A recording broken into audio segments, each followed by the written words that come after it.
Welcome to Live Impact News. Right now, 10 a.m. on this snowy day. Listen, guys, I almost did not make it in today because the roads are absolutely terrible. Very bad. We're going to bring in Becca right now. She's going to give us an update on everything going on weather-wise. Becca, oh my goodness, it is crazy out there. You know, we've been talking about this day for about a week now, and it's a different sight once you actually see it with your own eyes. For a lot of people who live in Charlotte, or who maybe just moved here over the past couple of years, they're like, oh my gosh, this is like the first significant, I know that's what's happening for me.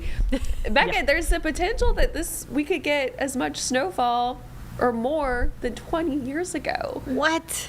So snowfall totals only continue to trend up. That was the latest update as of this morning, and that only continues to exceed expectations as we go later in on today as snowfall totals continue to trend upwards. Now, I want to get to the latest snowfall totals. These are basically snowfall reports from viewers, so thank you so much for sending these in.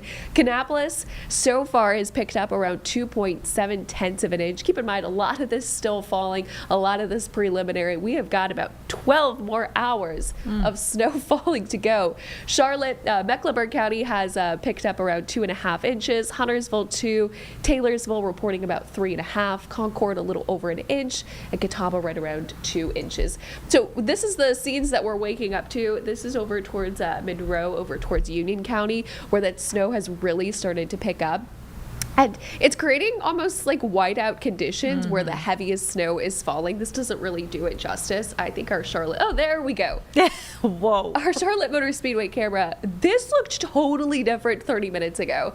You can see some things off into the distance, but when you combine these winds with the snow and the cold temperatures, not only do you get dangerous wind chills, but that snow is blowing, it's drifting, so that reduces visibility. So I said a phrase this morning, near blizzard conditions.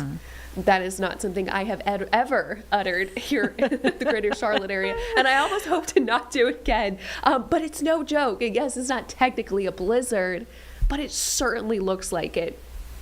So we'll continue to see those snow totals ramp up, but we are weather impact alert for various reasons. One, we've got all-day snow showers expected, some of which will be heavy at times, some of which will be lighter at times, so it will fluctuate. This snow that is falling is light and fluffy. It is accumulating very fast on the roads. Not only that, when drivers actually drive on these roads, it creates a little bit more of a slush, and then it freezes again because we've got such cold temperatures. So this will most certainly create some hazardous travel.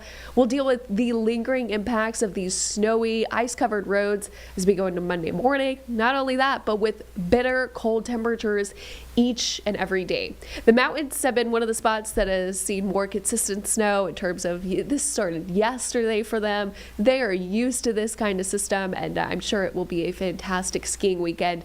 We'll say I have not seen a lot of people out and about over towards King Street as of now. Lyellsville, Anson County, this was one of the areas that barely saw anything this morning. We saw a few flakes flying earlier, about 30 minutes ago, but not really seeing much activity just yet.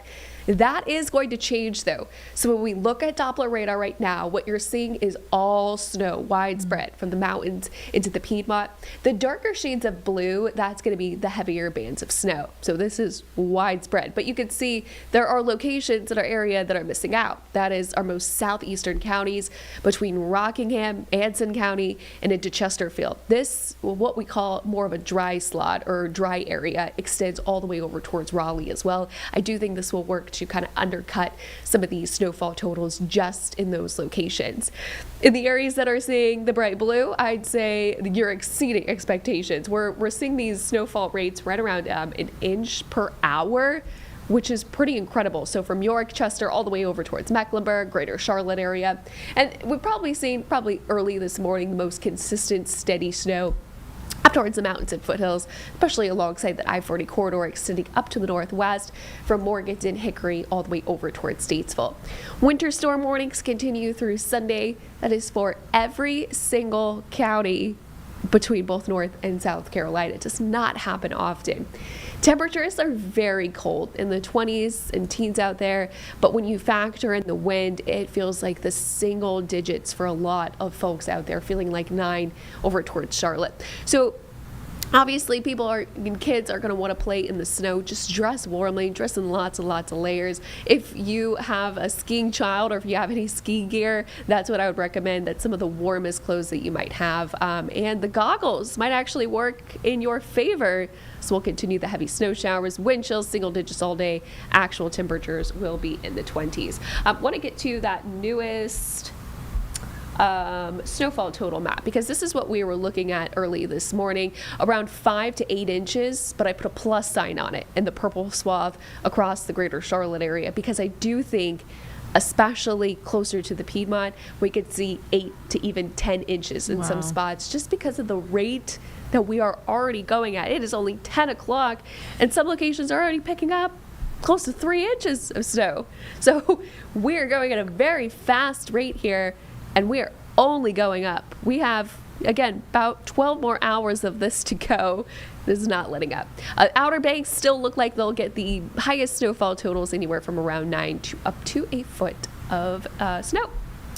Checking in on the last data, last 3-inch snow was in 2018 here in Charlotte, last 4-inch snow 2014, about 10 years ago, and then last 5-inch snow was 2004. So when we forecast amounts 5 to over 8 inches, if we do exceed that, then that would be the greatest snowfall that we've seen in 20 years. Wind chill is going to be very cold, but keep in mind this will only continue to ramp up into Sunday morning. It's going to feel like 0 in the greater Charlotte area, the 7 o'clock, feeling like negative 21 over towards Boone. So this is when we have that risk for hypothermia and frostbite because of how cold it's going to get. So yes, the snow is so fun to play with. Definitely want to go outside, but keep that in mind as you get the kids ready to play out in these conditions. It is just so cold out there with that wind is not helping us. So today, the actual temperatures in the 20s, wind chills, single digits. Tomorrow morning, feeling like 0 here in Charlotte, and highs hovering right around that freezing mark as well. By Monday morning, bitter cold, single digits, and then trying to gradually warm up as we go into the middle part of next week.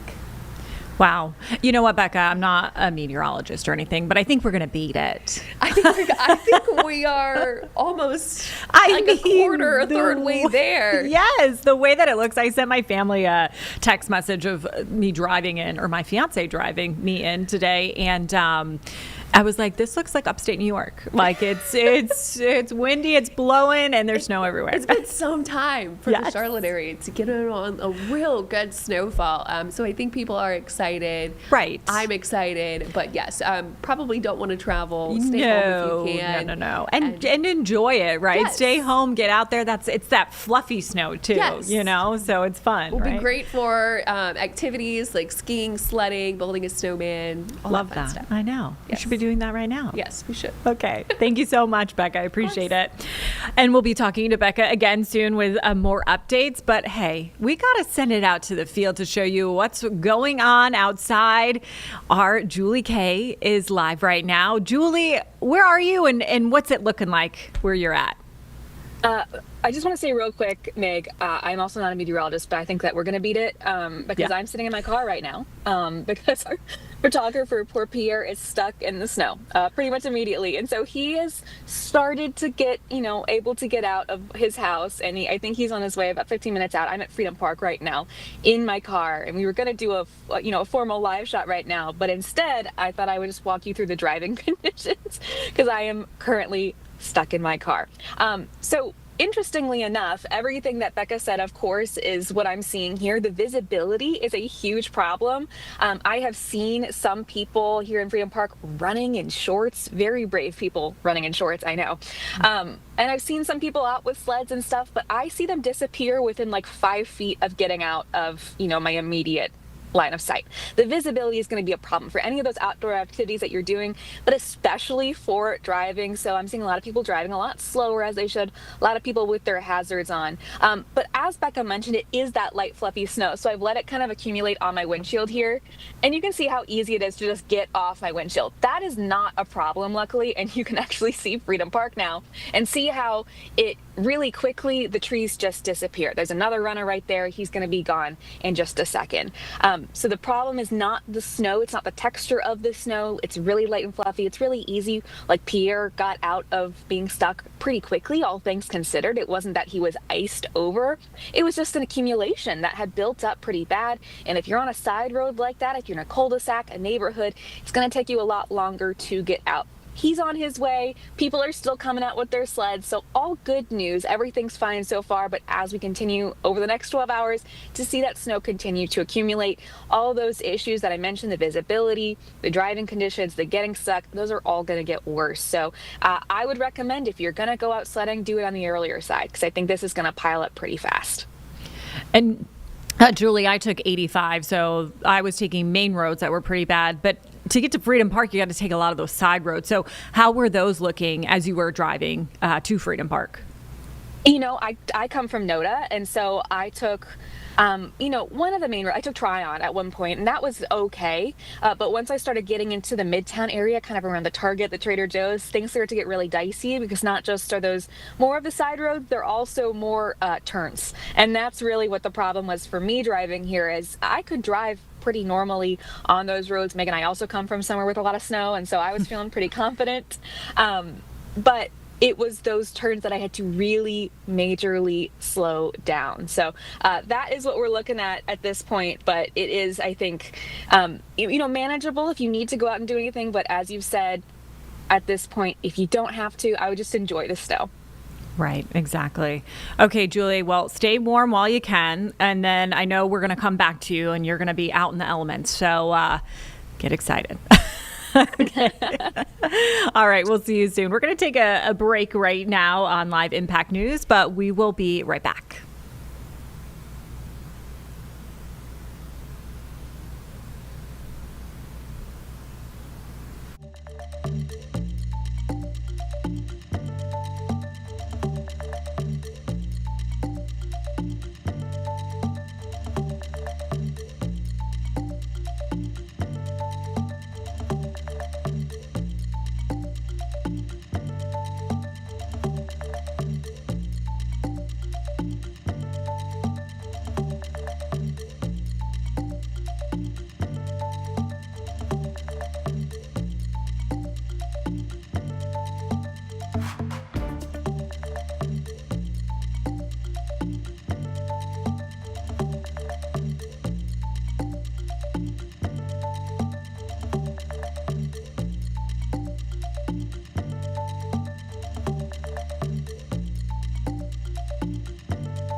Welcome back to Live Impact News. Time now is 10:16. So Jeb and I really need to talk about our experience today driving. Jeb, you had a hard time getting in, right? Well, not necessarily hard, but just, a little slip-ups here and there. Yeah, I will tell you guys. So I came into work. It was about 8:45, so that's about an hour and a half ago.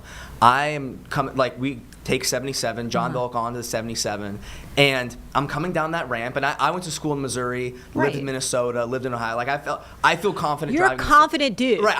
Let's go. I was feeling good. I'm in the Subaru. Yes. Brad was like, have fun in the Subaru. Yeah. So I was feeling good. So I took that ramp a little too confidently, and as I was coming down, I lost control, and my car turned 130 degrees, and I couldn't believe it. And I was like, so luckily everyone was okay. Yep. There were no cars around me. Luckily, it appears people are being safe, staying off the roads, like was recommended. But it was crazy. But Meg, you had an interesting time getting into work today too. Jeb, listen. I mean, okay, so my sweet fiance drove me in, and that was a testament to our relationship as well. But so this is I-85.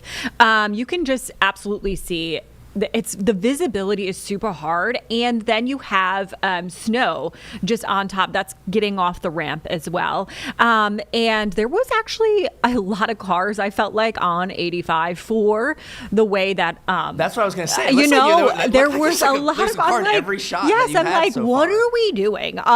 So lots of cars on the roadways, but you can see, you can barely see those lines. And at one point, we actually went off the road because people are trying to create lines, right? Because they can't see. So, a lot of people were taking it slow, which is a good thing, but then other people were just flying, and it's just very unsafe. I do want to say something, because I did do verifies about driving in conditions like this, especially when it's raining or snowing. The hazards, you're not supposed to put your hazards on. Those are really just for emergencies only, and it can really, get in the way of people's,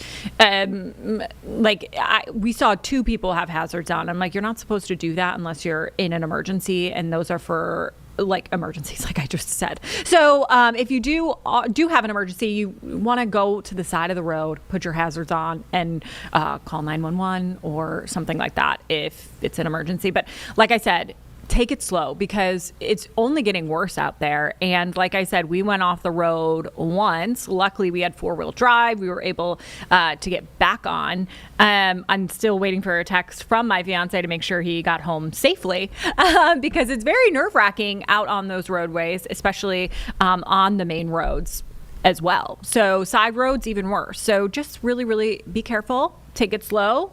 Do what you got to do, and you don't have to go out if you don't need to. You can watch us. We'll show you the conditions. This is I-85 right now at mile marker 20.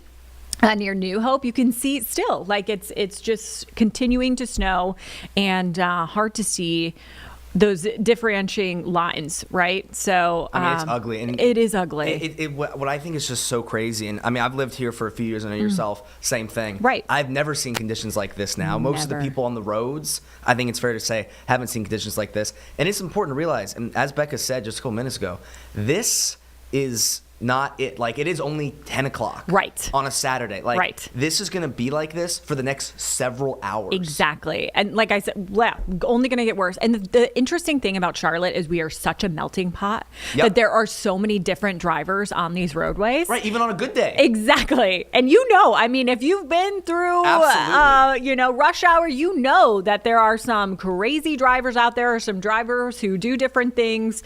So really, if you don't have to be out on the roadways, don't do it. No. Go make a snowman, sled, stay inside, watch your favorite movies, but you really don't need to take the risk and be out here. Like I said, we'll be showing you these conditions. That's why we're here. Right. Because, stay tuned on yes, WCNC Plus. We'll be covering all of the best stuff. Exactly. I'll tell you, our reporters are on their way right now to go find the most interesting things. Like Right. Julie's at the park. Autumn Bracey is moving now to other great snow locations. So stick with us. Like go. Like I know when I get off work, I'm gonna walk around, see all the places on my feet, bundled up and staying safe. Exactly. But there's no reason to drive. Like There's it's no just not. reason. There's really not. And it's a good excuse to stay in. You know, we never get these excuses. So let's just use it to our advantage here.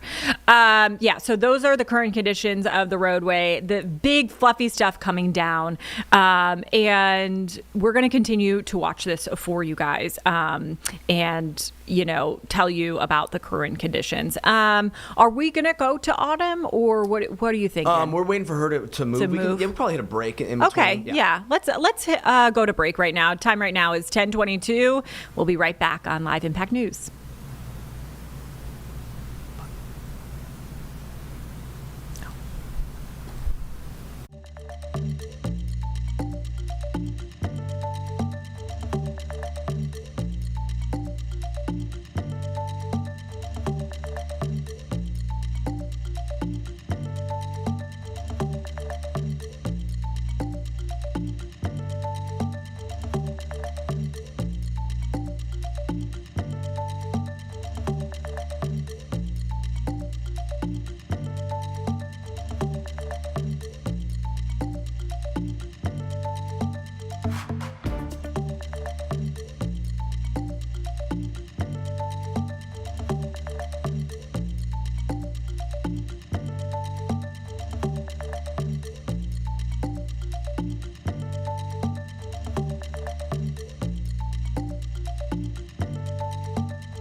All right, welcome back to Live Impact News. So, a lot of these stores have run out from last weekend, the shovels, the melting, de-icers. And so people on social media are trying to get very creative with home remedies and what you can do. And we actually tested one. So let's take a look at this verify that I did about home remedies and de-icing.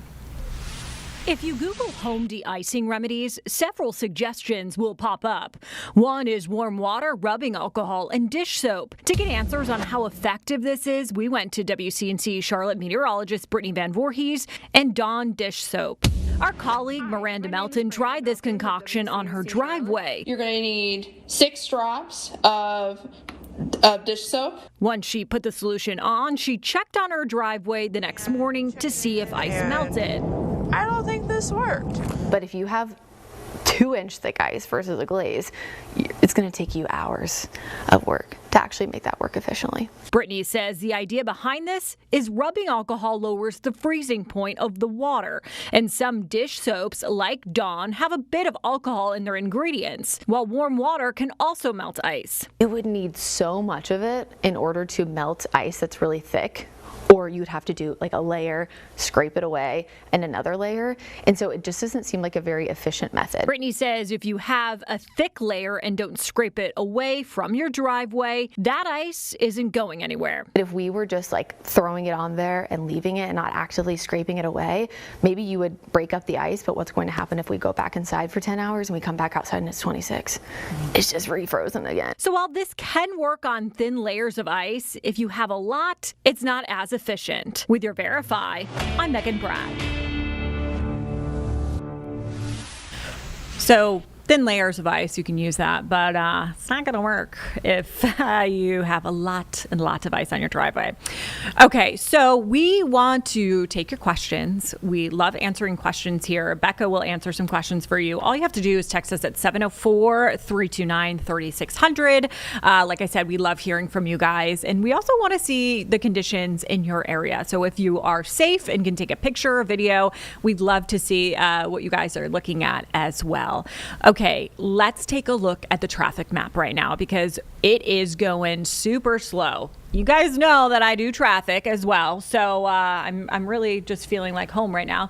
Okay, so if you take a look around Charlotte, 485 just around the inner and outer loop looking really, really slow. That orange does mean slow. Red means stop and go traffic. As you are heading up on I-77 towards Huntersville, looks like a lot of stop and go traffic, both north and south. I do have SIG Alert up, which is a traffic advisory map as well, and it does tell me a few accidents. It says I-85 south between Mallard Creek and Church Road. There is an accident reported at 10:16. We also have a serious accident on Sugar Creek Road at NC-24, which is W.T. Harris Boulevard. And then we do have a few accidents around the city as well. One on I-277 in College. So just be aware of that. We are starting to see some conditions worsen as far as accidents go. We will continue to track that as well. But you can see just people taking it very, very slow, lots of congestion. And that just means because people are driving a lot slower, which is good news. But like we've been saying, you know, we've been driving, we went out in these conditions. You really don't want to be out on the roadways right now. And this map is really an indication of why you shouldn't be out in the roadways right now, because it is very, very slow, very, very stop and go traffic. And you just really need to be careful if you do have to go somewhere. Make sure your windshield wipers are working, your lights are on, and make sure that, you know, if you do have four-wheel drive, that's probably your best bet, or a bigger vehicle. Don't get in one of those smaller cars, because let me tell you something, those can stop very, very easily. Becca is going to be joining us very soon with an update on your forecast, because conditions keep changing, right? We continue to see that snow falling down, that fluffy snow. This is, like we said, perfect for sledding. Maybe not as sticky for snowmen right now. What do you think, Jeb? You think you can make a snowman right now? I feel like if you had the determination and like you the really will. you just believed. Yes. I feel like you could will a snowman. Sure. Like we've all been there. Yeah. But I don't know, like I was out there and I feel like it was so Majestic said like leaf blower snow. Yes. And I feel like that's a great way to I like put that it. a lot. Yeah. So maybe not a snowman right now, but you can definitely sled on this, which would be fun. Sounds great. It sounds We might have to get the Megan Bragg sledding hour here. Like we'll be here for a minute. Yes, we should do it. We should just try it. You know, why not? Okay, Becca is joining us again to give us an update on this forecast. Becca, how's it going? Megan, I will say, last weekend someone built a snowman with all of the ice and sleet they had. Wow. They That's got wild. it from That's their crazy. entire Yeah, yard, exactly. That's their crazy. neighbor's yard. So I feel like You can make a will it, little like one. like I said, you can will a snowman. Yeah. Like you can Yeah. find that. Snow angel would be good. Right. So we're just seeing more snow that continues to pile up. That's really the newest update here. I think most of us are now pushing between 2 to over 3 inches of snowfall across the greater Charlotte area at this point. Of course, with more snow that continues to fall. So I want to give you an idea of what it's looking outside. This is over towards Canopolis, courtesy of Mr. Sparky. Got snow showers blowing sideways at one time, and you can see just how reduced that visibility is because the snow is falling at a faster rate. A lot of the snow has been falling at 1 inch per hour rate, which is pretty incredible rates, especially when we have about 12 more hours of this. I think we will very well exceed expectations in terms of snowfall. Live look over towards downtown Monroe. That snow really accumulating on those roads there. Deteriorating impacts expected, especially later in on the day. So just drive slow. A lot of brave folks out there this morning over towards Union County. Live look for Mr. Sparky. So here's our timeline. This morning, snow showers, some of which will be heavy at times. Other times it will be lighter. This is going to fluctuate throughout the day. Expect winds 25 to peaking right around 30 miles per hour from the northeast. This is going to create blowing, that drifting snow effect. Also going to bring us dangerous wind chills. You want to avoid travel if you can. We'll see those snow showers continue until just after midnight. After that, snow tapers off. But then here's when that cold really starts to settle in. Wind chills will be nearing the single digits as we go into Saturday night. Roads covered in snow. By Sunday morning, those wind chills will be near zero. Highs will hover right around that freezing mark. We're going to be looking at lingering impacts as we go into early next week. So right now on Doppler radar, what are we tracking? We're tracking more snow. It's been pretty consistent, widespread, especially over the last couple of hours. Really the only county that is not getting in on the action is Richmond. That is over towards Rockingham, our most eastern county.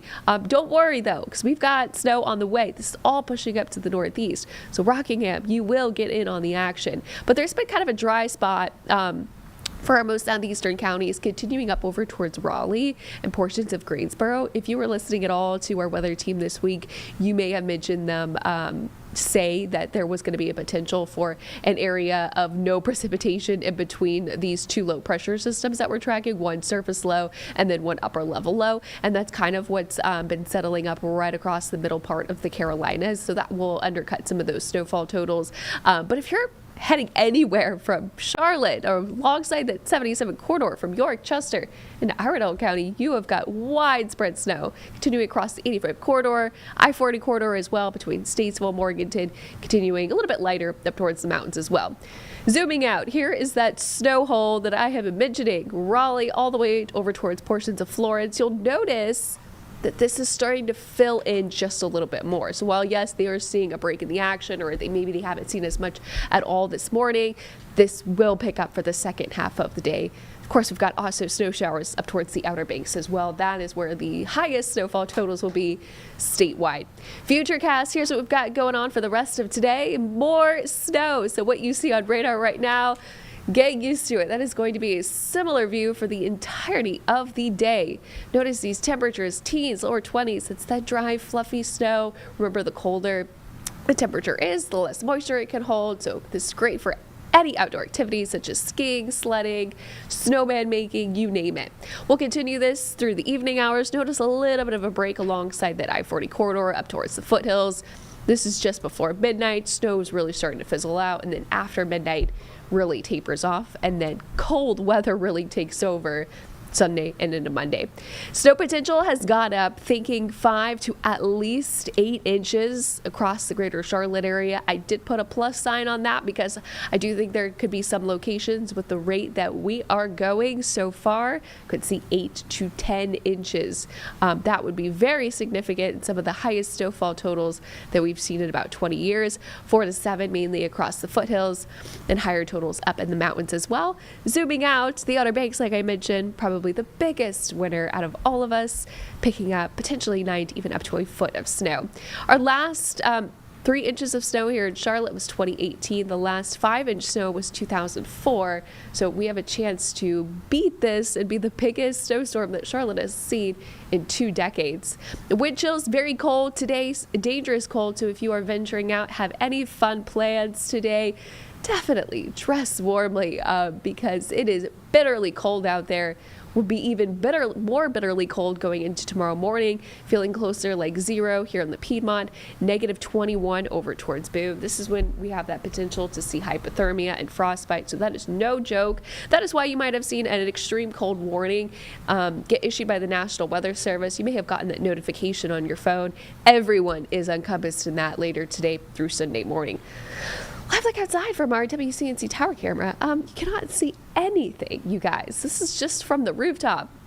Whiteout conditions, near blizzard-like. We've got a temperature of 22 with a wind sustained of 18 miles per hour. It feels like 7 out there, and I can confirm that it's downright cold. Monday morning, I should also mention, is Groundhog's Day. We're going to be falling to about 9 degrees, and Groundhog's Day does mark the midpoint of winter. Of course, the groundhog will decide if we see an early spring or more winter.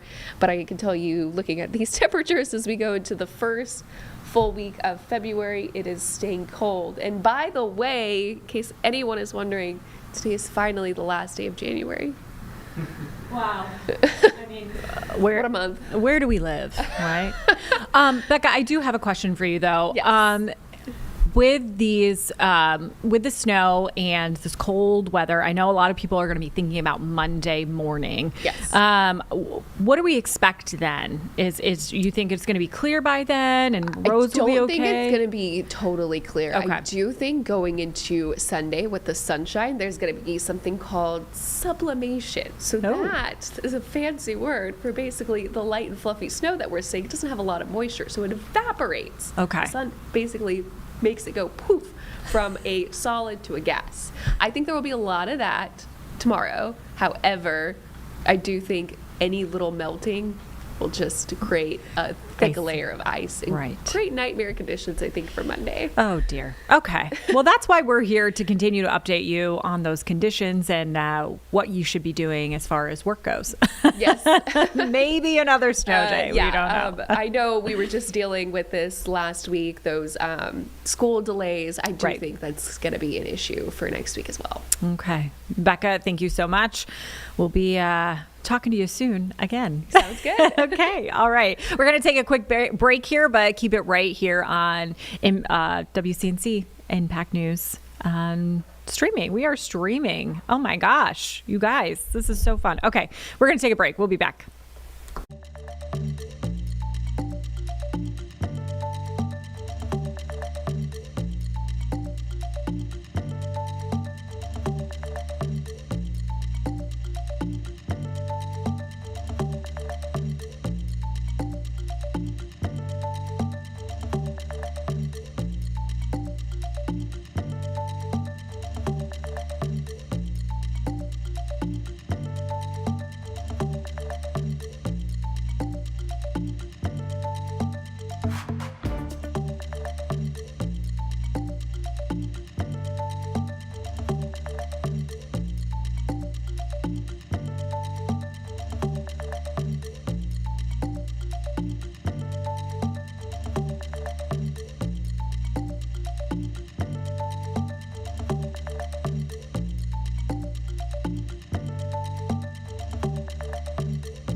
You're watching live Impact News on WCNC Plus. We are here to show you the elements, talking about road conditions, and we're going to send it out to our reporter, Autumn Bracey, right now. Autumn, you are in the car driving. Where are you guys headed? Where are you at? And how's it looking out there?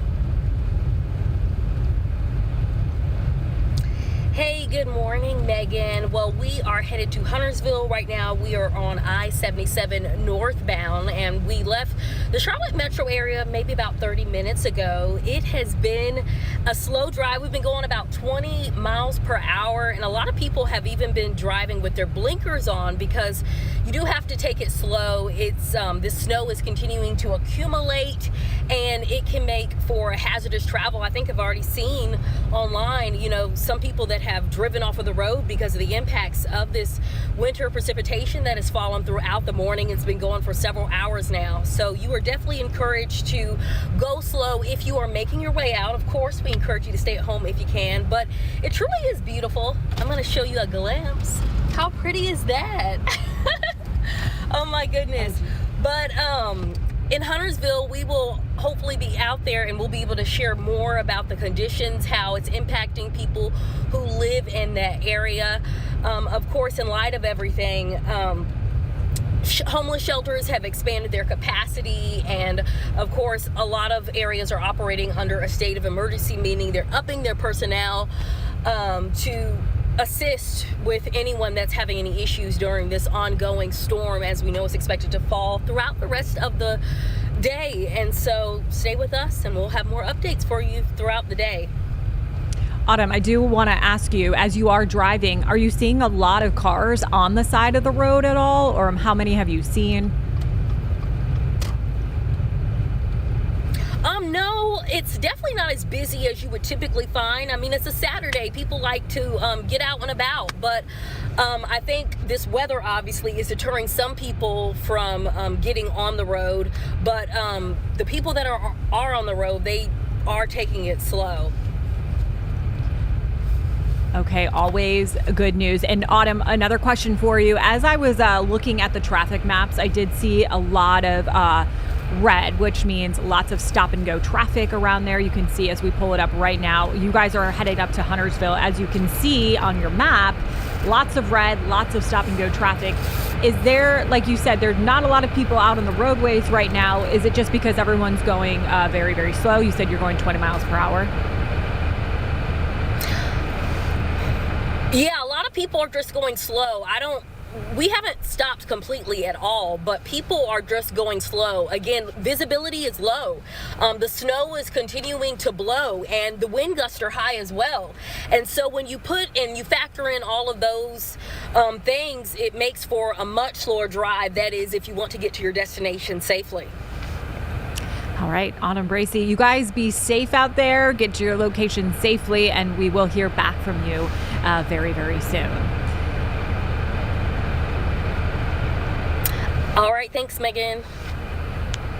Okay, we do want to get to some breaking news right now. Charlotte Douglas Airport saying they are at a ground stop, meaning no airplanes are coming in or leaving the Charlotte Douglas Airport because of this weather. So if you do have a flight today, you really want to check your status, check to see what is going on and to see if you can rebook, because right now we are at a ground stop. That means no flights coming in and out of the airport. So just know that, something that we are going to be seeing a lot of because of these conditions, lots of people going slow, like you heard from Autumn. So we're going to take a 2-minute break right now, but keep it right here on Live Impact News on WCNC Plus.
Welcome back. You're watching Live Impact News on WCNC Plus. We're actually going to send it out to our neighbors right now. Amber Lake is in Greensboro. Amber, how's the conditions out there? What are you seeing?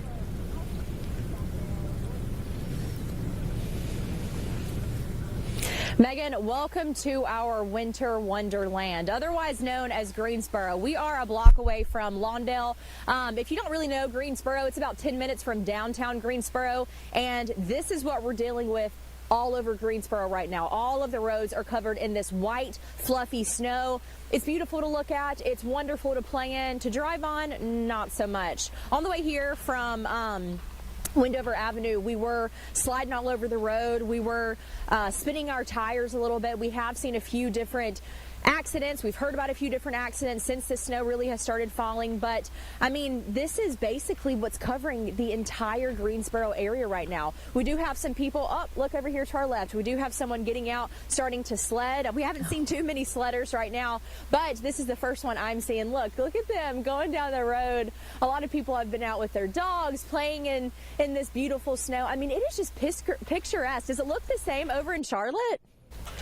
You know, yes, it really does. But we haven't gotten to see any sledders right now. So this is really exciting for me to see them out there having fun. We've really just been looking at terrible road conditions. So this is actually really nice to see. Like you were saying, road conditions there are pretty bad too. Yes.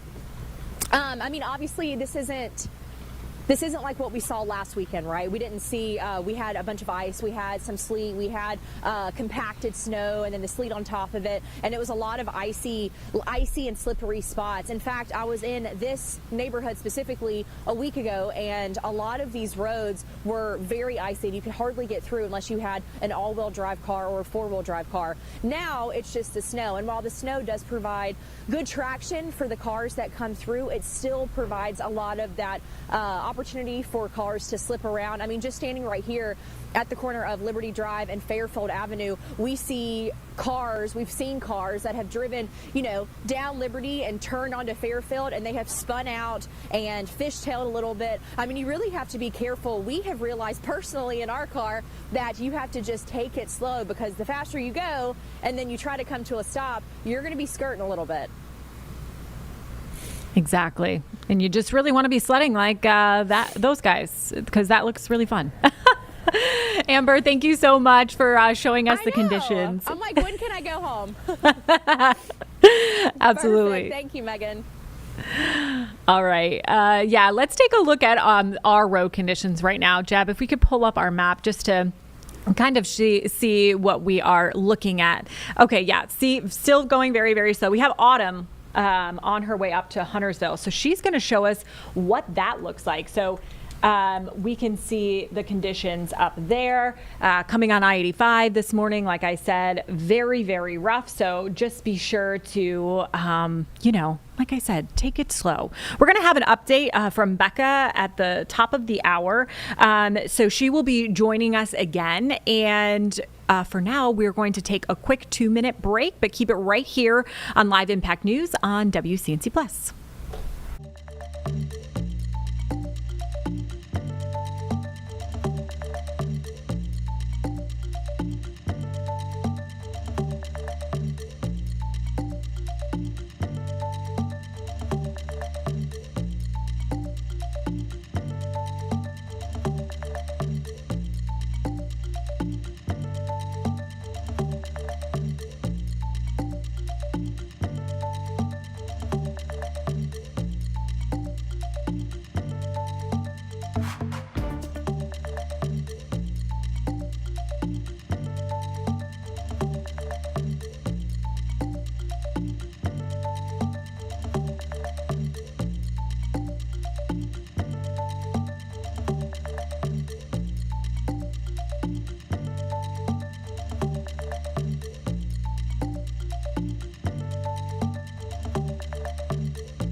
Welcome back to Live Impact News on WCNC Plus. You know, we've been getting in your videos and pictures. We so appreciate it. So let's take a look at some that have been sending us some videos right now.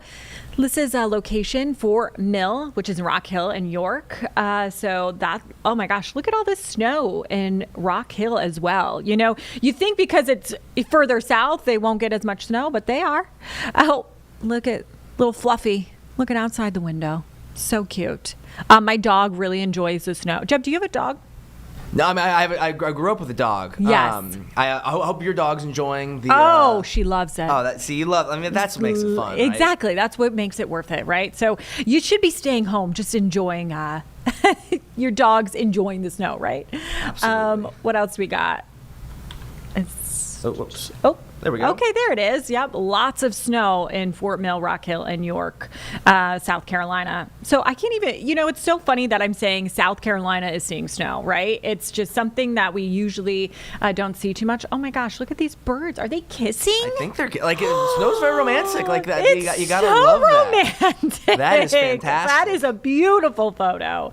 Of course, okay, yep, we got some measurements going on. I can't read that without glasses. No, but it looks like a lot. It looks like a lot. Also, too, you guys, if you want to send in your pictures and videos, you can just send it to us, 704-329-3600. We love showing these off because this is a chance to show what's happening in your backyard, too. So you kind of get to be reporters. That's always fun. So we really, really enjoy seeing all your pictures. Look at this. I just love all of the snow that's just covering everything, right? And it's like we've been saying, it's this fluffy snow. So it's really a good time. And the only thing that's not a good time, Jeb, is these roadways. They're really, really rough right now. Absolutely awful. Awful, terrible. We're going to take a look at Storm Tracker. Okay, let's see. Where can we guess where this is? We don't know where it is right now. I feel like I've seen that. I feel like I'm playing like a game of GeoGuessr right now. Okay. Like it looks kind of familiar. Yes. So this is as you are. I think this is around our station, actually. Okay, yeah. Okay, so that like Revolution Parkway, getting on the Clanton Road. Yep. Okay, all right. I'm like, this does now look we know. familiar 'cause I drive by it every exactly.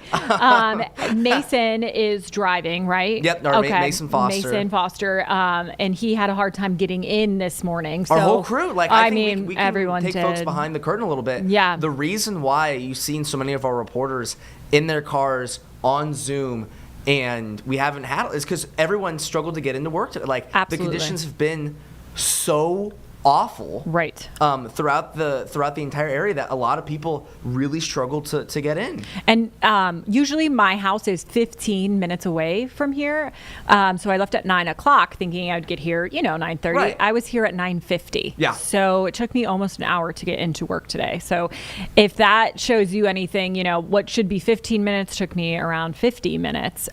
So really be careful out there. Lots of snow on the ground still, and it's hard to see the lanes. Like I said before, we kind of went up on a curb because we didn't know where the lane was. And my fiance is a wonderful driver, but these things happen when you don't know lanes and when there's a bunch of people on the roadways. Looks like Mason is taking back roads right now, showing you some neighborhoods, and you can see all of that snow on the ground. Well, that was one of our questions was how do those back roads look like? And not well. Not great.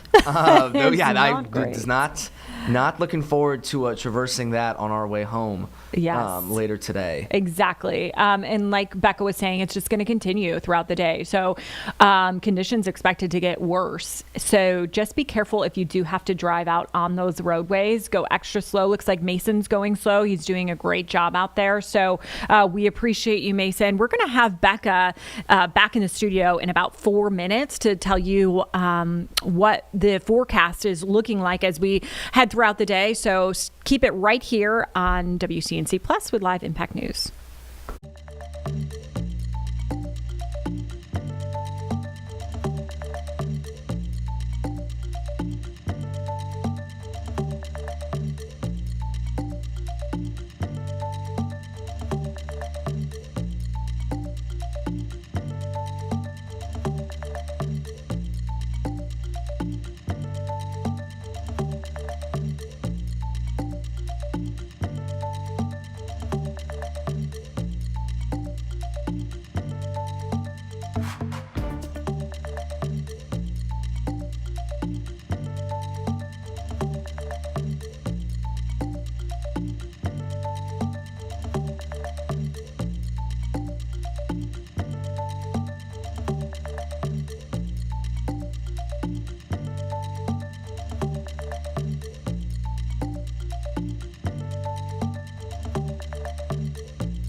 You're watching live Impact News on WCNC. Plus, let's head back to our storm tracker right now, who is looking at conditions. Our Mason is showing you a little bit behind the scenes of what the traffic is, so you at home don't need to be out in these conditions. You can just watch it here.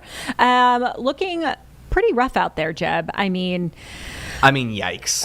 Like, Yeah. Genuinely, yikes. Yeah, it's just a lot of snow on the ground. And it really, especially, okay, so if he's going to turn here, which I think he is, unless he's going straight, that's what's the hard part. It's you the know? turning. That's what Julie was saying as well. Right. Yep.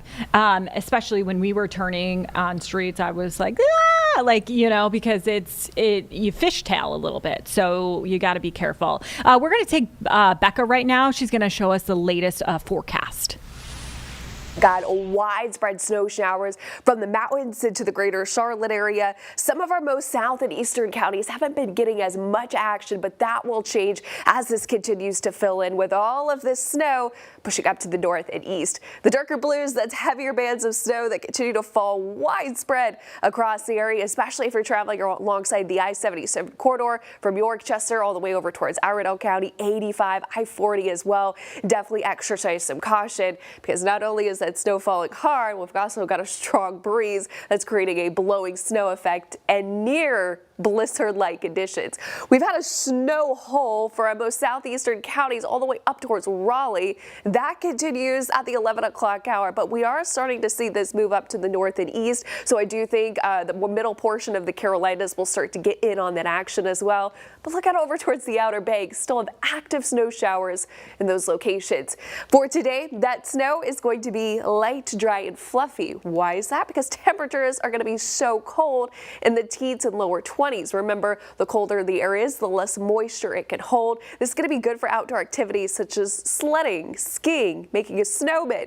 We'll continue this throughout the rest of today. This will feature pretty much a 90 to 100% chance of snow showers from now all the way through midnight, starting to taper off a little bit for the mountains and foothills close to around 11 o'clock. Early Sunday morning, all of this is out of here, but then that cold weather really starts to linger, which is why we'll see impacts continue into early next week. Snowfall totals, if you were listening this morning, were only trending up. That continues, especially at the rate we're going, 5 to 8 inches. I think we'll easily hit that across the greater Charlotte area, with some isolated spots potentially picking up 8 to even 10 inches of snow right alongside the foothills, close to around 4 to 7.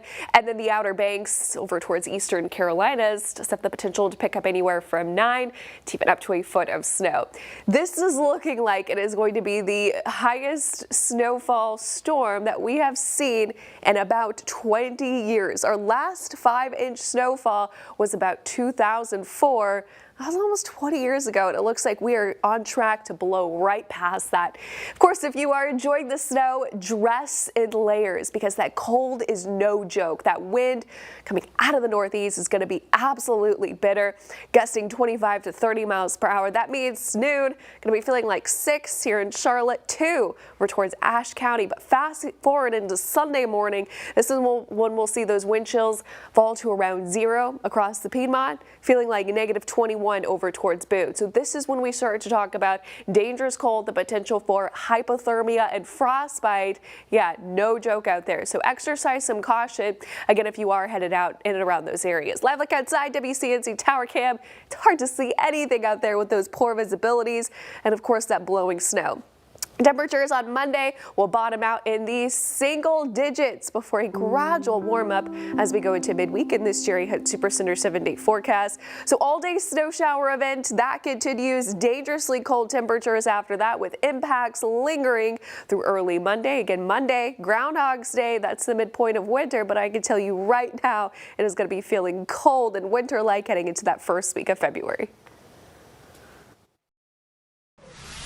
All right. Thanks so much, Becca.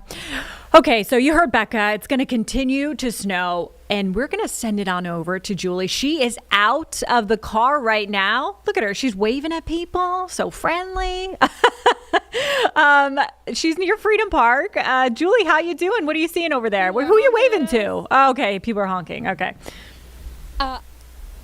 we're making friends out here. People are honking. We're making friends. Hey, you want to come on in? Hi, I'm Julie. Nice to meet you. Yeah, good to meet you. What are you out here doing today? We're taking a walk to Backyard Brew. Oh, are they open? Yes. I am impressed with how many places are open. We just talked to Kid Cashew, we talked to Penguin. Are you surprised with how many places are open right now? Yes, we walked in the ice last week and a lot of this was closed. Backyard Brew was open in the ice, so they're open all the time. But all this being open surprised me. I know. And are you around this area? You live around here? Yes. That's what they were saying too, is they're hoping that because there's so many houses around here that y'all can just walk, because driving in this kind of looks like a mess. Yeah, I'm not interested in driving, only interested in walking for the banana bread latte specifically. It's so good, guys. So It's good. really that good. Did you try driving last week? No, absolutely not. Are you from Charlotte? I'm from Hickory, North Carolina originally. Okay, so this is not something you're used to. No, absolutely not. I'm not going to go out and try it. I think that's fair. If you're not used, I came from Michigan, so if you're not used to the snow, Yeah. this might not be the right day to try it. No way. If you're used to it, go for it. If you're not, stay inside. What else have you seen in your walk so far? Anything interesting? Nothing interesting. The Greenway was beautiful. There were some people sledding in Freedom Park. Some people already shoveling their driveway, which I don't know why you'd start shoveling now. But It's gonna keep coming. That's the thing. What else are you guys gonna do today after you get your latte? I think we might go inside, let the dog play in the snow for a little bit, and call it a day. This might be, I don't know how long it's been since your dog has seen real snow. It's probably been a while. It's been a long time. Yeah, we're excited to watch him play in it. Well, be safe, enjoy your latte, enjoy your walk, and stay warm. Thank you. You too. Nice to meet you, Sarah. So we're just out here talking to people, seeing what people are doing. It is actively coming down, but I can finally see for now. For a while there, I mean, last time y'all talked to me, I was in my car because the visibility was so bad, and Pierre, who's behind the camera right now, actually got stuck himself in his own driveway in his area. And so, again, if you're not used to driving out in the snow, it's not the best. It's really not I mean, I'll show you. You can kick this snow around pretty easily. It's light and fluffy, but it is, and it's not icy, which is nice, but it does build up really, really fast. And so you'll see on the roadways, I mean, it's just kind of clumping there. And so the biggest problem is if you're trying to make a turn, maybe, if you're trying to go over, and I've seen people by the Midtown Target, they just tried to go over that kind of curb right in the middle of the road because they didn't even really see that it was there. So just be extra careful. Might be a good day for a walk in the neighborhood, see the snow, see the sights, see what businesses are open. Lots of local businesses are keeping their doors open today. We'll hear later from Kid Cashew and Penguin, but definitely be safe if you're going to be out there driving, or just maybe don't. Julie, I don't know if you heard me earlier, but that's what me and my fiance did, is hit a curb coming to work. So it happens. It's hard to see those lines. Yes. But where you are too, just looking at the ground. No, you have experience with snow. Yes. Looking at the ground, you can't see anything except for white, really. Exactly. I mean, it is that kind of condition where it all kind of blends together, and that really is a testament to it too. You and I both have experience with snow, being from Michigan and upstate New York, and so we're aware of these conditions, and I still had a hard time seeing where I was going at one point as we came over here from Freedom Park. And so definitely be extra careful, but it is fun. It's fun snow. I'm feeling much better about this snow than I was about the sleet last week. So this is definitely a more fun day that could be in the cars for people. Yes, absolutely. Okay, Julie, we'll be sure to check in with you later. Thank you so much. She's in Freedom Park right now, and we'll head back to her soon. But you know what? We first got to get to the main star of today, which is Becca Birdsall. Becca, hi. Hello again. Yes, snow globe conditions continue. You can see that where Julie was, where Autumn is. This continues up towards the mountains as well. We're starting to close in across the Piedmont, around 2 to 4 inches, with more snow falling, you guys. So buckle up, because we've got snow showers all day long. So when you think about it, that's 12 more hours to go. And if we've already picked up 2 to 4 inches, some more, some less, keep in mind, I think we will very well outperform the snow totals that we were forecasting this week. Live look outside over towards Boone at King Street. A couple of people braving these conditions, but you can see just how snow covered those roads are. Just drive carefully. And if you do have to venture out, make sure to to wipe your windshield off and wipe your car off with that snow and ice, because that will help not only your visibility, but also the person next to you as well. Do not, whatever you do, use those windshield wipers to throw that snow to the car behind you. Over towards Lylesville, Anson County, we've got a few flurries flying, but this has been one of the locations in that snow hole that extends over towards Raleigh. Live look from Monroe, Union County, checking in courtesy of Mr. Sparky. Flurries are flying. Heavy snow showers continue across the greater Charlotte area. Today, all-day snow day. You'll want to avoid travel because this is when roads really start to deteriorate and only going downhill from here. Sunday into Monday, we'll have lingering impacts in terms of the cold weather. That's something that will continue pretty much from now through Monday morning, but also that refreeze potential each and every night as we go into early next week. So right now, this is what Doppler radar looks like. The darker the blue, the heavier the snow is falling. So it's kind of a little bit of a mixed bag where at some points you will see some light snow showers followed by immediately a heavy snow shower. So this is going to fluctuate, right? We're used to this. So this continues across the greater Charlotte area. I mean, pretty much pick your neighborhood. We've got snow. The only locations that have really been lacking on that snowfall has been our southeastern counties, but they are starting to see more flurries as well. Winter storm warnings continue in every county of the pink. That is every county in both North and South Carolina, even extending as far south and west as Atlanta, Georgia. Temperatures in the 20s and teens out there, 18 degrees in Boone, 22 here in Charlotte, 19 in Statesville. Of course, we've got a breeze though, so it is feeling like the single digits out there, just absolutely brutal with that blowing snow as well, which is why we are encouraging you and just reminding you that frostbite and hypothermia, while we don't say that that's a risk often, is a risk today, and you want to avoid any exposed skin. Get your warmest clothes out. It is going to be needed for today. Actual temperatures in the 20s. All day with single-digit wind chills. That snow potential 5 to 8 inches, and even plus that across the Piedmont. In some locations, 8 to 10 will even be possible. 4 to 7 across the I-40 corridor and Raleigh. Probably missing out on big snowfall totals around 1 to 3, and that's because they're in kind of a snow hole range. So I kind of want to show you what that is looking like on our sponsored radar. So as we zoom out, big picture, there has been one location that has not really seen much of anything today, and that's been over towards Raleigh. So we've been talking about it kind of early this week that there was going to be a little bit of a hole, a lack of snow or precipitation right around the middle part of the Carolinas. We were worried that Charlotte was going to be the area that didn't see snowfall just because of this hole, but that is settling up to the east, and what a show it's been across the greater Charlotte area. Again, something that will continue as we go into the next 12 hours. This is going to be tapering off by around midnight, and then the cold really starts to settle in. We're looking at a wind chill of about 0 degrees going into Sunday morning. In the mountains, that wind chill will be close to around -20, and it stays cold all day long for Sunday. And by Monday morning, single digits, 9 degrees. If we hit that, that's the coldest day of the season by far. And then we'll have cold mornings as we look ahead to that first full week of February, but we will have a gradual warm up at least with highs in the 40s and 50s. Hey, Becca. So literally we're just expecting more and more snow. More and more. It's just quite the show. I was just staring outside. I'm like, wow, this is so beautiful. It is gorgeous. It really is gorgeous. Gorgeous to be out there, but not gorgeous to drive. And when we come back to you, we're going to have some viewer questions. Hopefully you can answer. So that would be wonderful. If you're willing to do that. Yeah. Okay, great. We're going to keep a quick break to about 2 minutes, but keep it right here on Live Impact News on WCNC Plus.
Welcome back to Live Impact News on WCNC Plus.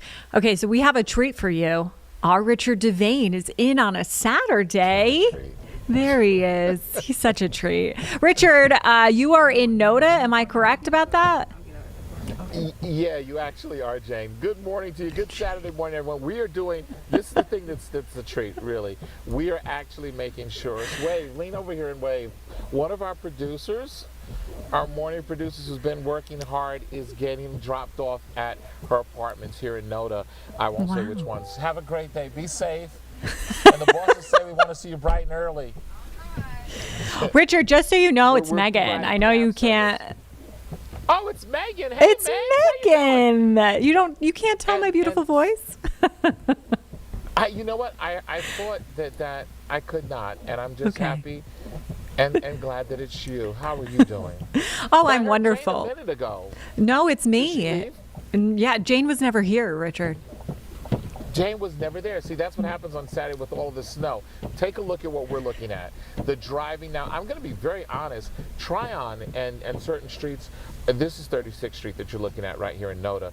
I don't know which way Mason's going to turn, but you can see folks out.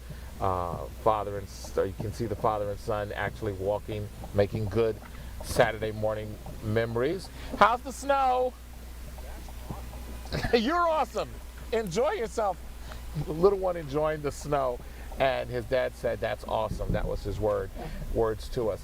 Basically, the driving, for the most part, you're seeing a little traction. Yeah, this is what we've been telling folks the whole time. If you don't have to be on the roads, don't be on the roads, because it's slow go. Let me tell you this, the worst parts of the drive this morning, the interstates, I mean, in some places just impassable. I've seen a number of accidents as we drive slowly. We're actually seeing more traction here. So far today, I can tell you this, Megs, the ice 1, Devane 0. I actually got up, took the car, dusted the car off of the snow. This is before this latest blast came through, and dusted the car off and everything, and then hit a patch of ice in the driveway, and I was doing the dance like I'm about to fall. Then I realized, just protect yourself, and you're going down. I went down, and luckily I'm okay. But that just tells you that in some places you can be in trouble if you step outside your house, because the rain and moisture from yesterday froze over, and now that snow covers it, and you might not know. So you have to be very careful about that. But back to the driving, as you're seeing as we drive, this actually is not as bad, even though this is pretty bad, as I've seen on the interstates, and Mason agrees. We've seen cars sliding out. We've seen accidents right on 277. As we exited, there were police cars there in a tow truck moving someone out. We saw someone who had a problem with his bumper. He had ran into something. His bumper was off the front of his car, and he was putting the bumper back in the car. I've seen that. I saw a UPS truck, 18-wheeler, that had spun out right on Billy Graham. Had no way was trying to get out, and it was stuck in the ice, couldn't get out. That's some of the things that people are facing now. Is it beautiful? It's absolutely beautiful. Is it nice? It's nice. The temperatures are cold, but this is good snowman weather. I think I was able to. It's a little loose. It'd be a little loose. We're not going to talk about the consistency of the snow. We can just say, as far as driving conditions, it's best to stay off the roads. Now, those folks who have to drive, okay, take it very, very slow. As cars go, you see the grooves that we're driving through. You don't want to always stay right in the same grooves as a car before you, because as it compacts, it'll turn it to ice, especially in these conditions, and make it a lot more slippery. So a little trick is this: the snow falls, you just get your tires a little bit off from the other tire tracks that you see in front of you. That way you won't slip off and fall. Now we're turning from 36th Street onto the plaza. As you can see, again, here we go. This is the first one I've seen today. I'm sure there have been others, but if you see up to the left of our screen, we see a snowplow actually moving some snow away. Now, we do know that both CDOT and NC DOT have been out. That's a CDOT truck. They've been out working overtime, actually before last week's snowstorm, just treating the roads, prepping the roads, and now they're doing getting rid of some of the accumulation. As the snow continues to fall, they've got to go through and get up as much as they can, because it's going to continue to fall. You don't want it to get like large accumulations, and then when it melts, you have an even bigger ice problem. So that's what they're doing now. We're seeing that the drive, some spots better than others, but I would be very honest. If you don't have to be out today, I would just be sitting up watching Megs in the Morning. That's our new show, Megs in the Morning. I like that. You like that, Megs? I love that, Richard. I mean, we should make it a thing, honestly. It should be Megs in the Morning. That's Megs from now on. That's what we'll say. Megs in the Morning. I like that. Well, Richard, thank you so much for showing us a live look at what the roadways are looking like right now.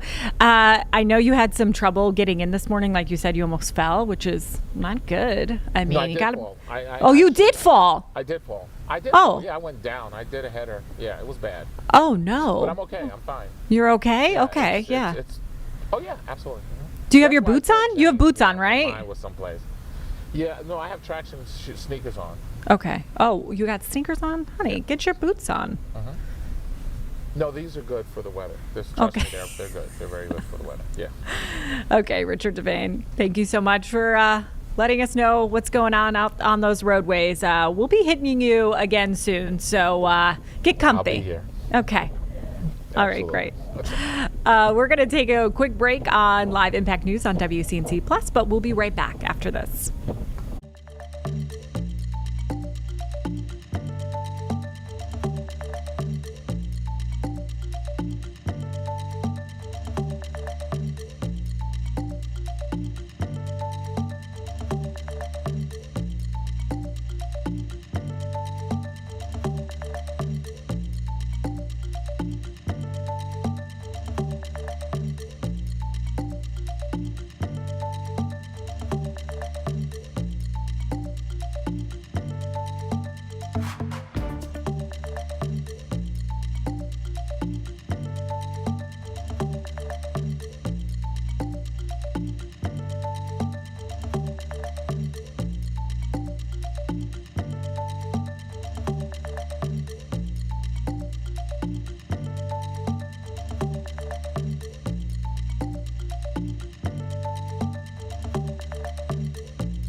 You're watching Live Impact News on WCNC Plus. We have Rowan County Sheriff Travis Allen here.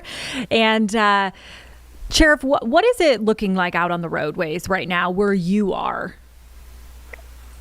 Well, the roads are very covered, but what now is there's such a high wind and a heavy snow. The visibility is very limited in front of you right now. It's almost like driving in a fog. The roads are covered. We're sitting at probably about 4 inches, which is pretty consistent with the area, it sounds like, from what listening to you guys' news broadcast. But the wind is a factor now. It's snowing sideways, and it's really cold. The thermometer on my car says 18 degrees. So, yeah, that is very, very chilly. Are you seeing a lot of vehicles where you are driving? And if you are, what are you seeing? Are people going fast or just taking it slow like they should be? well, I'm sitting in the parking lot of the Lock Fire Department, which is on Highway 150 for the viewers. It's in between Mooresville and Salisbury. Not a lot of traffic, not a lot at all. Highway 150 is generally a really heavily traveled road. So I'm seeing very, very, very light traffic this morning, which is good. Yeah, that is always a good thing. What would you suggest to people who do need to get somewhere? What should they be doing? Obviously going slow, but is there anything else that they need to be aware of when they are out on these roadways? Yeah, a four-wheel drive truck is a must. Although a lot of front-wheel drive vehicles can get a lot of good traction, but as the snow gets higher and some of these drifts, some of these cars are very low to the ground. You're going to start hitting the front bottoms of your car with this higher snow level. So I would suggest stay at home. Make sure you have a lot of gas. If you break down, make sure you have blankets and coats because with this wind and this temperature, it's very cold. If you get stranded, you're going to get cold fast. Have you guys gotten a lot of calls this morning, or has it been okay? It's been a normal snow morning. We've had a few. I think there's one major incident along the interstate there, but the back roads people have fairly been staying off of those. Been very limited incidents so far today. That's always some good news. And as far as you guys go, is there anything that you're telling your guys to do, especially driving in this, responding to emergencies? Right. We have all of our guys and gals in four-wheel drive vehicles right now, and they generally stage at volunteer fire departments throughout the county. I'm at the Lock Fire Department. There's probably 8 or 9 firemen here already ready to respond. Rowan County has a good response plan and doing well, but I tell our guys we stay in and only answer emergency calls. We don't want to be our guys to be wrecking and causing more trouble on the roads as well. But so far, so good. We've had a pretty good morning in a very pretty snow, but a very, very cold and a lot of wind. All right. And when was the last time you remember snow like this? I'm a lifelong resident of Rowan County. It seems like when I was younger, we used to get a lot of these snows, and it was fun. I do plan on making my snowman tomorrow. I'm going to let this wind die down a little bit, but it's been several winters since we've seen something like this. Yeah. All right, Sheriff, thank you so much. Be safe out there and make sure your guys are safe out there too. We really appreciate you taking the time. Yes, ma'am. Have a good morning. Okay, you too. I do want to show our maps again because we do have an accident that is going on right now. I'm going to pull it up on my computer. If you take a look at the maps right now, look at all of that red and yellow. That means a lot of slow traffic. So like you heard the sheriff right there, make sure to take it slow because it is really, really hard to drive on these roadways, especially with those whiteouts, this wind condition. We do have an accident on I-485, which is going to be the outer loop in Mecklenburg County at mile marker 10. A ramp is closed right now there, so make sure to be careful when you are driving on these roadways. Like you heard the sheriff right there, just go stay in and build a snowman. Well, if you can. If not, go sledding. Hey, why not? All right, we're going to take a quick break here. We'll be back in about 2 minutes on Live Impact News on WCNC Plus.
11:30 right here on Live Impact News on WCNC Plus, and you know what that means. We got our girl, Becca Birdsall, joining us now. She's been tracking these conditions for us and talking about, future forecast and what we are seeing right now. So, Becca, I'm going to have you take it away. Yeah, the snow accumulations just continue to trend up. We're now probably seeing 3 to 5 inches widespread across the area. We had a heavy band of snow with snowfall rate about 1 inch per hour. That is pretty significant. So on par with that, we are seeing those totals line up with that. So we are seeing higher amounts of snow, and in some of the locations that we haven't really seen much of anything, like Lylesville, checking in, finally getting in on some snow flurries. We've had some very brief flakes, but that's been about it over towards our most eastern counties. So this has been kind of the trend, what we've been telling you. This snowstorm is pushing up to the northeast, so this will fill in some of the gaps. That snow hole extends all the way from our southeastern counties through Raleigh. Monroe, wow, heavy snow continues to fall over towards Union County, courtesy of Mr. Sparky. I've been showing this camera probably every half hour or so, just to show you how much it's accumulating on the roads. The roofs are completely covered. This is several inches of snow and will continue to produce a large burst, heavy burst, as we go within the next couple of hours. Weather impact alert because snow day all day. Snow showers will continue from now all the way through midnight. If you think about it, the 3 to 5 inches that a lot of us have picked up, some more, some less, well, we still have 12 more hours of this, so we could very well pick up double that amount, and that is what we are forecasting. So if you were tuning in this morning, that was the newest update. The snow totals have trended up. You want to avoid travel as these flurries are dry, light, and fluffy. That accumulates on the road surfaces very quickly just because of how cold it's been. We'll continue the risk for snowy roads all the way through Monday and the bitter cold air along with it.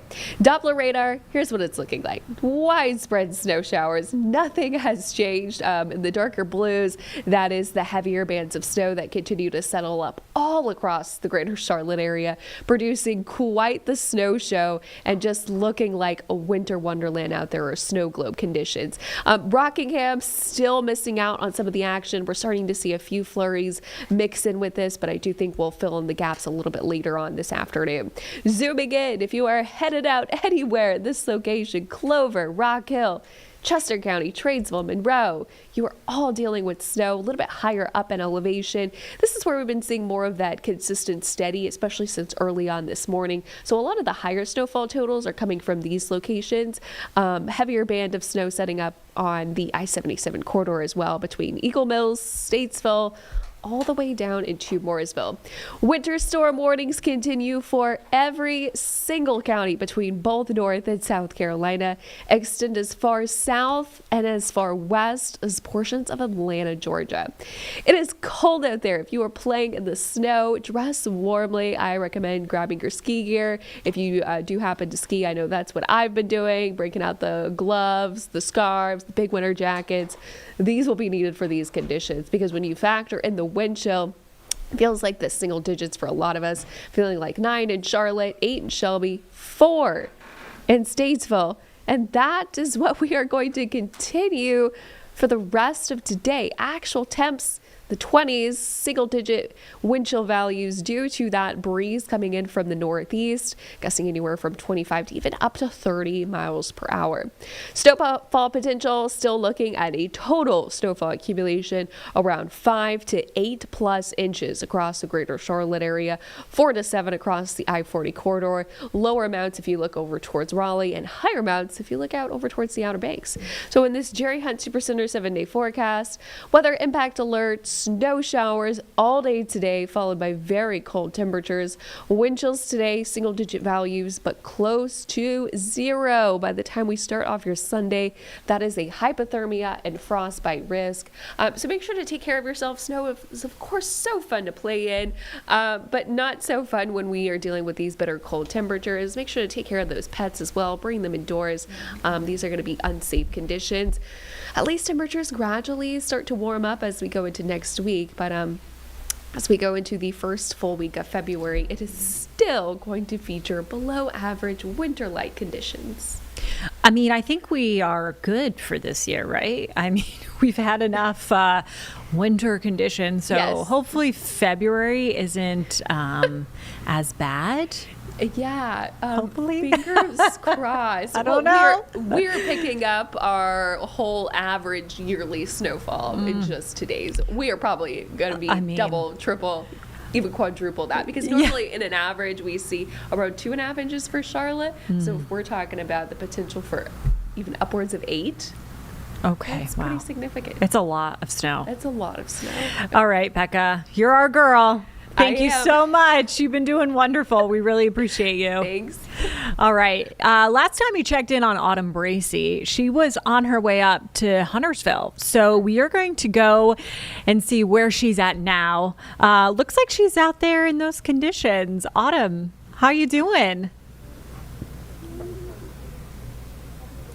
Hey, Megan, you know, we talk about it time and time again, the people that are braving the cold. Where I found several people out here, several families enjoying the snow. Take a look at them in front of me. Kids, say hello. They are having a wonderful time, and we've got Isaiah and Aiden here with me. Okay, how long have you guys been out here? Like 7 in the morning. And what have you been doing? We've just been like sledding and playing football. Yeah. Oh my goodness. So despite it being cold, I know you said you guys typically like to go outside every day, but these conditions don't change that? No, we just have to put a lot of layers on. It's pretty warm actually. We come out no matter what the circumstances. Tell me a little bit about how fun it is connecting with your fellow neighbors here. It's been really fun because like every time we have like a snow day or something, we ask them to come out and we like organize a big football game. It's like a tradition kind of. And yeah. All right, Isaiah and Aiden, thank you so much. Okay, before we go, we want to bring some fun to this morning show. You want to show us how you sled down this hill? All right, Megan. Okay, they are having a lot of fun. Energy is high here, Megan, in Huntersville. As you can see, thank you. You guys did wonderful. I may try it out, Megan. I was gonna say, can you get on a sled right now and just go for it? Like, send it, you know? I'm gonna, you know what? For our next hit, I'm gonna practice. She's gonna think about it. Sledding. I was more like a hot cocoa kind of gal. Look out the window. But here we are. Yeah, okay. So next time we go to you, Autumn, But, I'm expecting you. In all serious, I'm expecting you next hit to go down. Okay. Well, maybe that'll encourage people to stay tuned in. Yeah, absolutely. What were you going to say, though, in all seriousness? Yeah, I interrupted you. Oh, no, I was going to say that the temperatures are bitterly cold, so if you are going out, I think one of the kids mentioned it, you definitely want to layer up. We can only expect these temperatures to get colder as the day progresses, and of course, as night comes, the sun goes down. And so a lot of the homeless shelters have expanded their capacity for people that don't have a place to go. But again, be careful. It is slick. And as the snow has continued to fall down, the roadways are continuing to worsen. So just keep those things in mind, Megan. All right, Autumn, thank you so much. Great advice. And we'll see you on that sled next time.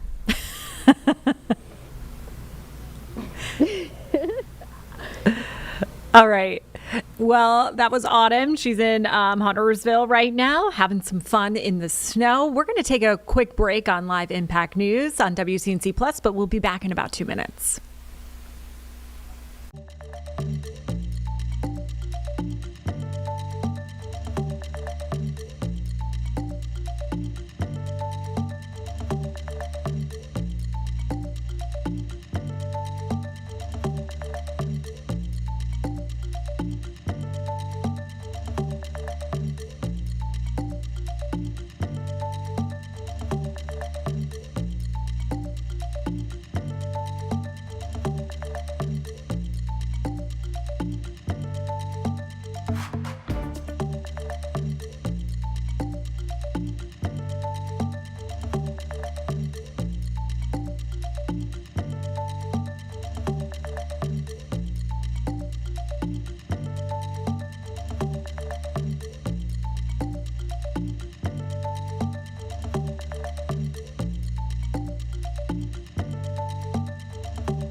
You're watching live Impact News on WCNC Plus. Time now is 11:42. We want to get you to this traffic map right now to show you what's going on those roadways. You can see lots and lots of red, which means stop and go traffic. Really, it's because people are going slow right now, which is always good news. You want to go slow in these conditions. I'm going to talk about some accidents that we are seeing. This is on SigAlert, which is a program we use to track accidents right here at WCNC. So we do have a vehicle crash and a ramp is closed on I-45 outer at I-85. That's going to be exit 10. So looks like that is starting to clear up, but at the same time, just know if you do have to take I-485 right near I-85, just know that that is going to be an issue. Take it really slow over there. We also have an accident. It's right lane at I-85 south between Mallard Creek and Church. So be careful there as well. And then we have a serious accident, Sugar Creek Road right near North Tryon. So if you do have to be out and about, just know that those accidents are around. You really want to be careful, especially driving. Coming in this morning was very, very hectic. Jeb and I, we had trouble getting to work. A lot of our colleagues did. Everyone that we work with, everyone that you've heard from in this show has had issues. Let's take a live look at those roadways from our Chevy Storm Tracker right now. You can see very, very hard. You can't even see where the road is, right? Unless they're behind this car right now, so you can see a little bit, but you're not seeing any of those lines. Like I told you guys earlier, my fiance and he drove me to work, which was so sweet of him. But we actually ended up going over a curb because we couldn't see the lines, and people were trying to make up lines. So really, it's hazardous if you're going to be out in these conditions. Like we've been saying all morning, you know what? Just hang out in your house. She wasn't. She's going to. We're going to make her. But the kiddos sledding out there. So really, you don't want to be driving in these conditions. It's just not safe. And like you saw those accidents around there. So taking one more look at our map, if we can pull that up really quickly, all of that red you see around Charlotte, especially on I-77 as you are heading up towards Huntersville, and just that I-45, that outer and inner loop around Charlotte, really, really starting to back up. And that's just because people are going very, very slow, which is good news. You really want to take it slow. We've been saying that all morning. It's important that you guys listen, and we're going to continue to show you conditions throughout Charlotte while we are here. We'll probably pull up more video for you, but you know what? We want to hear from you as well. We want to see your pictures. We want to see your videos. But we want you to stay safe. So if you want to, you can text those into us. That number is, let me get it on my sheet because I keep forgetting, 704-329-3600. So, there it is right there. Text us your questions too. We're going to have Brad in soon, and he's going to answer some of your questions as well. So questions, pictures, videos, we love to see it all. And we'll be right back here on Live Impact News on WCNC Plus. We're going to take a quick break.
Time now is 11:48. You're watching Live Impact News on WCNC Plus. We are speaking with cats right now on the phone. We have Brett Baldeck. He's representing with Cats.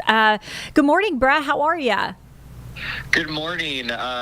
Good to see you guys or talk to you guys another second weekend in a row with a winter storm, but we're making it through. Oh, absolutely. Okay, let us know what is going on with Cats right now. When we were driving earlier, we did see a Cats bus to the side. Are they operating, or what should people know about this? So I'll be completely honest with you and everyone that's watching right now. Our services are being severely impacted by the current snow and winter weather that we're seeing. We have moved our buses off of the neighborhood streets and onto the main roads, but even the main roads are not in good condition right now because the snow is coming down at a pretty good clip. So what we're doing right now is we want to make our riders aware that, and our customers aware that, our services will most likely be suspended early today, but right now we're trying to come up with a plan of when that time will be. We're going to communicate that out as soon as we can, but there are a couple of factors that are playing into this decision. One is that there's a Hornets game at noon, and we know a lot of people took the blue line there and the bus is there, so what we don't want to do is suspend services and not give those people a chance to get home. So there's a lot of different factors that are going to go into this.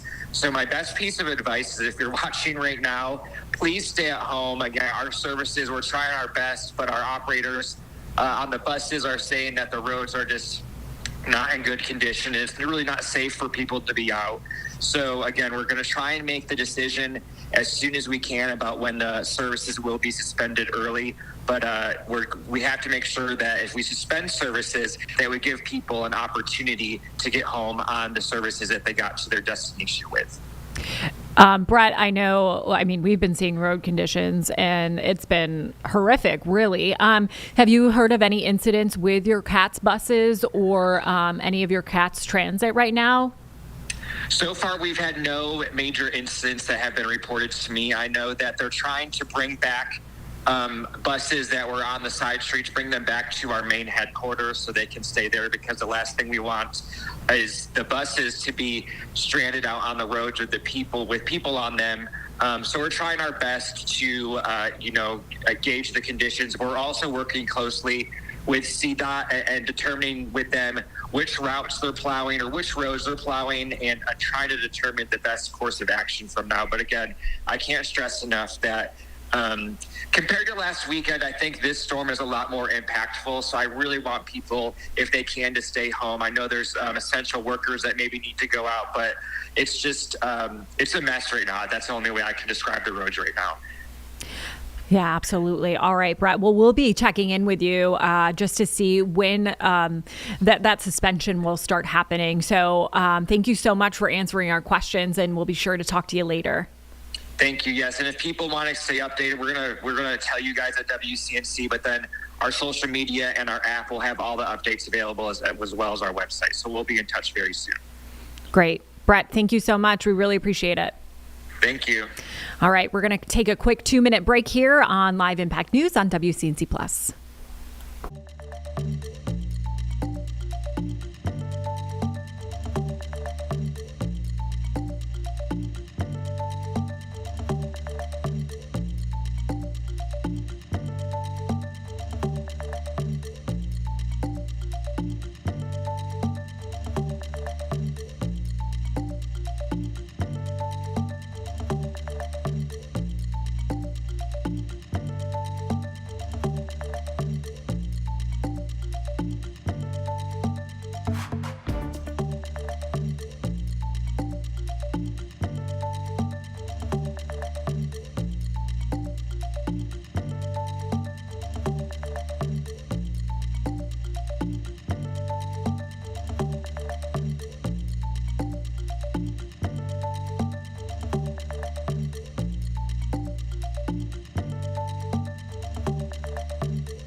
Thanks for watching Live Impact News on WCNC Plus. We're going to send it out to our guy, our number one guy, Richard Devane, out on these roadways, showing you the conditions. Richard, it is Meg talking to you right now, just so you know. And Meg in the morning. I know who it is. Meg on a Saturday morning. Hi. How are you doing? Hi, Jeb. We're riding on. This is, I think, the Plaza extension. I believe we're in the Plaza actually. And as you can see, let's get off of me and get on to the good stuff. You can see that it is slow going. As you've heard, that the visibility is not great. A lot of times with the snow blowing up, but the roads. Now, I'm going to be very honest. These roads are a lot better than the interstates that we've been on. 277, 77, 85 are a lot worse condition. I've seen a lot more wrecks there. It's slow going here. But this is in no way for us to say, hey, guys, come go out and drive. If you don't have to get out here, it's not fun. The walking is a little bit better. We've seen a number of people out walking, but the drive, not fun at all. As we drive, you can see the conditions. It's beautiful, but it is not beautiful to drive in. We've had a couple slips so far here in the Chevy Storm Tracker, but we were in good shape. Mason has got us under control and everything, and that's at low speeds, by the way, guys. If you hit a patch of ice that you can't see, and that's the issue, you can go sliding. So you have to be very careful about that. Like we've been saying, if you don't have to get on the roads, don't. Just stay home and watch us. There's no football today, so just watch us. Forget about that All-Star Pro Bowl game. It's all about Megs in the mornings on Saturday mornings. What a better way to spend my day than to be here at work with you guys. We've seen a couple accidents. They're moving them away. We're actually on our way to some other breaking news. Not getting off right now, but just letting you guys know. So that's why we're in driving this particular area. As you can see, just looking off to the sides, the snow accumulation continues to grow on cars. So people are going to have a lot of, dusting their driveways, pulling their stuff out. Even as I walked up my back stairs today, there's snow, but that snow is on top of ice. So that's something, if you haven't properly treated them, then that could be a situation for you in the morning. As we see, there's some sort of thing in there. What is that, a metal piece? Yep. There's a sign that's blown over in the middle of the road that we're avoiding. And that's another thing with the snow on the side of the roads. You might not see something like that could be covered in snow. So you have to be very careful. One of the things that, go ahead, Max. Oh, I was going to ask you, how are you guys with the turning? I know, sometimes, see right there, you're about to turn. Okay, let's see how you do. Yes, we're about to turn. They're watching you, Mason. Everyone out there in the world of streaming. See how okay, you did a good job. Yeah, very nice and slow. The Storm Track is great, and it's built for these inclement, but I can tell this is ice right here, guys. This is slippery. As we're coming around, you'll see. And you see when we make that turn, you're going to see flashing lights because there is a situation ahead. We've heard of a fire. We don't know the cause, but as you can well imagine, in conditions like this, we're not going to speculate, but it could be anything weather related. As we pull up to this, you see, and then of course, here's another issue. Firefighters will have to use what to put out fire? Their hose is the water, and of course, in these conditions, after they get the fire out, that water will freeze over everything. We're trying to find another way to get around. I think this is a dead end. So that's what happens. Okay. We have to turn around. Yeah. Guys. So you can see it's somewhat difficult, and this is a car that is built for this. But if you don't have to be out here, don't be out here. In a few seconds, now you see the great work as we back up. Mm-hmm. You're doing great. Well, this is, hey, I've learned it's best to have somebody who knows what they're doing. So Mason knows what he's doing. He's taking his time, and we're very safe. But what we're going to do is jump out in just a second and look at this situation up here. We're a report of a house fire just up the road, so we're going to find out what we can. We're going to have to find the spot that's away from the actual fire and so the workers can do what they have to do. So let me get off for a moment, And can I come back in a little bit after I Yes, find out what's going on? absolutely, Richard. We really appreciate that. Richard, where are you again? What is this road? This is right off of the plaza. This actual road is Plainfield Drive, but we're off the plaza. What's the actual physical address as we zoom in and give you the actual address where there's fire is Rupert Lane, Okay. which is off of the plaza. All right, great. In that part of East Charlotte. So I'm Okay. gonna jump out and run up the street, and I'll get back to you guys in a few Yeah. minutes, okay? You do what you need to do, Richard. Thank you so much for checking that out for us. Be careful. Absolutely. See you guys in a little bit. All right. As you could see, really, hard to drive in as well. Like we have that storm tracker, which is 4-wheel drive. It's amazing. So it's good for us to be out in these elements. But we're going to send it over to Brad Panovich right now. He's got an update on your weather.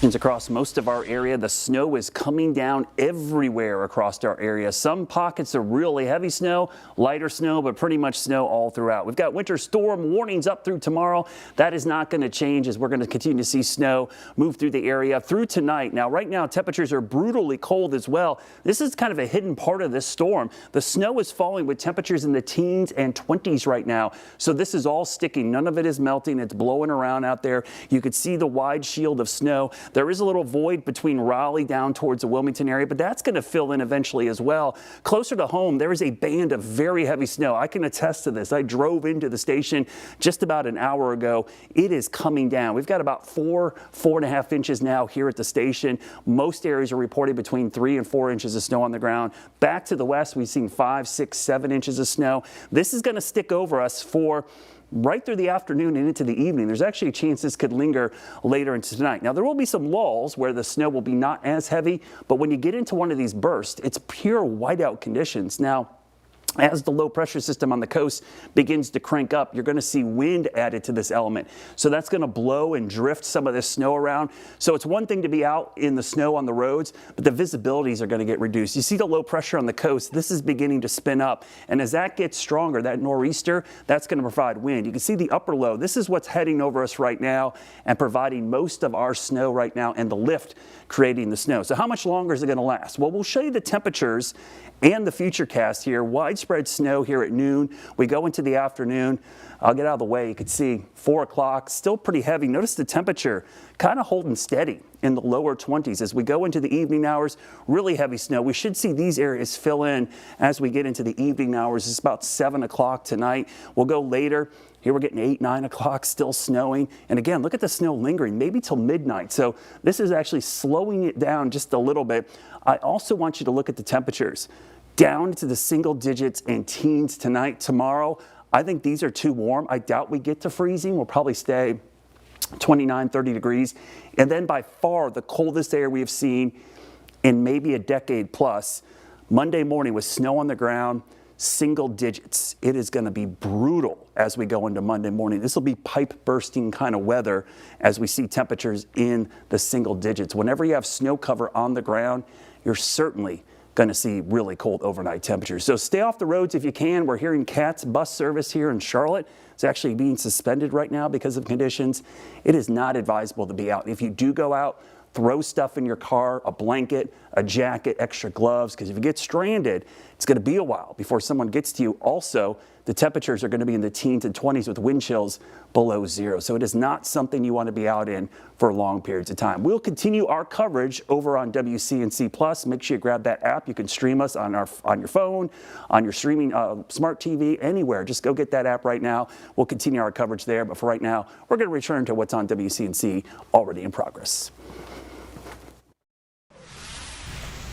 And Brad will be joining us here in our Live Impact News studio. But we're going to throw it over to Julie Kay, where, oh my goodness, that wind is blowing, girl. How you doing? That is exactly what I was going to say too, Meg. You took the words right out of my mouth. I just had to move over because the wind is picking up a little bit. And that's what I'm going to say is the biggest difference from what I was feeling earlier today in our first couple live shots is the visibility's been a problem, and just the fact that the snow is piling up so fast. It's making it hard for people to drive. Woo, but now the wind is becoming kind of a problem for me standing out here, and for, I'm sure, those sledders. We've seen quite a few people in this area. This is kind of the road that people are taking from kind of the neighborhoods over here into Freedom Park to go sledding. Seeing quite a few people though with no sleds, just hoping to find some people to let them borrow it. That's kind of another piece of this too, is people that are from here don't own sleds, because why would you? It hasn't snowed this much. I can't remember the last time it snowed this much. Hasn't really snowed significantly at all in years, and so a lot of people don't have the gear. So we're seeing people with some unique sledding options, maybe some cardboard boxes. I've seen a boogie board or two, so people are doing their best. But yeah, that wind is going to be a little bit of a problem if you're hoping to have some fun out here, so just watch out for that. Maybe some sunglasses wouldn't be a bad idea. But where we are right now, I mean, multiple businesses are open. Like I've said, people walking around trying to get coffee. We're between Kid Cashew and Penguin, both of which are open right now, seeing people go inside. They've actually got some deals going on, so if you're willing to make the drive or the walk, if you're close enough out here, some pretty good deals if you're looking for a drink on this nice day, some lunch, a nice warm meal. Got a little bit of everything going on. I did get a chance to speak to the owners of those two businesses. They're out here, you know, chatting with each other and trying to stay warm. But they said that they are pretty impressed with how able their workers were able to get into the restaurant this morning. Pierre's taking a shot at the roads here. You've seen a couple people driving through. I will say, I have not seen a plow come through here, which I'm pretty surprised, because this here is a fairly significant road, especially on its way to Freedom Park with so many neighbors nearby and so many businesses. So that's what we're hoping for now, and that's what both Kid Cashew and Penguin are hoping for now, is that these roads get plowed a little bit more. But I mean, at this point, as you can see, still coming down. That wind is blowing things all over the place, and so even if they plow it now, they're gonna have to do it again, Meg. So long ways to go, but so far so good for people out here having fun. That's good, Julie. But I do want to point out too, with that wind, how cold are you feeling? You know, I felt better, Meg. I have felt better. It is a little chilly. I will say my biggest mistake in dressing for the weather is I should have worn a second layer of pants. That was, thank you, Pierre, for showing my cold legs. My boots are good. I've got on 2 pairs of socks, 2 sweaters. Hey, how you doing, sir? Do you want to be on TV real quick? He does not, but good luck out there. Stay warm. He's a little bit better dressed for the weather than I am, wearing maybe some nicer gloves. I think that's the problem, is the wind is kind of blowing it right on you too. So it's so cold that my face is cold, my legs are cold. My other biggest mistake was these are not the right gloves. The snow is not kind of like icy wet, so it's really not that bad. But he did a better job with wearing a little bit more protective from the wetness of the snow. So be careful of that too. I do have a second hat, so if you see me switching hats, that's why, because I knew my hat was going to get wet as well. Okay. Well, get back in the car for a little bit. Try to warm up, Julie. Thank you.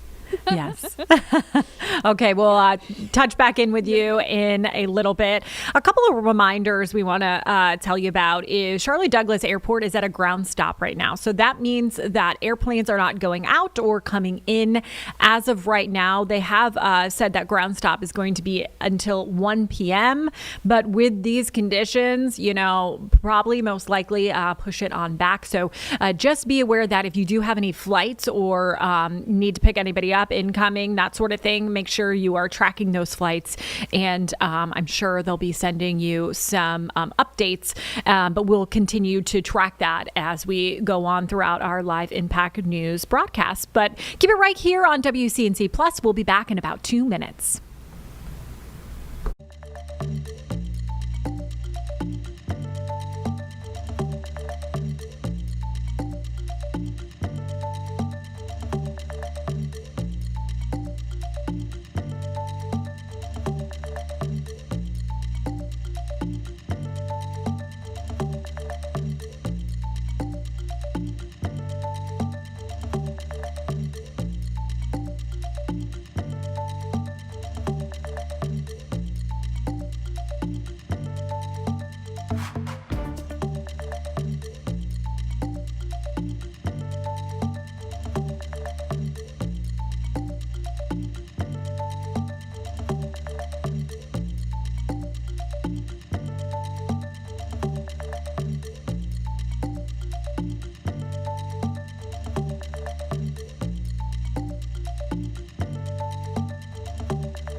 Back to WCNC Plus Live Impact News. Time right now is 12:10. And guys, my favorite person in the whole entire world is about to grace us with her presence. Spencer Collins over here. She is live in the elements.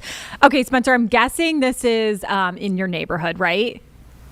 Yes. So I live in Steel Creek, right off 160. I'm trying to walk to the end of my cul-de-sac where you can kind of see it to maybe see some roads. Not too far from Tryon 49, the Rivergate area, if you are familiar with the Steel Creek area. Behind me, so that's 160 right there. We've seen a consistent stream of cars, not, as many as a normal Saturday, but there are definitely more people out on the roads than I kind of expected. I was out a little bit. It's different than last weekend. I drove, came to work last weekend. The biggest difference that I've noticed between the ice and the snow from last weekend is like the roads just aren't clearing. So it's totally white on the roads. You can't really see any markings for, the places that I drove down 160 and Tryon, normal streets, main roads. So I did see on 160, probably like 15 minutes ago, a crew coming to shovel out a car, had some snow, got, just on 160 or Tryon, had snow in front of it, so needed some help. It was a lower kind of smaller car, so everyone going really slow on the roads that I've seen. But yeah, it's really hard to see any markings, so you're hoping that you're in your lane. Thankfully, not a ton of cars out. Anyone who does need to drive, reminder, put your headlights on, especially if you're using your wipers. That's the law, so something big and important to do there. Spencer, you have been in Charlotte for a very long time. Talk to me about the last time you saw something like this. We've been talking about it all week. It's been a long time since we've got 2, 3, 4, 5 inches. And I was just, I'm normally working, so I don't see it too much, but it really is honestly like I stepped into a Christmas movie. The trees are covered in snow. It's so crazy. And it's just, Becca was talking about all morning how she keeps expanding, like 5 to 8. Now I'm just putting the plus sign on because we've had a consistent snow. And I've noticed these flakes are a little bit bigger than I've noticed in the past. I've been here for a while now. This is a very consistent snow, more than I've seen in a really long time. 2018 was, I think, the last consistent snow I had seen. We've talked about, we got a little bit last year, but a really more than an inch. It's been a really, really long time. And so I think that's what's really important for people to remember too. Many people haven't seen this, so stay inside, stay warm. Hot cocoa, soup, we're making chili, so anything you can do to stay inside and stay warm. And again, something important, kids want to go out and play, but we've talked all week about they can still get hypothermia, they can still get dehydrated if they're out running around, to take water breaks. Really important that if, they get wet, get them inside. It is kind of a not super wet snow, but they can get wet, so take them in and out, take breaks, get some food, get some water, come outside a little bit later. And Spencer, you have a little one, Ben. Is he loving the snow or what? So when we first woke up, he's like, oh, ice again. We're like, no, it's actually snow this time. My husband took him out when I went to the gym. He's like, you don't care, do you? And I said, no, because I don't really want to be outside. So my husband said at first he was not into it, but then he got into it a little bit. So they were out for a little bit, but now back inside, probably going to do lunch and the nap time and probably come out a little bit later. But it's, falling consistently. We have a couple inches here for sure. And like I said, anything, even if you drive, it just gets covered so quickly again. So it's really hard to see the roads. So stay in. Yeah, stay in. Great advice from Spencer. And you know what? You did so good that I think they're going to make you a reporter now, honestly. Oh, okay. Okay. She's like, I'm leaving now. Someone else can read all the scripts then. Okay, Spencer, thank you so much for showing us the elements out that way. We really appreciate you. Yep. Bye. Talk to you guys later. Stay warm, Okay. everyone. Yes. Bye. Bye. All right. Spencer, she is just the GOAT. We love her here. Okay, we're going to take a quick break right now, but keep it right here on WCNC Plus. We're going to continue to show you the elements outside, so you don't have to go outside, just keep it right here. We'll be back.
You're watching Live Impact News on WCNC Plus. We do have some breaking news right now. We are going to get over to Richard, where fire crews are putting out a house fire in East Charlotte. So looks like the roof right there, what you're looking at. Lots of snow coming down still, as we've been saying, but looks like there's a fire. I don't know if it's in the attic or not.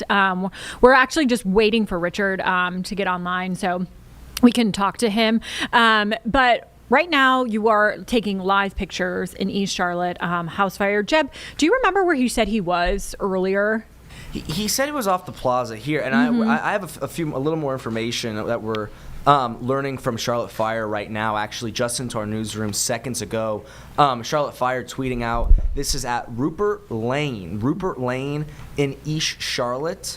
When they got there, they said there was significant flames, which, given the scene that we're seeing, not hard to believe. Right. But, I mean, we talked to the Rowan County Sheriff earlier, and he said they're really only responding to the most serious calls. Like, no one wants to be on the road. And these firemen who are already doing such a difficult, dangerous job, I mean, this is a whole nother level of complexity. Absolutely. And, you know, we don't know the cause of the fire yet, so we don't want to speculate. But usually when there are these cold temperatures, we do see a lot more of these fires just because people are using generators, you know, gas, that sort of thing. So you really want to be careful if you are trying to heat your home. Do it the correct way. Make sure your candles are out. Fireplaces are safe, that sort of thing.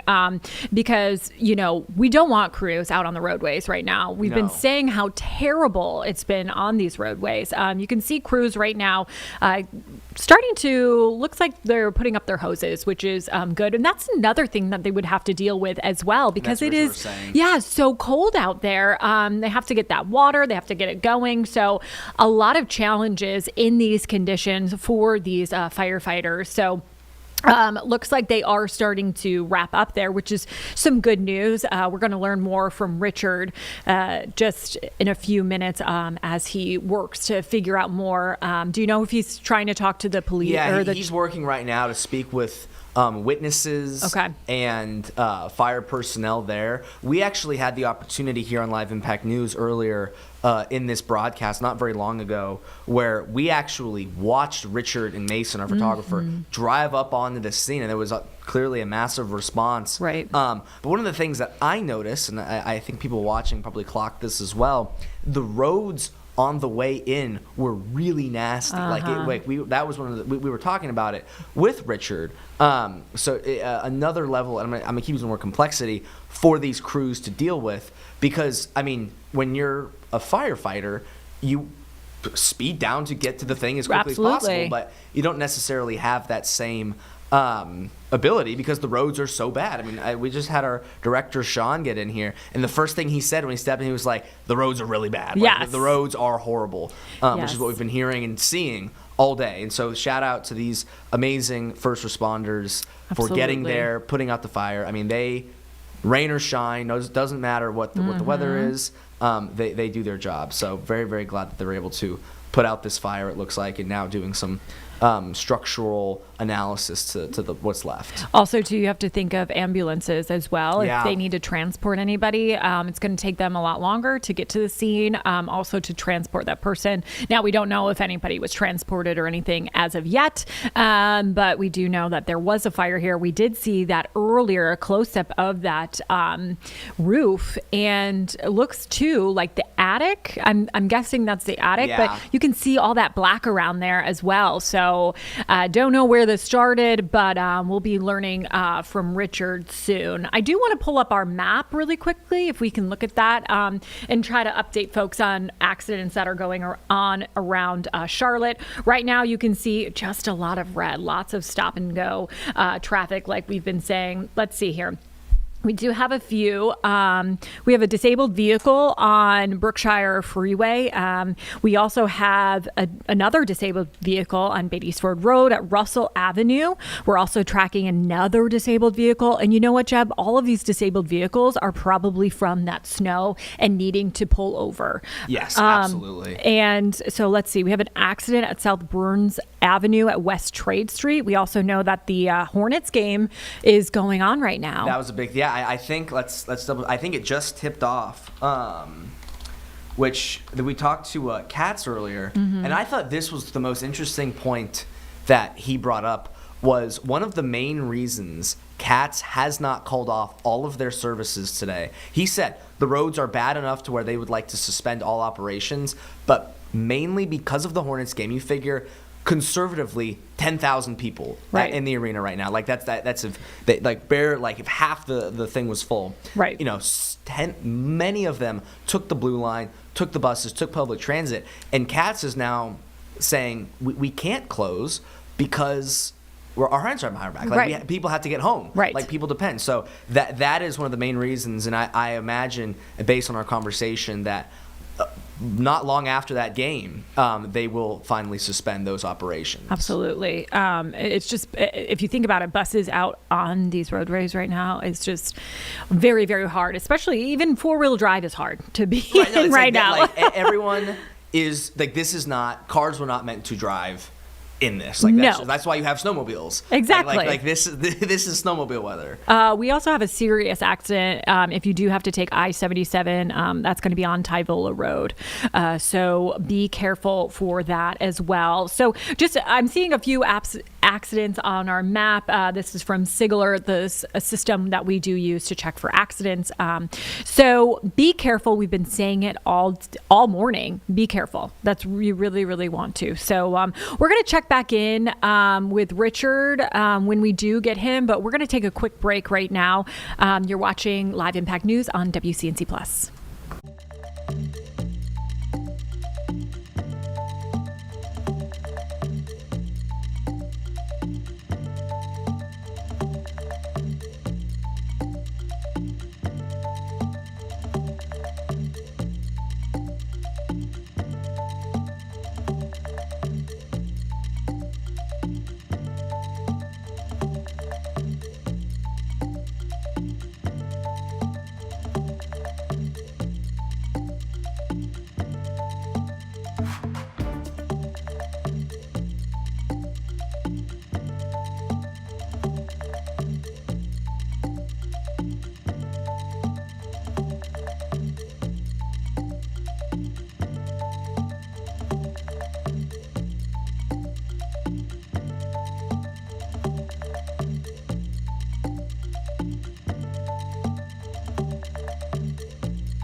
Welcome back to Live Impact News on WCNC Plus. We've been getting so many videos from you guys, which is awesome because we want you staying safe in your backyards and just sending us what you see.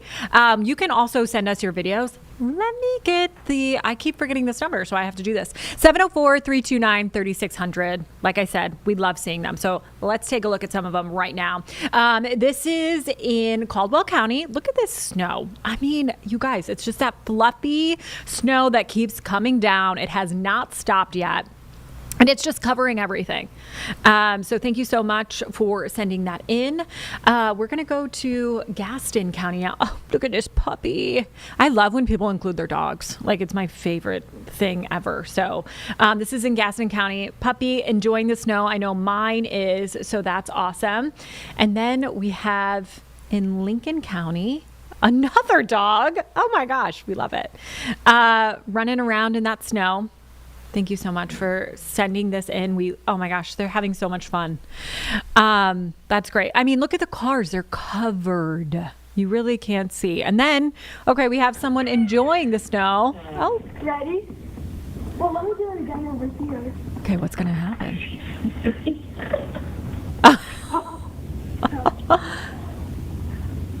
Oh, nice face plant. There's so much snow.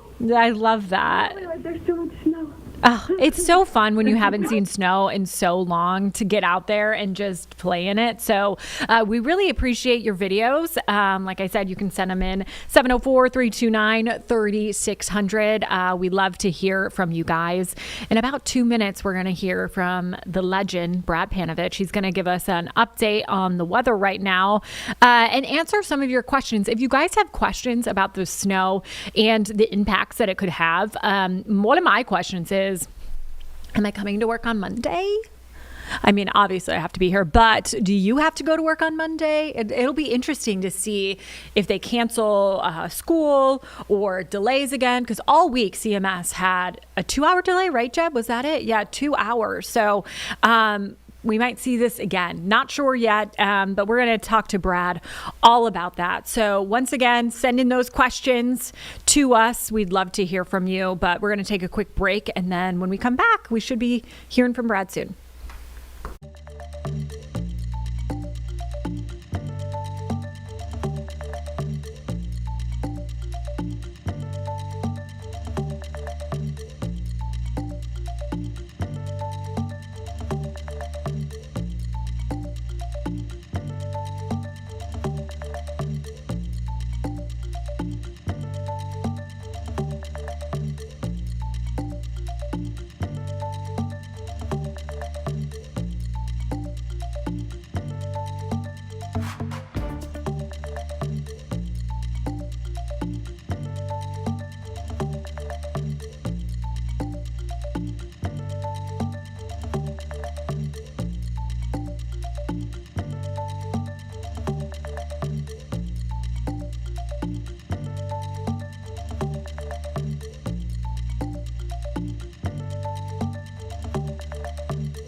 Time now is 12:31. You're watching Live Impact News on WCNC Plus. We're going to get right into it with Chief Meteorologist Brad Panovich. Brad, thank you so much for being here. Yeah. Another weekend and another time you're in here. Yeah, this is a completely different storm, obviously, but it is all snow. And I drove in around an hour and a half ago, and I was kind of prepared for that. Okay, snow, good. but Yeah. It's pretty deep. I'll be honest with you. The roads are not great. I think if you go slow, you can get places. The biggest concern is you better have all-wheel, four-wheel, good tires. Go slow. Good luck finding the lane you're in, because I think that right now is the hardest part. Even 77, I came over, it's completely covered. I didn't go on the interstates. I kind of stay off the interstates during winter weather because I don't like being stuck there. If there's an accident, you're stuck. You can't go anywhere. A lot of people walking too, Meg. That's one thing I noticed. As I got closer to South End, I think people are like, I'm not going to drive. There's a lot of people out walking, enjoying the snow. But let's take a look at some of our cameras here. You could see pretty much everywhere we look, it is absolutely coming down. Probably the heaviest snowfall I see right now is on our Kannapolis camera. And that's what we're going to see the remainder of the afternoon. Kind of like burst of snow, and then it lets up, and then a burst of snow. It's really going to be kind of on and off the rest of the day. The temperatures, we haven't talked much about this, but it's 20 degrees at 12:33 in the afternoon with snow. We don't normally see snow with this cold of air, teens to the north, so this is not melting, and you can see the big low pressure system. The upper low is driving a lot of our snow right now, and you can see that heavy band is shifting north. If you look carefully, you can see the darker shades of blue. This is really up in here. This looks to be the heaviest band. So areas from Hickory, Statesville, Salisbury, over towards Monroe and Kannapolis. That's why our Kannapolis camera had such big flakes on it, because we're seeing those really, really intense bands going through. If I widen this out a little bit, you can see the low is going to be over us for a while. It's kind of rotating around. You can actually see that kind of counterclockwise spin. It looks like it's over Clemson or Greenville area. It's sliding south. This is going to be a pretty rare event where I think areas around Charlotte south get more snow than areas north. And folks in Raleigh to Fayetteville, you haven't seen anything. There's folks up there. I have a lot of friends in the Raleigh area. They go, uh-oh, it's not snowing at all. That's kind of the snow hole right now. But if we widen this out, you can see on the coast there's another low. That's the nor'easter part of this. This is when the winds pick up. So right now, the winds are just kind of breezy. They're going to get worse as we get into the afternoon, because this low pressure on the coast is going to do what we call bombing out. And what that means is the pressure just drops dramatically. Think of it like rapid intensification for a hurricane. When that happens, the winds are going to pick up, and we'll have near blizzard conditions in parts of the Carolinas. So for the rest of the day, I kind of put this timeline together to give people an idea on what to expect. This afternoon, heavy bursts of snow. It becomes windy. I would avoid travel. I know I told you I just drove in. I've driven in snow. I actually like driving in snow. And even for me, I'm like, my wife would never do this. So I know a lot of people are like her that hate it or don't like the rain. If you're even timid at all, do not do it, because it is pretty bad out there. The real concern would be if you get stuck or you spin out, you're going to be there for a while, and it's 20 degrees with wind chills in the single digits and teens. So if you're going to get in your car and go somewhere, if you absolutely have to, you're an essential worker, you have to get to work, you have to do something that's really, really important, make sure you have hat, gloves, jacket, boots, put a blanket in the car, make sure you have a full tank of gas, a fully charged phone. Just do those before you get in the car. If you do that, I think you'll be much safer than just going out, with Crocs on or something. Someone will run to the convenience store and get stuck out there. So quick look at your Futurecast. We'll show you that the temperatures are in the teens and 20s, but look at the snow. One thing I think that's a little bit different than earlier, I think this is going to linger. This is midnight, and we still have light snow falling. So I think this is going to linger into the overnight. Becca did a great job this morning. We upped our totals based on the trends. We're now going 5 to 8 inches of snow. And if you're curious, the last time we've seen 5 inches in Charlotte, 2004. 2004 is the last time we saw snow of this magnitude. It has been a long, long time since we've seen something like this. 2018 was the last 3-inch snowstorm. 2014 was the last time we saw snow of at least 4 inches. Now, that brings me to this. Meg, you know how to measure snow? Have you ever measured snow before? I don't. Maybe when I was young. I don't know. All right, so everyone thinks, okay, I'm just going to stick. Right, that's what I was thinking. So if you want to do it like a pro, go out in your yard, Find places that the dog didn't walk, you didn't walk, flat as could be, away from the trees. Measure 3 places and then average them out. That's the best way to do it, and you'll get a pretty accurate measurement, because with the blowing and drifting, it's probably going to be hard to get an accurate amount. But if you want to do that and send us a report, that's the best way to do it. And have fun in the snow. Just bundle up if you're going out there. I know a lot of kids and families will be out sledding and playing it. It's their first snow. All times my dog's first snow, he still doesn't know what's going on out there. He was scared to death to go into the snow. So this is a first for a lot of people. It's been a while. Enjoy it, but just bundle up, because it is super cold. This can be dangerous to exposed skin. So if you're going to go out, limit your time. A lot of hot cocoa breaks. Make sure you're taking those warming breaks, and don't spend too much time out in this. Especially with that wind, right, Brad? We were seeing Julie earlier, and that wind was whipping around, and I'm like, ooh, you are cold. Yeah, I mean, the wind chills, like, we're under an extreme cold warning for Charlotte, and what it means is that the wind chills or the air temperatures are going to be single digits or below 0. I do think we will see wind chills in Charlotte, not the mountains, 5-10 below 0. That's certainly possible. So that's serious stuff. So please be careful out there. Also, too, great advice about driving, to make sure you have all the right stuff on. My fiance brought me today, and he was in his slippers. I'm like, what are you doing? I'm like, what happens if you get stuck? Yeah. What are you going to do? Well, that's the thing. You got to be prepared. Like, hey, you might just be going to the store real quick, but act like you're going to like an adventure into the mountains for like days. That's kind of the way you got to prepare, because you just don't know. The other thing is, like, and again, I think most people know about their car, but your car has lower gears. Like, people don't realize, even an automatic transmission, there might be a 1 or 2 or a low gear or a snow mode. You probably have never had to use it or look at it. If you're in deeper snow, those lower gears are going to give you better traction. It also will force you to go slower, because you can't really go fast in the lower gears. So it might be a good way to drive if you do have a car that's front wheel drive and you have a lower gear. It definitely will help you. I know, like, my wife's minivan has a snow mode, and she's like, she didn't even know what it did. I was like, I had to show her, like, snow mode is what you're going to use if you have to get out. But luckily she didn't have to, and we're not going anywhere. Now, I know last week you were saying the best advice was for the ice, I should say, was to maybe go on the side streets.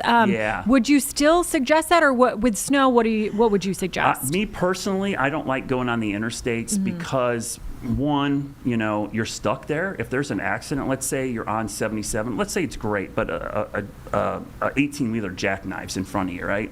And everything, the road's blocked. Well, you know how the interstate is. You got a median, and if you're not near an exit, where are you going to go? You're stuck. You're just going to be sitting in your car. So for that reason, I like to stay off the interstates, because I don't get stuck there. The other thing is, even if one lane is open, there's always going to be some yahoo in like a pickup truck going like 60 in the snow lane next to you. And because people think it's the interstate, they can get up to those speeds. I think that then introduces a whole nother level of issues. On the side streets, everybody's going to go pretty slow because they know there's stoplights, stop signs. It just slows everybody down. And to me, that forces you to go slower, and it takes you longer to get where you're going, which is fine. That's what we want. That's the thing I would tell you. If it takes you an hour, it's going to take you an hour.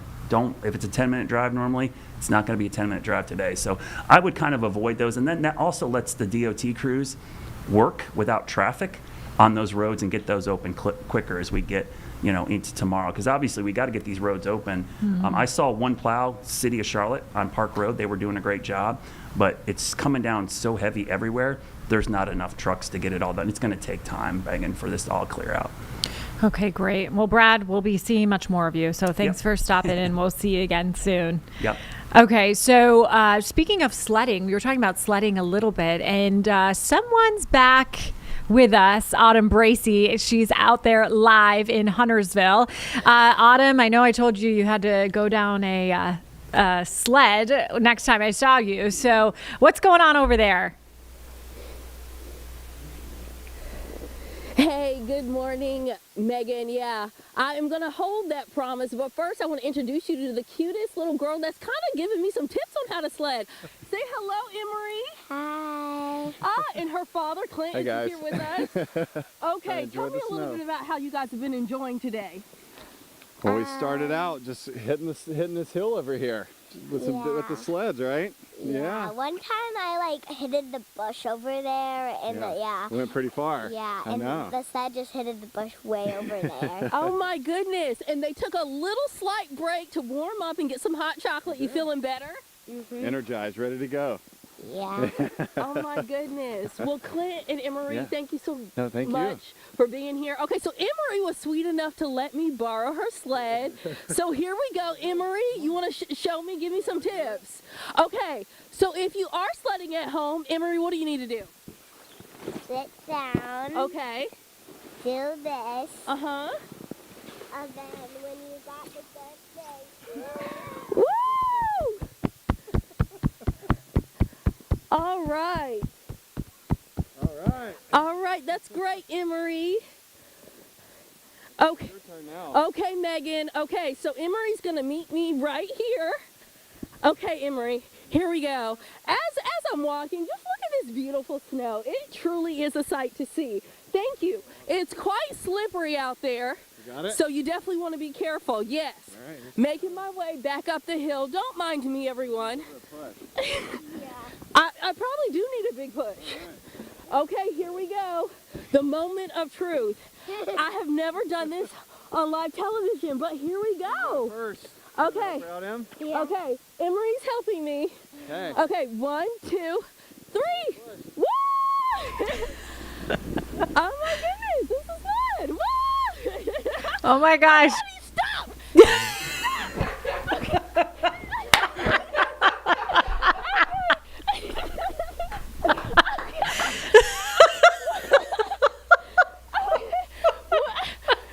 That truly was an unforgettable moment, everyone. So fun. I hope you enjoyed it back at home.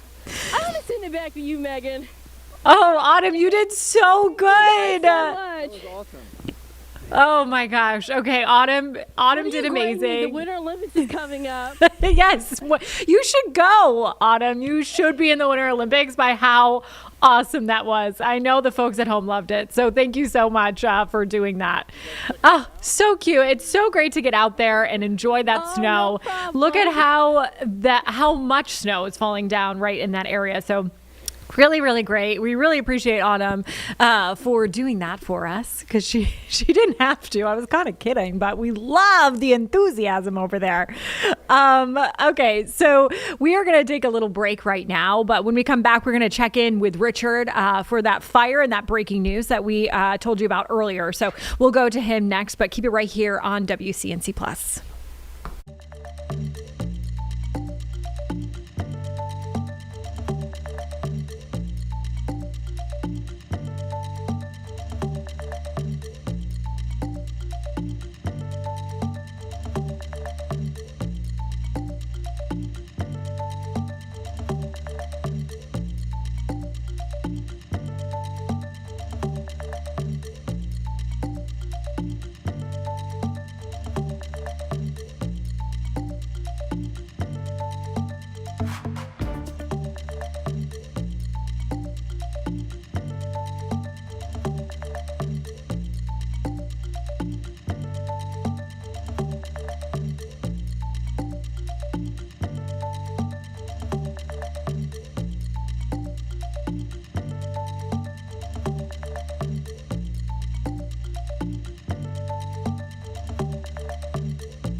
Time now is 12:46. You're watching Live Impact News on WCNC Plus. We're going to get it right over to Richard Devane right now. He's right off of the plaza. And Richard, we have some breaking news there. We showed the fire earlier. Can you tell us a little bit more about what happened?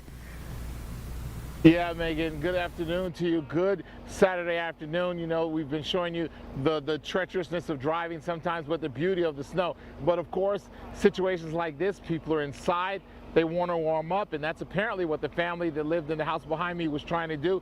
They turned on their fireplace, and all of a sudden they had a lot of smoke that eventually led to flames. This is what's left of that house. This is on Rupert Lane, the 5800 block of Rupert Lane. I spoke with members of the family who lives there. They're now in another neighbor's house. They say they were upstairs in their room. The two youngsters were in their room, and they smelled smoke. They said that their aunt and mother had, their uncle and mother had turned on the fireplace, and then all of a sudden a ton of smoke came billowing out of the house.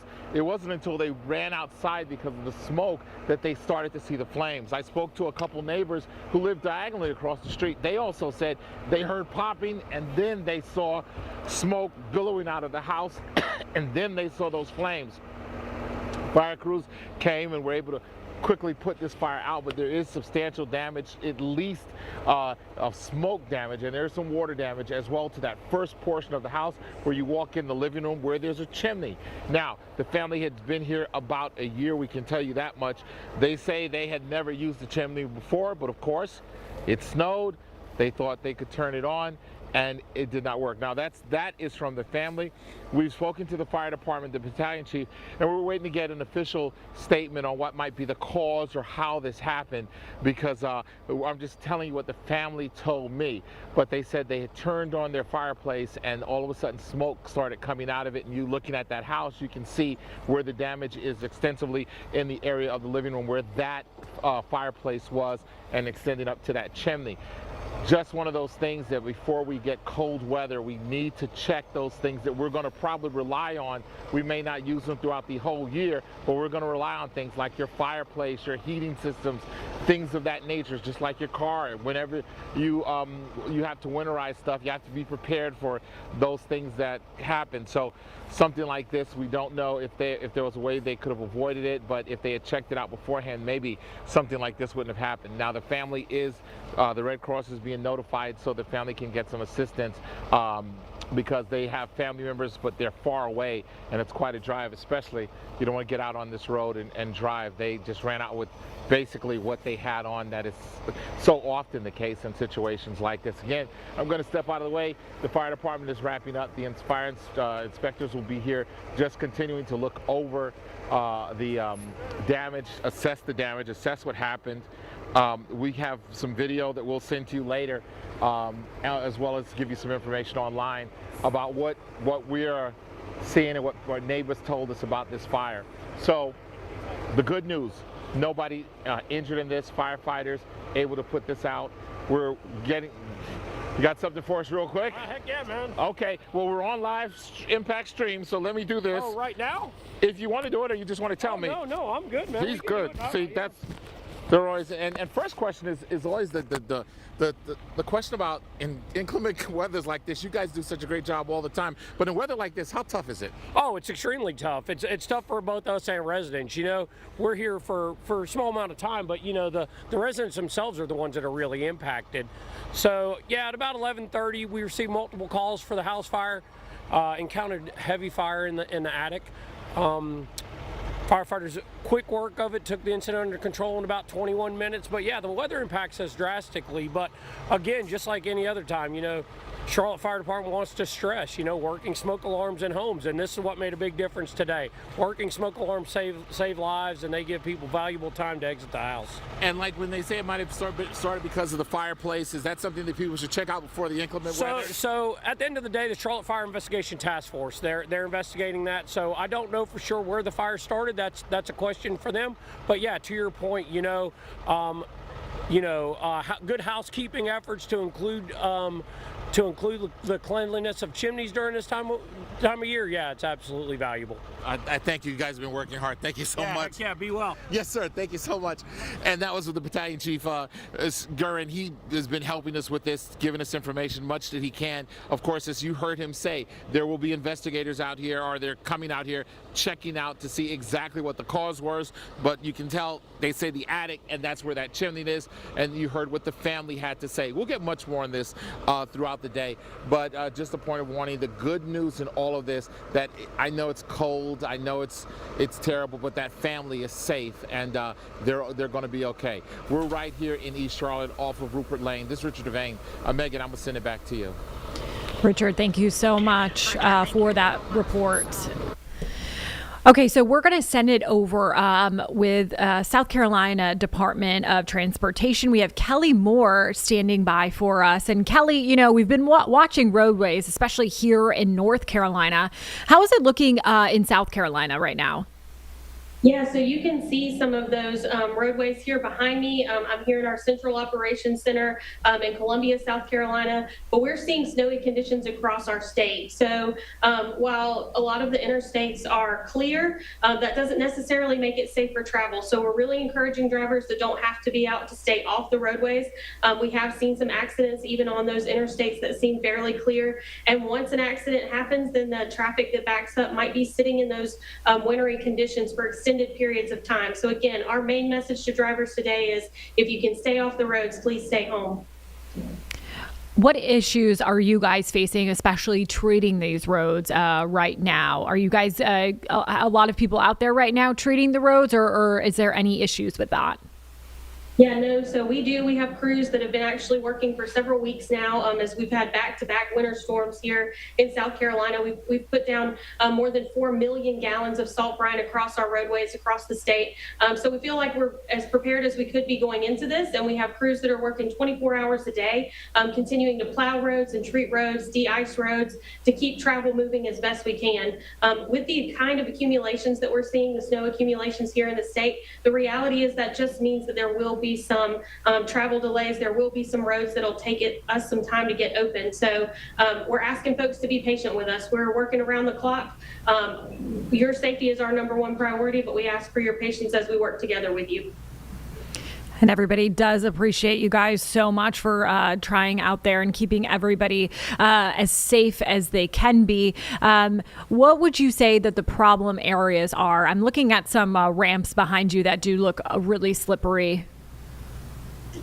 Yes, I would say, the interstates and primary routes, mostly clear throughout the state, but we're just seeing really heavy snowfall in the upstate, outside of the Charlotte metro area as you come into the top part of our state, and even moving through the Midlands and into the PD and coastal regions of our state. So as the storm continues to move through the area, we just know that we can't keep up with that accumulation of snow that's going to hit our roadway. So we're out there working, but we know that there are going to be some slippery spots, especially as you get off the interstates and you're on your secondary and neighborhood roads.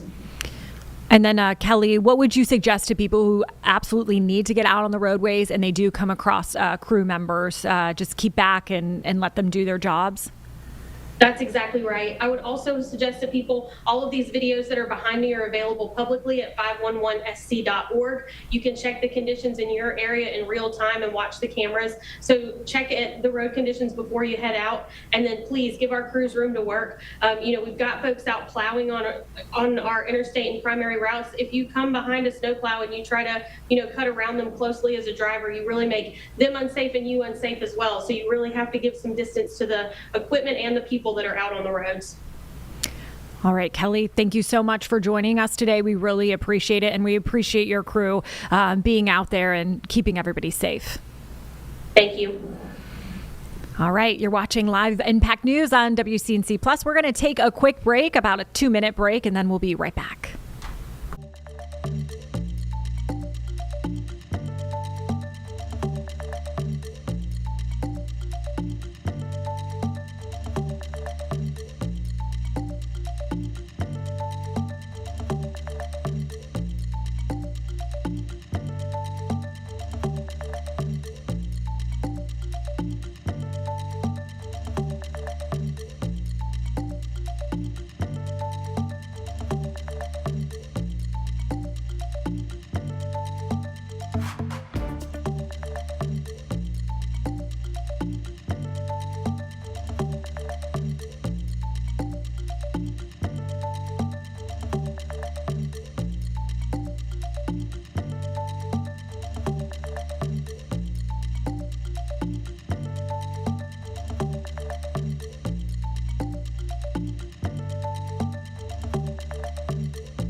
Welcome back to Live Impact News. We are getting an update from NCDOT. Here's Jen Goodwin telling us about the roadways in North Carolina.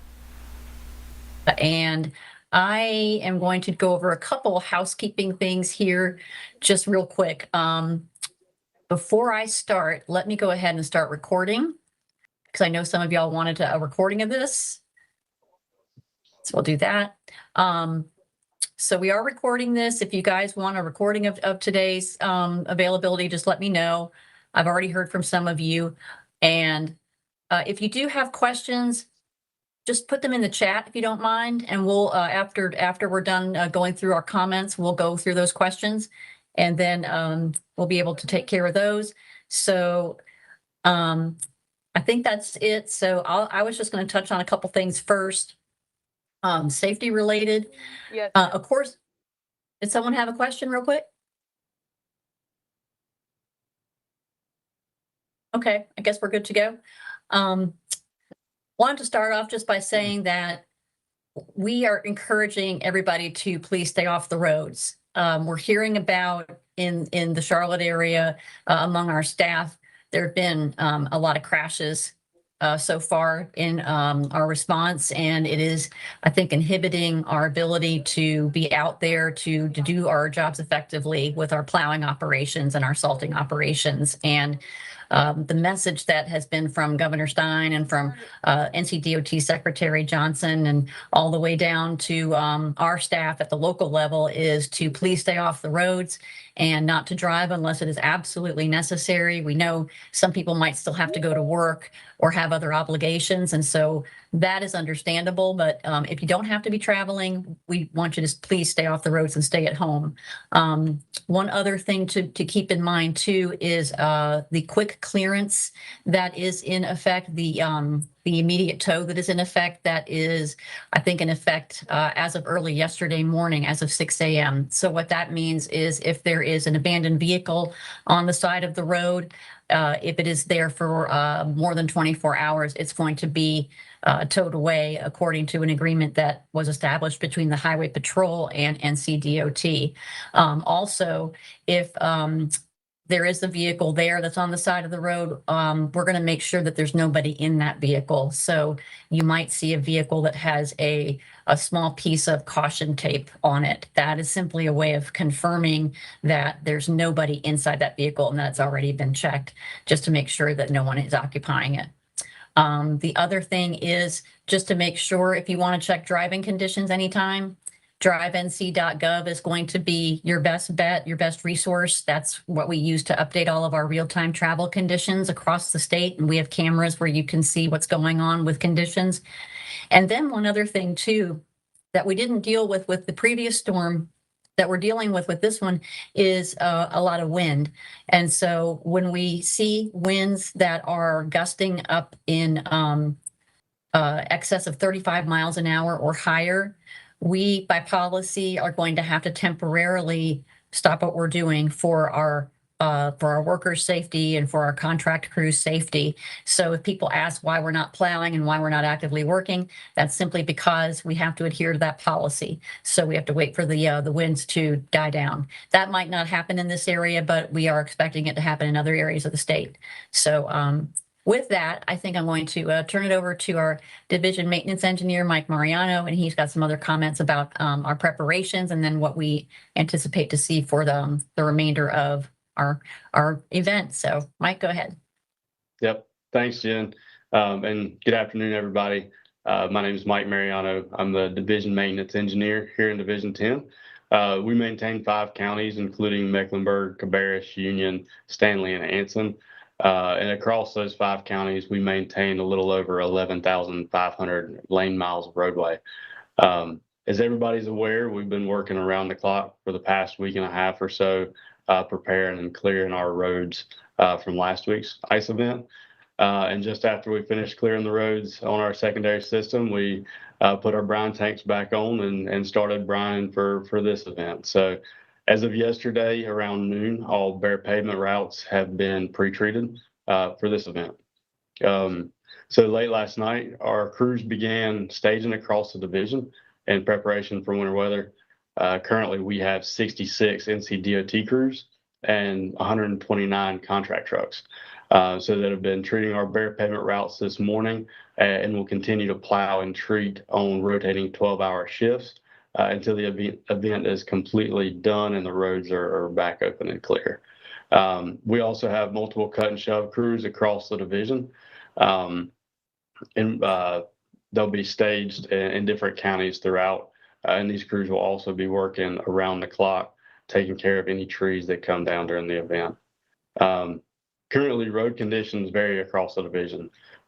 We have seen some very heavy bands of snow hit Mecklenburg and Cabarrus County early this morning, and I think most of our other counties have been hit at this point.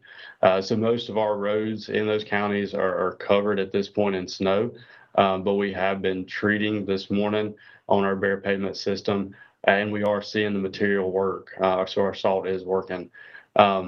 With the snowfall amounts that we've seen already and the anticipated amounts in the forecast, we have started plowing on most of our bare pavement routes, and we will continue to do so throughout the event until we completely clear the roads. As Jen mentioned, and I just want to reemphasize, just please be patient with our folks as we clear the roads, and stay home if at all possible. We've been seeing a lot of accidents, especially in the Mecklenburg County area, in the last few hours with people just using unsafe speeds. And so we can't emphasize enough just to slow down and increase your travel distance and stay home if at all possible. Like Jen also mentioned, you can check our website, drivenc.gov, for real-time travel updates if you absolutely have to get out and get on the road. So with that, Jen, I'll pass it back to you. Okay. Folks, if you've got any questions for either one of us, you can throw those in the chat. I don't see anything just yet, but please feel free to go ahead and do that if you want to.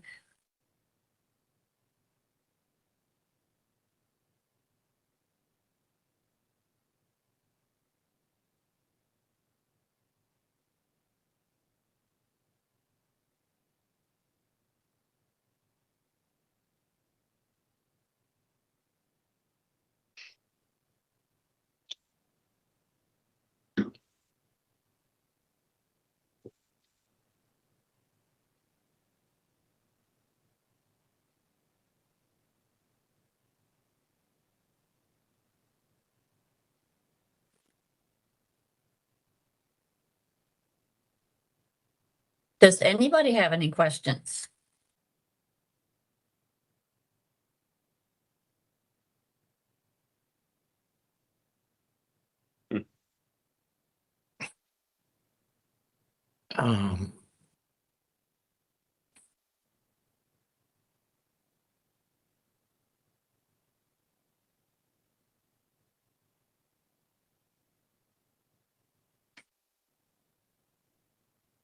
All right, Joe's going to take a stab at it.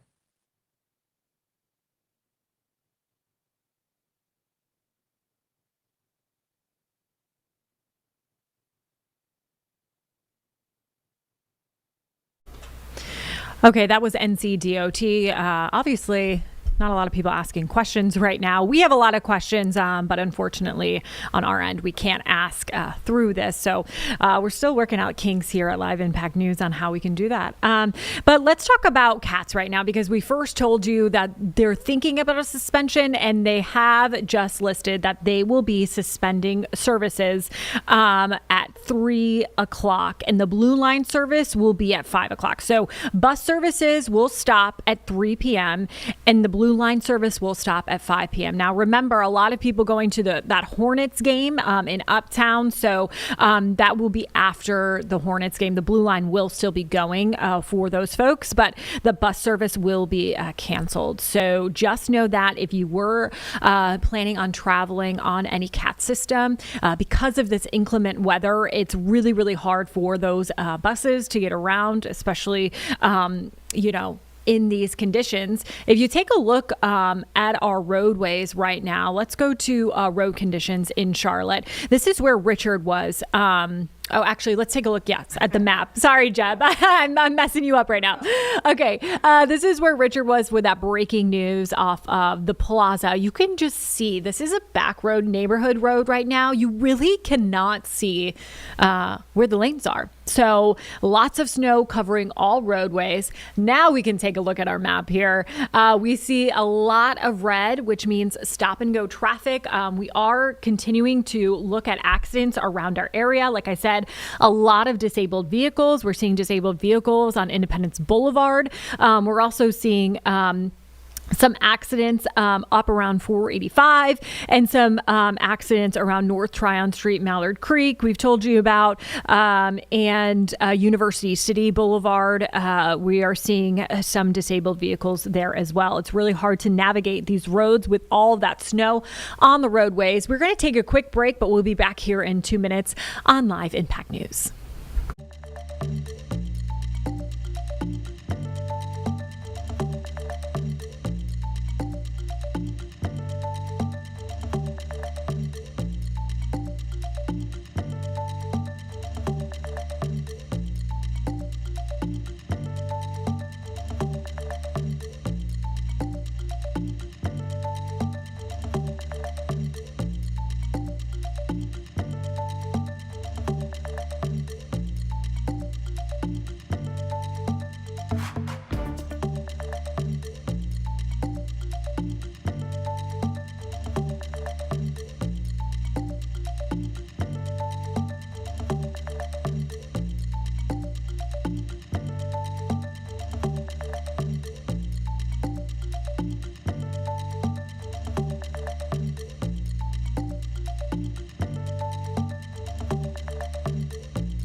Welcome back to Live Impact News on WCNC. Plus, the time now is 1:11. Okay, so we've been asking you guys to send in your pictures, and let's show off some of them. Well, we know it's snowing right now in Charlotte, but Gastonia, Gaston County. Look at this, okay? So much snow covering patios right now. You really can't see the chairs.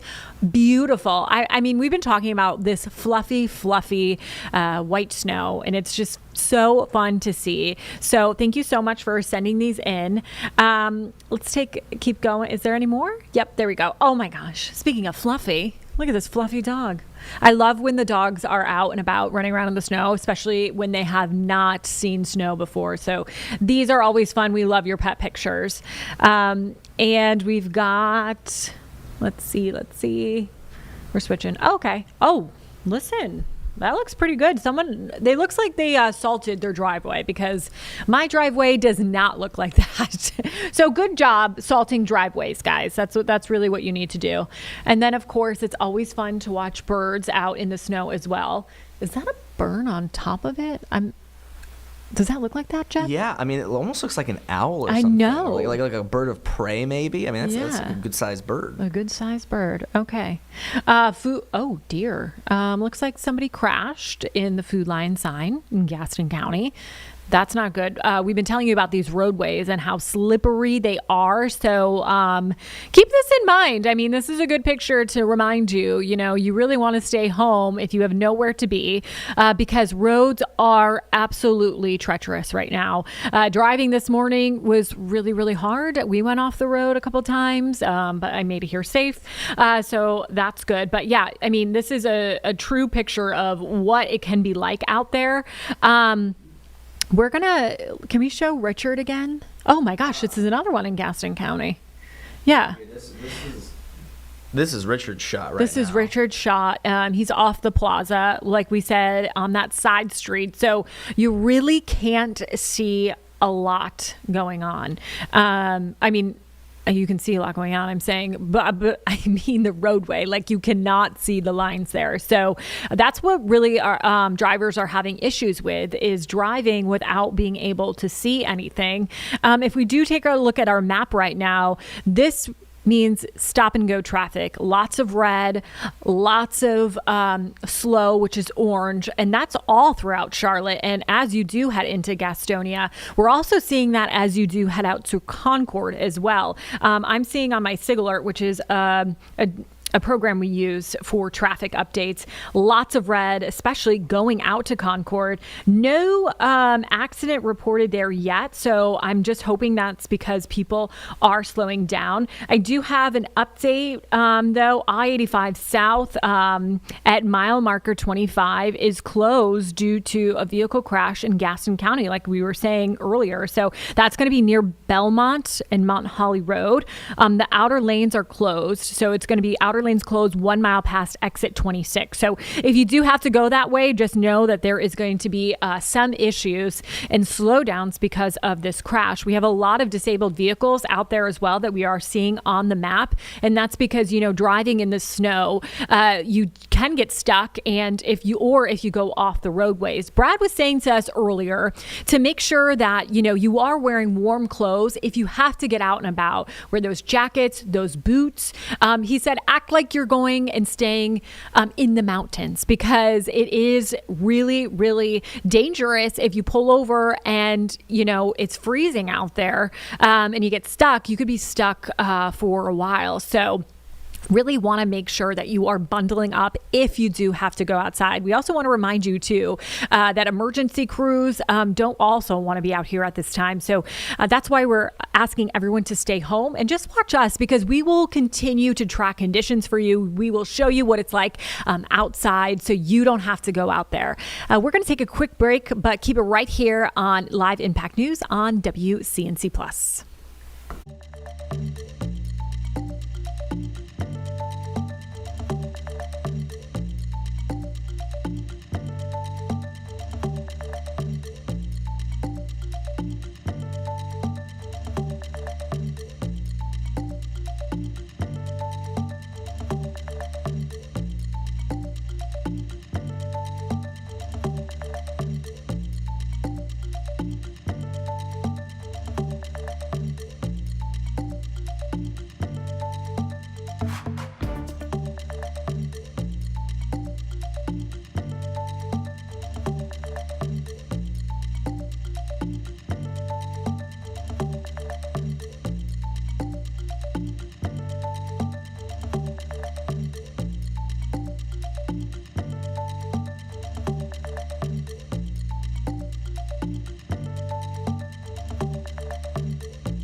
All right, folks, welcome back. Your time is 1:20 on what has been a very, very snowy day in Charlotte.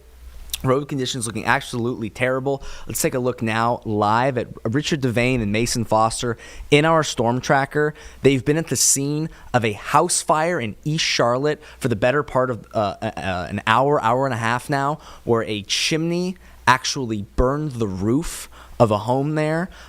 They are actually now on their way to Independence Freeway, where we have seen pictures of very, very serious backups and a very ugly, ugly scene here. We'll actually pull up the traffic map right here, and you can kind of see how bad the roads have been. I mean, it is just absolutely terrible.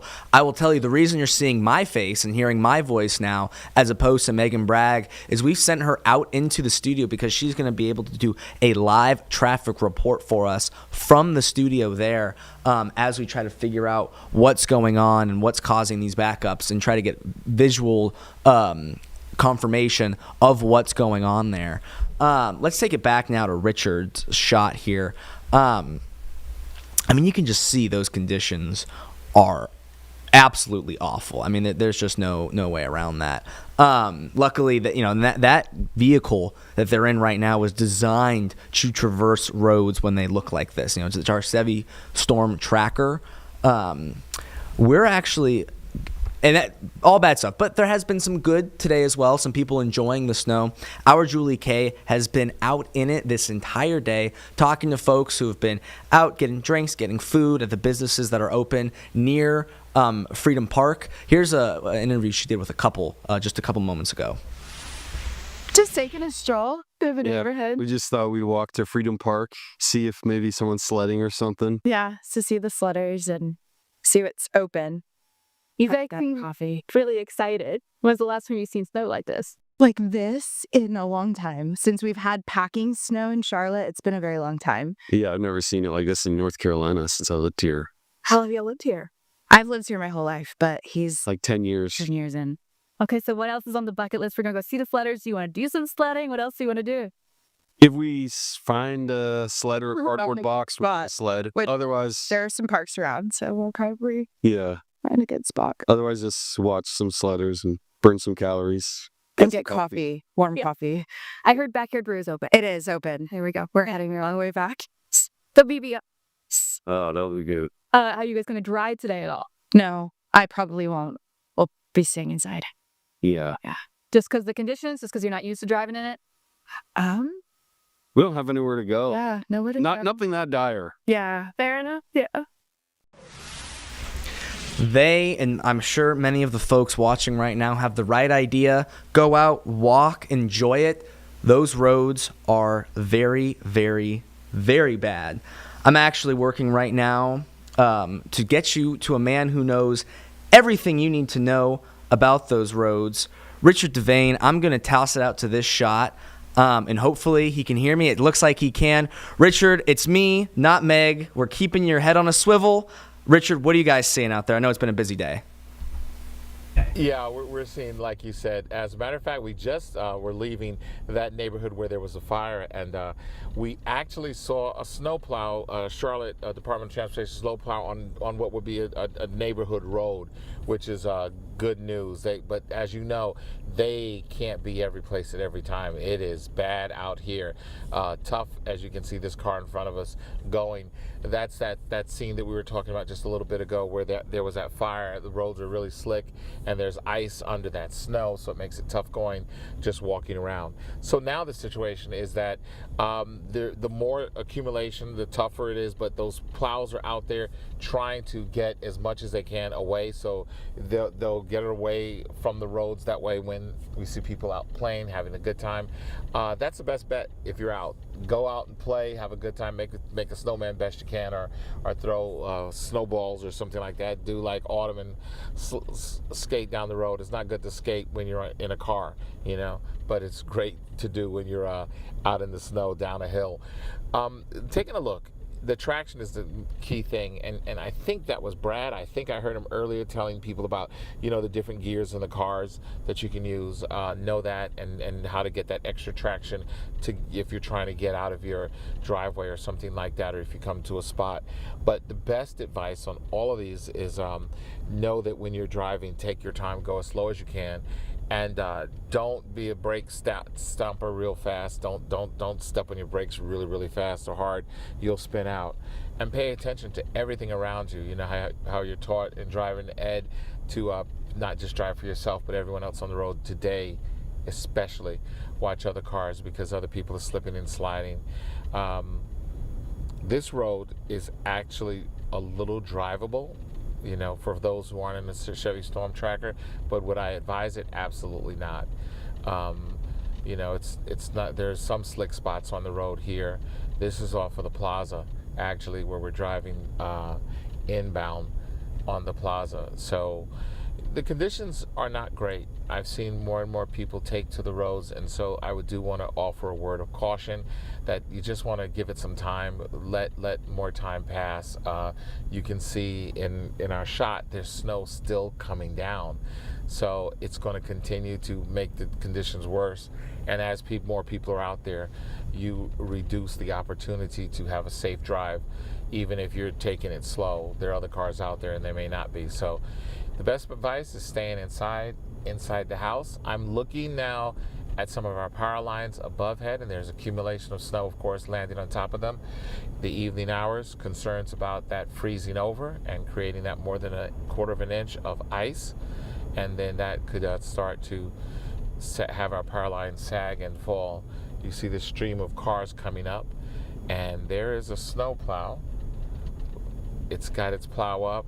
I guess it'll find a spot to go into. I didn't see whose it was, but there are snow plows all around the city trying to get those trouble areas, take care of them. We're now crossing over East Sugar Creek, as you can probably tell. And as you see, like I don't know if you saw that, but like when the winds blow snow that's on your car into the windshield, it makes it tougher, even more so than the regular drive. We're heading toward Uptown. It's going to take us a minute to get there. But you see cars are taking their time, the cars that are out here. And I'm sure that these are extreme situations where people are on the roads, at least one would hope. A little bit better traction right here as we continue to head down the plaza, heading closer to Uptown. So, I have heard of several major accidents, trouble areas like Independence Boulevard is a trouble area. Some of the interstates, we've seen some trouble areas where people have spun out. A couple of wrecks on 277 where people have crashed into either a pole or into a guardrail or something like that. We've seen police out, doing their job. And as always is the case, give yourself a lot of time, slow down. But if you see emergency workers, road crews, just give them extra time, extra space to do their job. And of course, only be on the roads if you absolutely have to. That's some good advice that you've heard us say multiple times, that this is one of those things you can look out the window, enjoy it, walk in it and enjoy it, but we don't think you should be driving in it. And as you hear our windshields going, there's ice forming on our windshield just because it's so cold. How cold do we have it, Mason? How cold is it out there? 18 degrees out there. So anything that has a chance to sit for a second or so will start to freeze, and that's not good. Let's give you some more visuals. This car is trying to come across, I think. Yeah. Richard, I've got a question for you. Yeah, absolutely. Go for it. So, you were on the road earlier today. Then you were at the fire. Now you're back on the road. I'm looking at the pictures you guys have.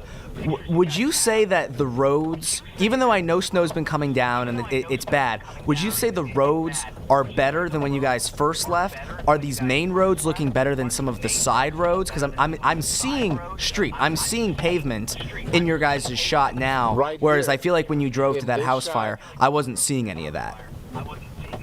Yeah, you're seeing it here on these two streets. There are more cars, more heat.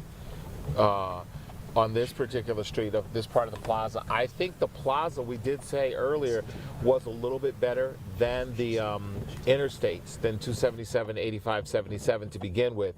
It looks a little bit better now, but it was already better, because I think that's the thing. That's what we were talking about. That's what I was reporting a little bit earlier, that those places that you would think would be a little bit better were not. And these streets, because I even made the comment that I would drive home using these streets instead of trying to use the interstate, which I did on my way in today, and that wasn't as good for 85 and 85, and then 77 were not as good as this.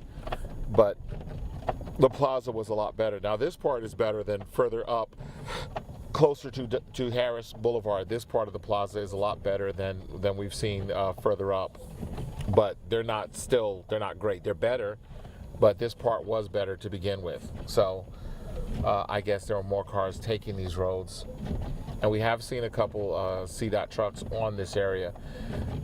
So I don't know if they've been doing extra plowing or extra treatment, but I think the fact that you see more cars on these roads, that's what people are doing right now.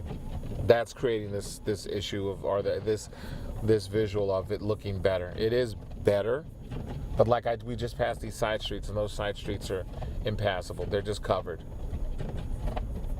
Coming up on Mason Street, covered, and Mason is driving past the street. And let's see, I'm just looking at different streets as we go down. Yeah, as you can see, they're covered, and you have someone over there just trying to shovel out. That is a tough job, because as quick as you shovel, more accumulation goes, but you want to get it out as best you can, because it will just ice over later tonight. Or not even tonight, it'll just ice over, because it's already, well below freezing.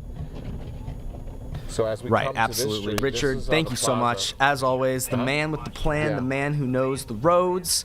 Very, very, very interesting, the way that the roads are being treated and whatnot. It does look like you are getting close to where we want you to go, so we will let you focus on that. Mason, you're doing a great job driving. Very much appreciate the both of you. We'll hear from you very shortly. Thanks. Grab the scraper here in a little bit, or clean off the wipers. Okay. All right, folks, back here, we're gonna send it over to Meg, who is actually, I'm sitting here, I've been punching here because she's tracking road conditions all over Charlotte right now. Meg, what are you seeing right now?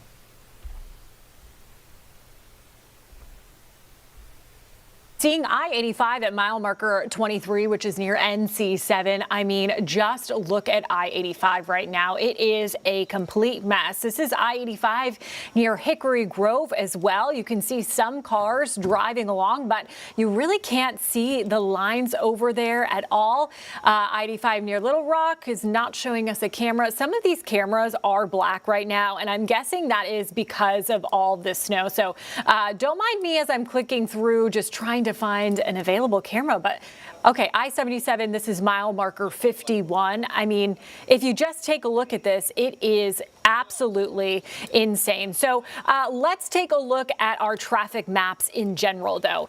I want to show you Independence Boulevard. As you are coming up on Independence, you can see, let's see if it'll switch on over here.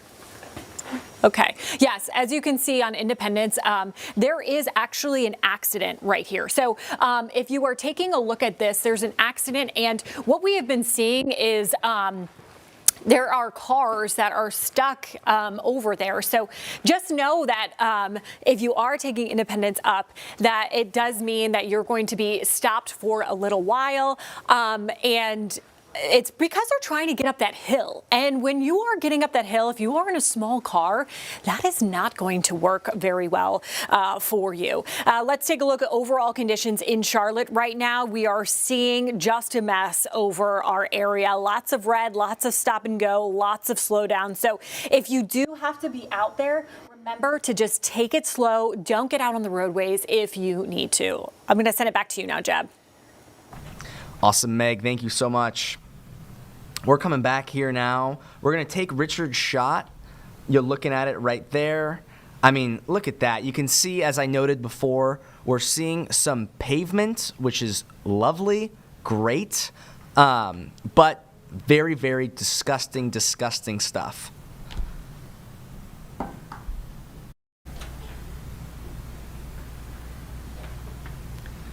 And as Richard continues down here, we're going to take a quick 2-minute break as we cross some T's, dot some I's, hopefully a little closer to this situation happening on Independence Freeway right now so that we have a better idea of what's really going on. We'll be back in just 2 minutes.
Okay, I'm back in live Impact News Studio on WCNC Plus.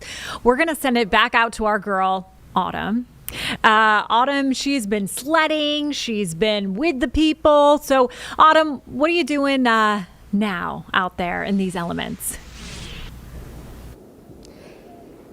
Hey, Megan. Yeah, today has been pretty adventurous, if I say so myself. Right now, we're near Uptown, right off of West 10th Street, and we are taking a look at the conditions here. That snow continuing to fall steadily. I want to kind of give you a glimpse of what the roadways are like, so to kind of showcase the importance of being careful if you do choose to get out. Now, if you look on the vehicle, you can see the ice that has accumulated from the snow that has fallen. That is what is on the ground, so that's something you want to keep in mind why you may not want to get outside today.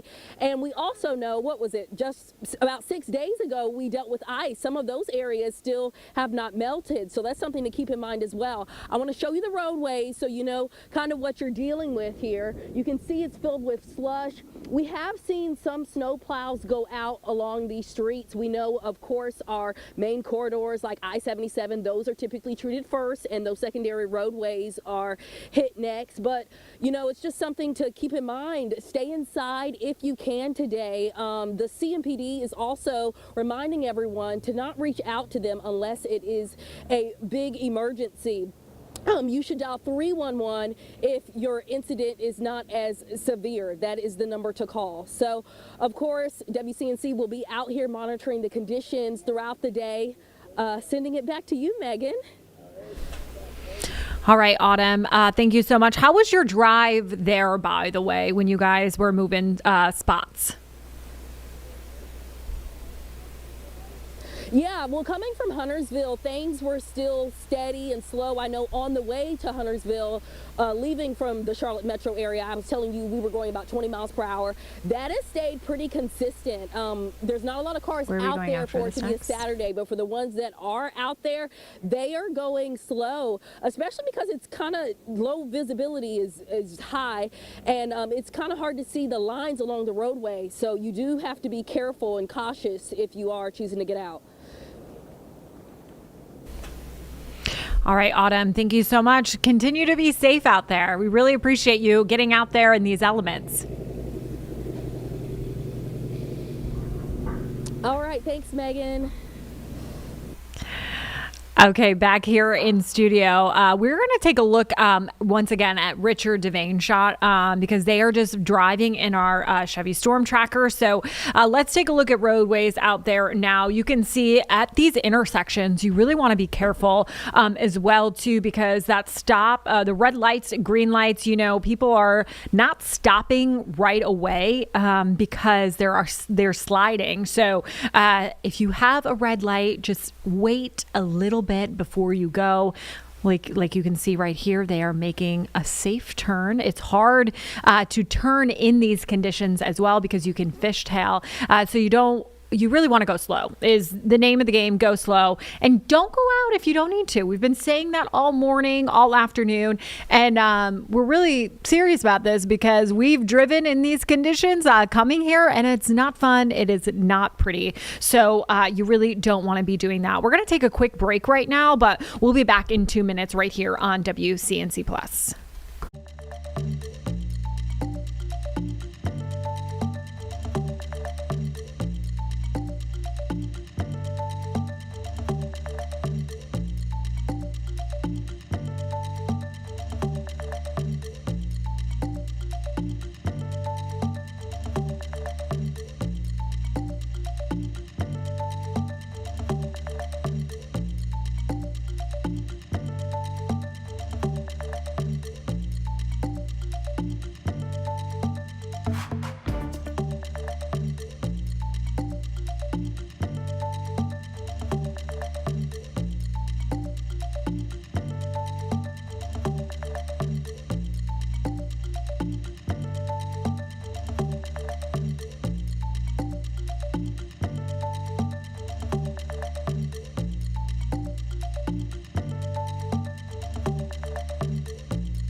Welcome back to Live Impact News on WCNC Plus. The time now is 1:44. We are joined now by Iredell County Lieutenant Chase Little. Chase, tell me what's going out there in Iredell County. What are you guys seeing, especially on these roadways? The roads are covered in snow. It's still snow coming down. A lot of traffic accidents on I-40, I-77, and the secondary roads. Just a lot of snow coming down. have you guys been, like you said, a lot of accidents? So you guys have been responding to a lot out there. Is it a lot of disabled vehicles or just accidents in general? A lot of traffic accidents, stranded motorists. We've been in contact with state and local officials and coordinating with the North Carolina Highway Patrol as far as the traffic accidents and communicating with them. So basically just trying to work together to ensure the safety of the public. Chase, what is the hardest part, would you say, for you guys out here responding to these accidents? Is it the elements, or is it just trying to get there as quickly as you can while being safe?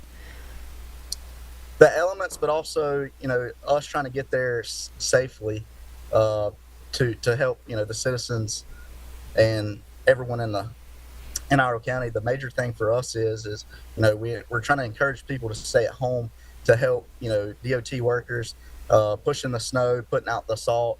We're just trying to keep everybody off the roadways where we can travel safely and quickly to check on these individuals.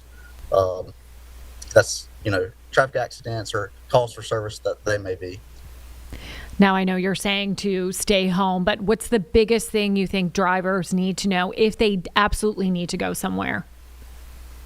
Allow a safe traveling distance, slow down, take your time. Big thing is we need to encourage people traveling to turn on their headlights due to the snow conditions.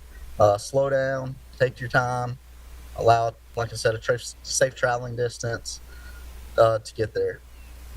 All right, Chase, thank you so much. Continue to be safe. We really appreciate your crews getting out there and protecting all of us. So we appreciate you. Yes, and due to the amount of traffic accidents on the side of the highways and everything else, if you could let listeners know, if you see yellow tape marked around a vehicle that has already been checked, that helps us and helps the Highway Patrol and other local agencies not respond to something that's already been reported. Great advice. Thank you so much. We really appreciate you. Let's send it over back to, do we not have, I don't think we have Richard anymore. I was going to show you a look at the roadways, but it looks like they are down for right now. We will be right back right here on WCNC Plus Live Impact News.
Welcome back to Live Impact News. We are almost at the 2 o'clock hour. You know, we've been telling you guys to send in your pictures and videos, and you've been doing a wonderful job just showing us what you're seeing in your backyard by staying safe, which we love. If you have any pictures, we want you to send them in, 704-329-3600. Let's go over to Gaston County. Gaston County getting snow too, and we love to see it. You can see this patio just covered in that fluffy, fluffy snow that we have been seeing. Which is so fun. So let's take a look at more pictures. Going to the next one, we can see, Sean, if you want to just push that PowerPoint button, that'd be wonderful. Okay, perfect. This is just a look at the trees. You can see that it's really accumulating there. Little Fluffy is out there in that fluffy snow. We'd love to see your dog photos.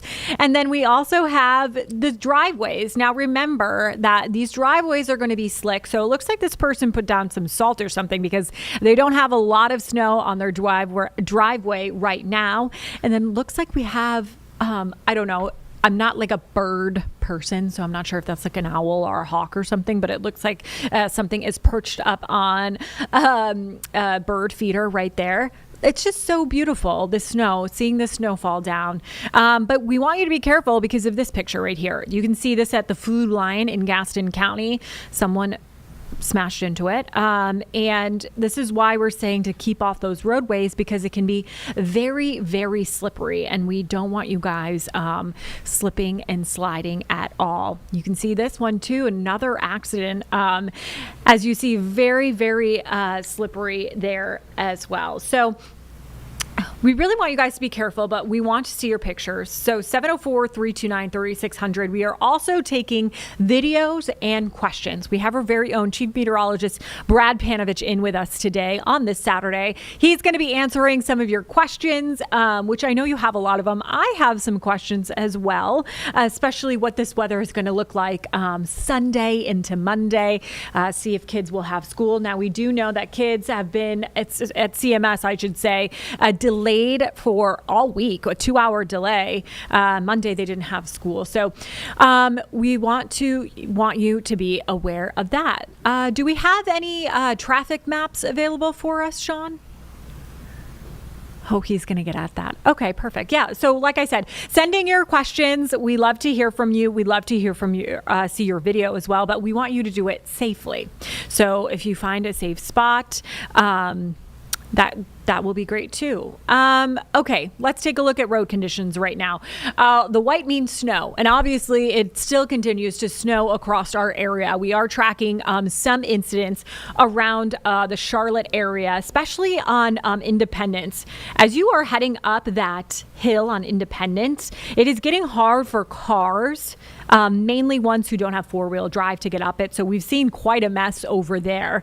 And then we are seeing other accidents as well. We are seeing lots of disabled vehicles. And as you heard from the Iredell lieutenant over there saying that they are having a lot of issues in Iredell as well. So you really want to be careful when you are driving if you do need to get out there. But like I said, you just gotta stay home. So that is one thing that we are really, telling folks to do is stay home and just enjoy this snow.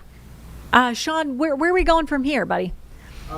Let's take a break. Okay, yeah, let's hit a break, okay? Everybody, enjoy that hot cocoa. We're going to take a quick break, but we'll be right back.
All right, we're back at Live Impact News on WCNC Plus. We're going to go and head over to the Virginia coast right now, where meteorologist Julie Martin is there. Julie, I see the beach behind you. How's it looking over there?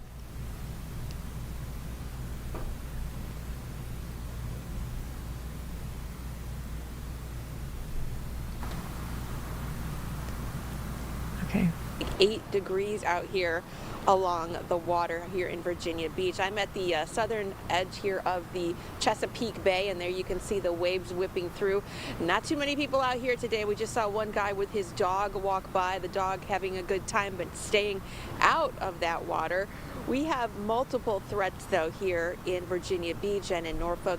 Nothing right now in terms of the snow, but that is to come starting this afternoon, and then those winds are going to continue to pick up throughout the day. We're talking about tropical storm force winds in excess of gusts of 50 miles per hour by tonight. Going to be just brutal out there, and then extreme bitter cold. We're under a cold advisory right now, but an extreme cold warning as we head into tomorrow morning. Already some ice here on the area where you would normally wash your feet here getting off the beach, and so you can just see how really exceptionally cold it is. And then we're also worried about flooding, coastal flood advisory here all along Hampton Roads, and that primarily is going to be in effect for tomorrow morning when we have high tide at around 8:30. That's because we have a new moon, and so that's just going to make the tide even higher and the low tide even lower. So again, multiple impacts, bracing for all of that here in Virginia Beach, Virginia right now. Everyone's being asked to kind of just stay put, stay off the roads, and kind of wait this out until we get to Monday. Yeah, that's great advice. We're also telling people to stay off the roadways as well. When is the last time you've seen something like this? Yeah, it's not that typical, you know. We had all the cold weather last weekend, and certainly in the mid-Atlantic that was no exception. Places like Washington, D.C. still kind of digging out and trying to recover from that. But I think the last time I was in Virginia Beach was for a hurricane, which would be more typical. And it kind of feels that way almost with the winds out here picking up and sort of that anticipation of this coastal storm development as we head into tonight. But never before have I experienced this cold here, at least in Virginia Beach, along most beaches that is. But this does feel kind of like that typical hurricane feel where we're not quite maybe there, maybe tropical storm status, but we've got the cold to factor in along with it. So just a recipe for some very uncomfortable times, I'm afraid. Absolutely. Well, Julie, stay warm out there. We really appreciate you taking the time to talk to us. Sure, my pleasure. All right. Well, we're going to take a quick break, but when we come back, our anchor Vanessa Rufus will be taking over. It's been awesome hanging out with you guys, and keep it right here on WCNC Plus as we continue to track these conditions for you.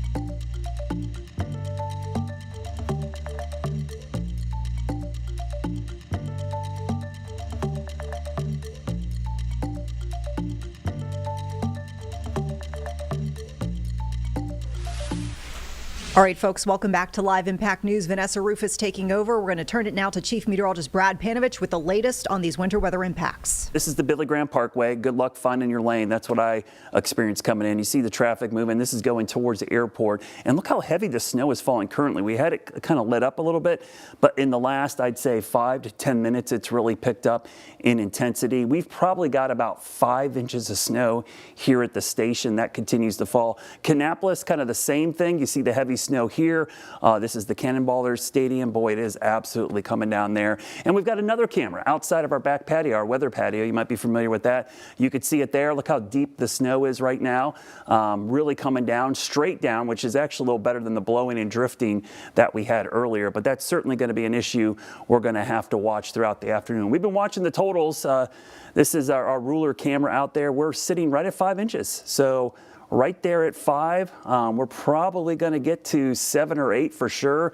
That 5-inch number is kind of a big deal. That's the first time we've had 5 inches in a calendar day in Charlotte since 2004.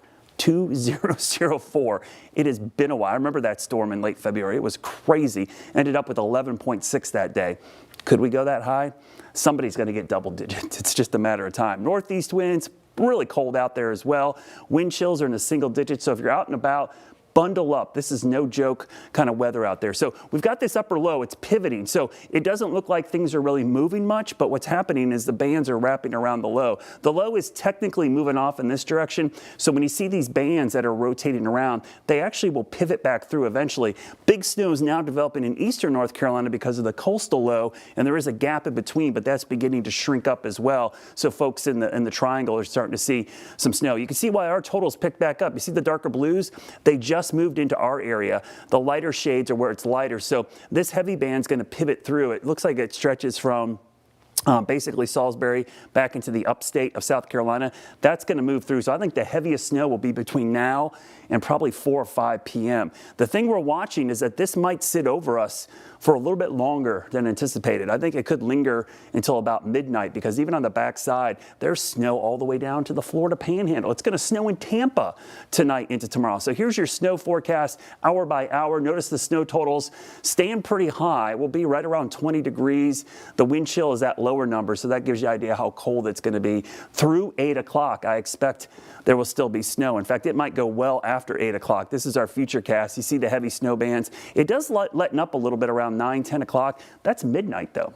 So it's still snowing. I want to point out the temperatures though, because if you're out tonight, single digits to near 10 with wind and snow on the ground tomorrow, I don't think we're going to get above freezing. I don't buy that at all. And tomorrow night, woo, that is going to be cold. I don't know if you saw that briefly. Temperatures dropping down to about 6 or 7. That would be the coldest temperature in Charlotte since 2015. So it's been a while for that cold air as well. Coming up, we're going to continue to track this throughout the afternoon. I will warn you, all the roads are becoming impassable in many locations. Cars are getting stuck. Don't go out if you don't have to. We'll have continuing coverage on WCNC Plus, and we'll have another update here on WCNC in the next hour. Stay safe, stay warm, and stay at home. All right, and there you have it from Chief Meteorologist Brad Panovich, and we're back here on Live Impact on WCNC Plus, checking in with our crews in the field spread out across the area, and we've got our Julie Kay, who's been spending some time for us today over by Freedom Park in the Charlotte area, and it looks like you're still getting that snowfall, and this is similar that we've been seeing around the viewing area, just like continuous snow. It is not relenting, Julie. It is not. I will say something. I'm on East Boulevard right now, right near Freedom Park, like you mentioned, and the businesses here are open. I've talked to Penguin, I've talked to Kid Cashew, but I do want to say that the conditions, at least on the road, have gotten a little bit worse. So I'm actually going to show you that the spot I've been standing in repeatedly for the last 3 or 4 hours has kind of iced over. So in some parts where that snow has kind of subsided, there is a little bit of ice underneath, especially in these like parking lot areas where I am right now. So be careful out on the roads. We've actually seen someone wipe out a couple times. There was a sign right there. You can kind of see the dirt from it. There is a sign laying down right there that has completely been knocked over from someone trying to take a turn onto Cumberland Avenue here. So please be very, very careful if you are going to go out. I will say, especially over here, the majority of people that I have seen have been walking. It's kind of slowed down at this point, but especially earlier on in the morning, a lot of people headed this way to Freedom Park with some sleds. I've seen people with mini snowboard-like things trying to slide down. A lot of people having fun, but I will say that has slowed down quite significantly over the last hour, hour and a half or so. So people are still out there, but I think that it's just gotten so cold and the snow just keeps on coming that people are a little tired of it at this point, maybe taking a midday break. But a lot of the people that I did talk to say if they're going anywhere today, it is going to be on foot. Yeah, that is not a bad idea. I definitely was walking around earlier this morning, took the pups for a walk. Easy to get around via walking, but I mean, I think you kind of alluded to this, the fact that it's really surprising to see the number of folks who are out on the roadways driving. And we've been seeing folks get stuck on exit ramps because we live near the city. So we saw quite a few folks who got stuck trying to come off of 277.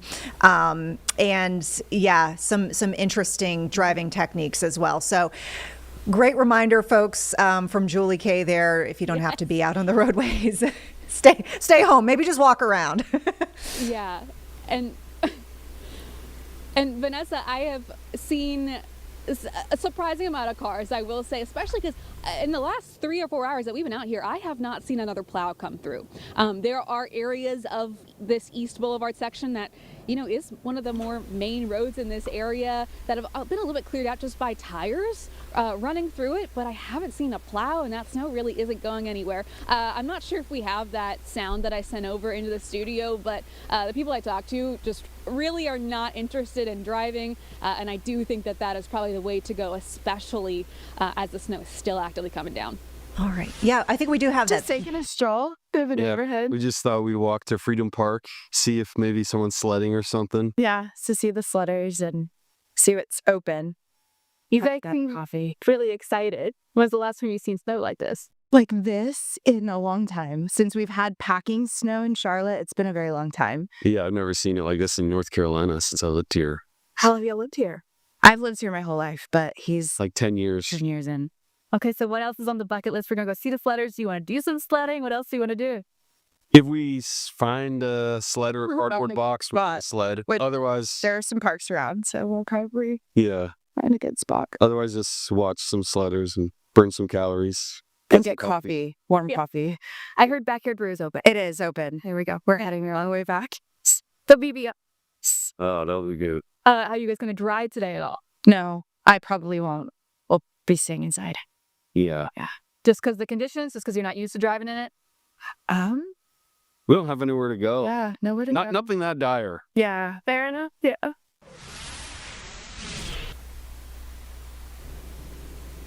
And I've just been informed that actually behind me during my live shot, Jeep slid a little bit, and I think that it looks like everyone's okay. They've already driven off. Another Jeep actually checked on him, but that is really, Vanessa, kind of a story here of even a car like a Jeep that you think might have a little bit more traction, even experienced drivers, it's the turning especially in these areas that you really got to be careful. Yeah, I mean, we saw that. Our producer Jeb noticed the Jeep right behind you, and yeah, they've since moved on, but it looked like pretty dicey for a moment, and it looked like another vehicle came and just was like rolled down the window next to them. Like, you okay, dude? So yeah, cautionary tale. Julie, thank you so much. We'll check in soon. All right, probably good time for a break here, folks. We will be back in 2 minutes with more coverage from around the Charlotte area and beyond of this really fruitful snow day. Several inches, as you heard Brad mentioning, with many more to come. And this could be something that we haven't seen potentially in a couple of decades. We'll be back in 2.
Hi, folks. Welcome back here to Live Impact News. Vanessa Rufus here to keep you updated alongside all of our field crews and weather impact team on the winter weather that we're seeing around the Charlotte area and beyond. We got our Richard Devane, who's been spending the day in Storm Tracker, and it looks like you are still out there moving around. So tell us, which neighborhood are you in and what are the conditions looking like, Richard?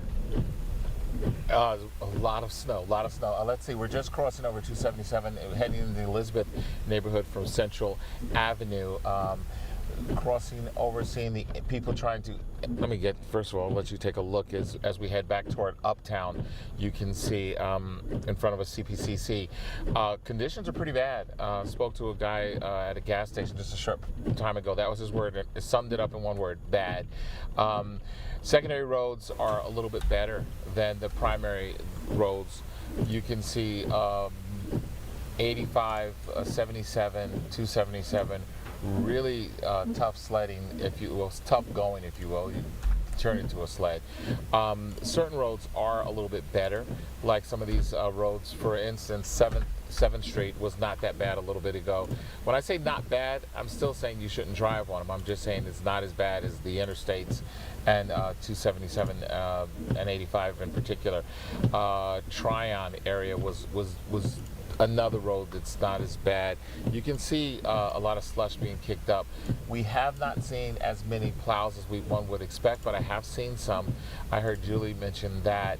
But of course, this is the time now they need to start, they'll start coming out because they want to get off this accumulation, because the fear is, like, as Brad was talking about, when those temperatures drop, this sludge, snow, anything that will freeze, and that's going to make the drive even more treacherous, especially in the late hours when you can't really see ice slick spots. The sidewalks, if you're walking up and down the sidewalks, be careful, because there are sheets of ice under that snow. While the snow is nice in some places, there's ice under it as well.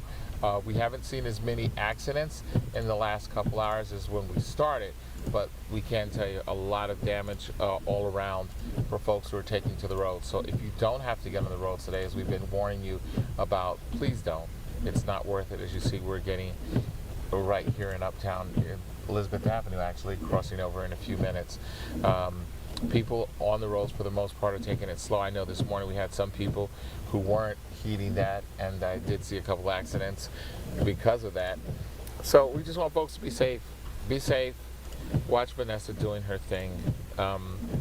That is the conditions right now that we see them. We'll be out here talking to some folks and monitoring the roads throughout the morning and into the evening hours, just to make sure that everyone out there is safe. Again, a lot of the snow continues to fall, makes it really tough on drivers, so be very careful. If you don't have to get out here in your car, don't do that. Walk if you want to. It's pretty enough to walk in and walk your dog, play around in the snow, but yeah, we don't want you on the roads driving. Yeah. Great message, Richard. And we appreciate you out there doing your thing, too. You've been keeping us informed all day long. And we will check in just a bit to see where you are next and what the conditions look like. But yeah, folks, we've been getting some videos from around our area showing essentially the driving conditions and also what folks have been up to. I actually took this video a few moments ago when I was on my ride into the office here. This was kind of around the 1 o'clock hour. This is South Boulevard. So you could see the roadways are looking okay, as Richard pointed out, especially on more of the major roadways and the better traveled roadways. You can see that the cars have been doing a pretty good job themselves of moving that snow out of the way and kind of carving a bit of a path. I will say, throughout the morning, we did see a couple of plows go through the neighborhood, but the timing of the plows, that's up for question. We don't know what the timing looks like. And, a good point too, about staying off the roadways is wanting to give those plows the space to work, because we are seeing, candidly, a lot more cars this weekend than we were seeing last weekend with the ice storm, and that can cause a bunch of different issues. You could have more accidents because more people are around. That means first responders have to respond to those accidents instead of responding to other incidents. We have, crews that are there that are probably going to be driving plows that are trying to keep the roads clear. They might not be able to move as quickly if they have all this other traffic to get around. And really, there's no need, in the sense of, we're seeing a lot of businesses closing early today, if they even opened at all. And a lot of, great ways to enjoy the snow simply involve your feet, just walking around out in the yard, going down the sidewalk, as Richard mentioned, taking the dog for a walk on the sidewalk. That's a pretty relatively low risk way to enjoy the winter weather. That said, folks have some interesting ways of enjoying. We've got some new video to show you from Lake Norman that is ready to go. Yep, that is a paddle boarder, folks. They are bundled up, I'll give it to them. That is a creative way to enjoy the winter weather. But look at those snow drifts. You could see the snow just blowing in the shot. So we know that probably doesn't feel great, and God forbid they fall in the water. I hope that does not happen. Obviously, we just had a few moments of watching this person on the paddleboard. But this is a great reminder too, to just tell folks, and Brad has mentioned this over the past week, in the wake of the ice storm that we had last weekend. If you are seeing any ponds or bodies of water that are frozen over, to not stand on those, not try to walk on those. I know that's not what we were seeing in that shot, but just seeing somebody out on the water reminded me of that. There was actually somebody several days ago at the beginning of the week in Cabarrus County who had to be rescued out of a pond because they were walking on the ice and the ice broke.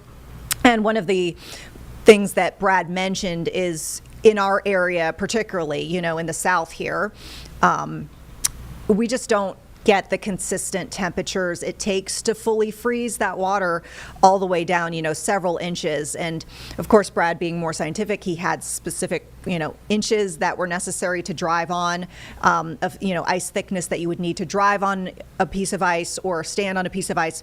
But we just don't have that here. That's the bottom line here in the Carolinas, where you have freezes and melting and refreezing. It's just super dicey. And then with that, we want to turn over to our Salisbury area, where Fred has shared some video of, it looks like some thicker snowflakes coming down, that's pretty neat to see, because in the Charlotte area, we were seeing pretty consistent snow. I feel like I saw some flakes, one or two, within a couple seconds period, where they were kind of on the thicker side. But this is some real thick, fluffy snow that we're seeing. So keep those photos and videos coming in. You can tag any of our team that you see here today on social media. I'm on Facebook, Instagram, Twitter, Threads, Blue Sky, so easy to find. Let us know what you're up to around the area, and hopefully you are staying safe. We've got some, speaking of crews, we've got some video of that here with a shot from Tryon. And we're told that in this shot, you can actually see eventually a crew that's out there trying to kind of clear things out. Actually, I see them off in the distance with their flashing lights. There they come. So yeah, just be mindful of our crews out on scene. Take it slow out there. If you do absolutely have to go out there, increase your following distance. Make sure you do have your headlights on. Yeah, I know flashers, the hazard lights, that's kind of a contentious topic. I lived in Florida for quite a bit. It's illegal to use those, actually, if your vehicle's moving. Usually those are used to signal that your vehicle has stopped on the side of the road, or you've stopped in the roadway, and that's what you're telling other drivers by having the hazards on. I know folks like to drive with them as more of a visibility thing.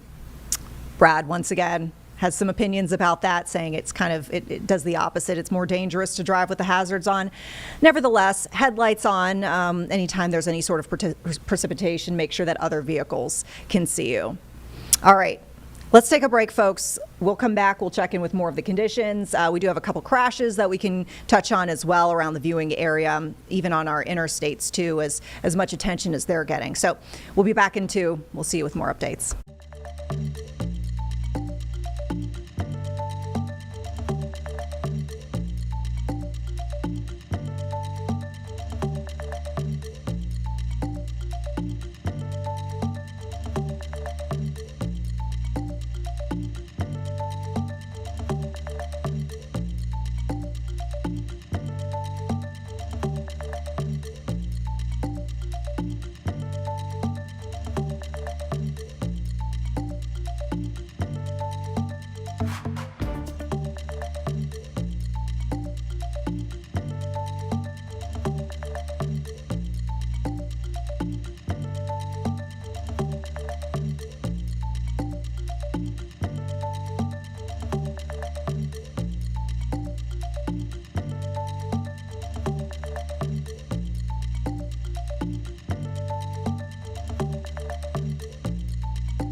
All right, everybody, welcome back to Live Impact News. We continue to follow the very latest impacts from the winter weather storm that is coming through the Charlotte area, dropping inches and inches of snow. A lot different of a system than what we were seeing this past weekend, which was mostly ice and sleet and really not a lot of fun. There are some elements of fun for sure with this one, with us getting a lot of the fluffy stuff. Live look here at Storm Tracker as it continues to make its way around the area. If I can kind of visualize, it looks like they're still kind of around Elizabeth, from what I can tell. It looks like Atrium Novant. Yeah, kind of around the hospital district, if you will. And, you know, kind of as Richard pointed out several moments ago, we've got some pretty decent track marks going through the roadway. So, I mean, there's not a lot of plowing that would need to be done, but we're just going to say this and feel like a broken record, but if you don't have to be out driving, please don't. Just wanted to keep the roads as clear as possible for first responders. It sounds like Mecklenburg County, you know, emergency crews have already responded to dozens of crashes, and we don't want to have them tied up with any more, you know, when they might have to be responding to other things. We continue to see some really, you know, wild images.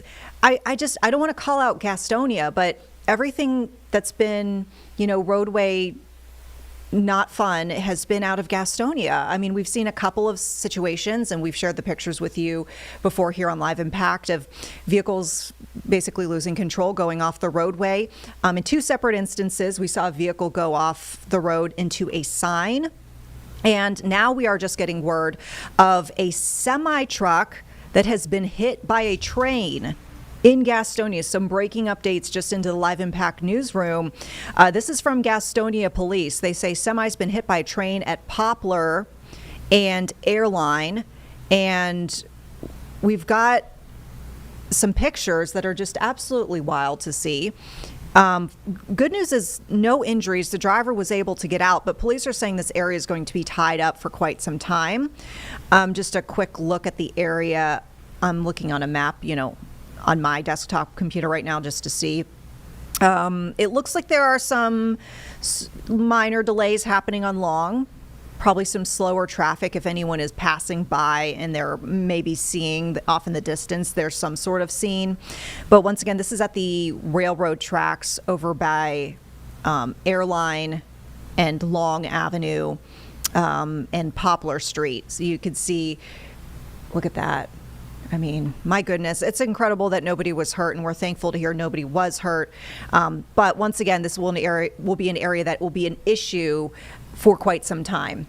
How long, we don't know, but we'll just kind of use some of our historical knowledge, if you will, from last weekend, where we had crashes that potentially would have been cleared a lot sooner in normal conditions, take even longer. So, you know, I hearken back to a semi crash that we had out by the Marshville area in Union County, where there was a semi truck that looked like it either went off the road and kind of tapped the guardrail or went into the guardrail.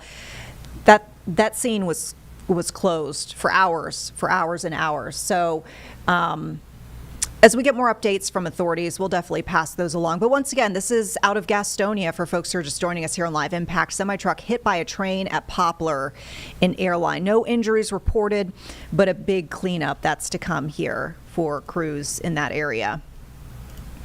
All right.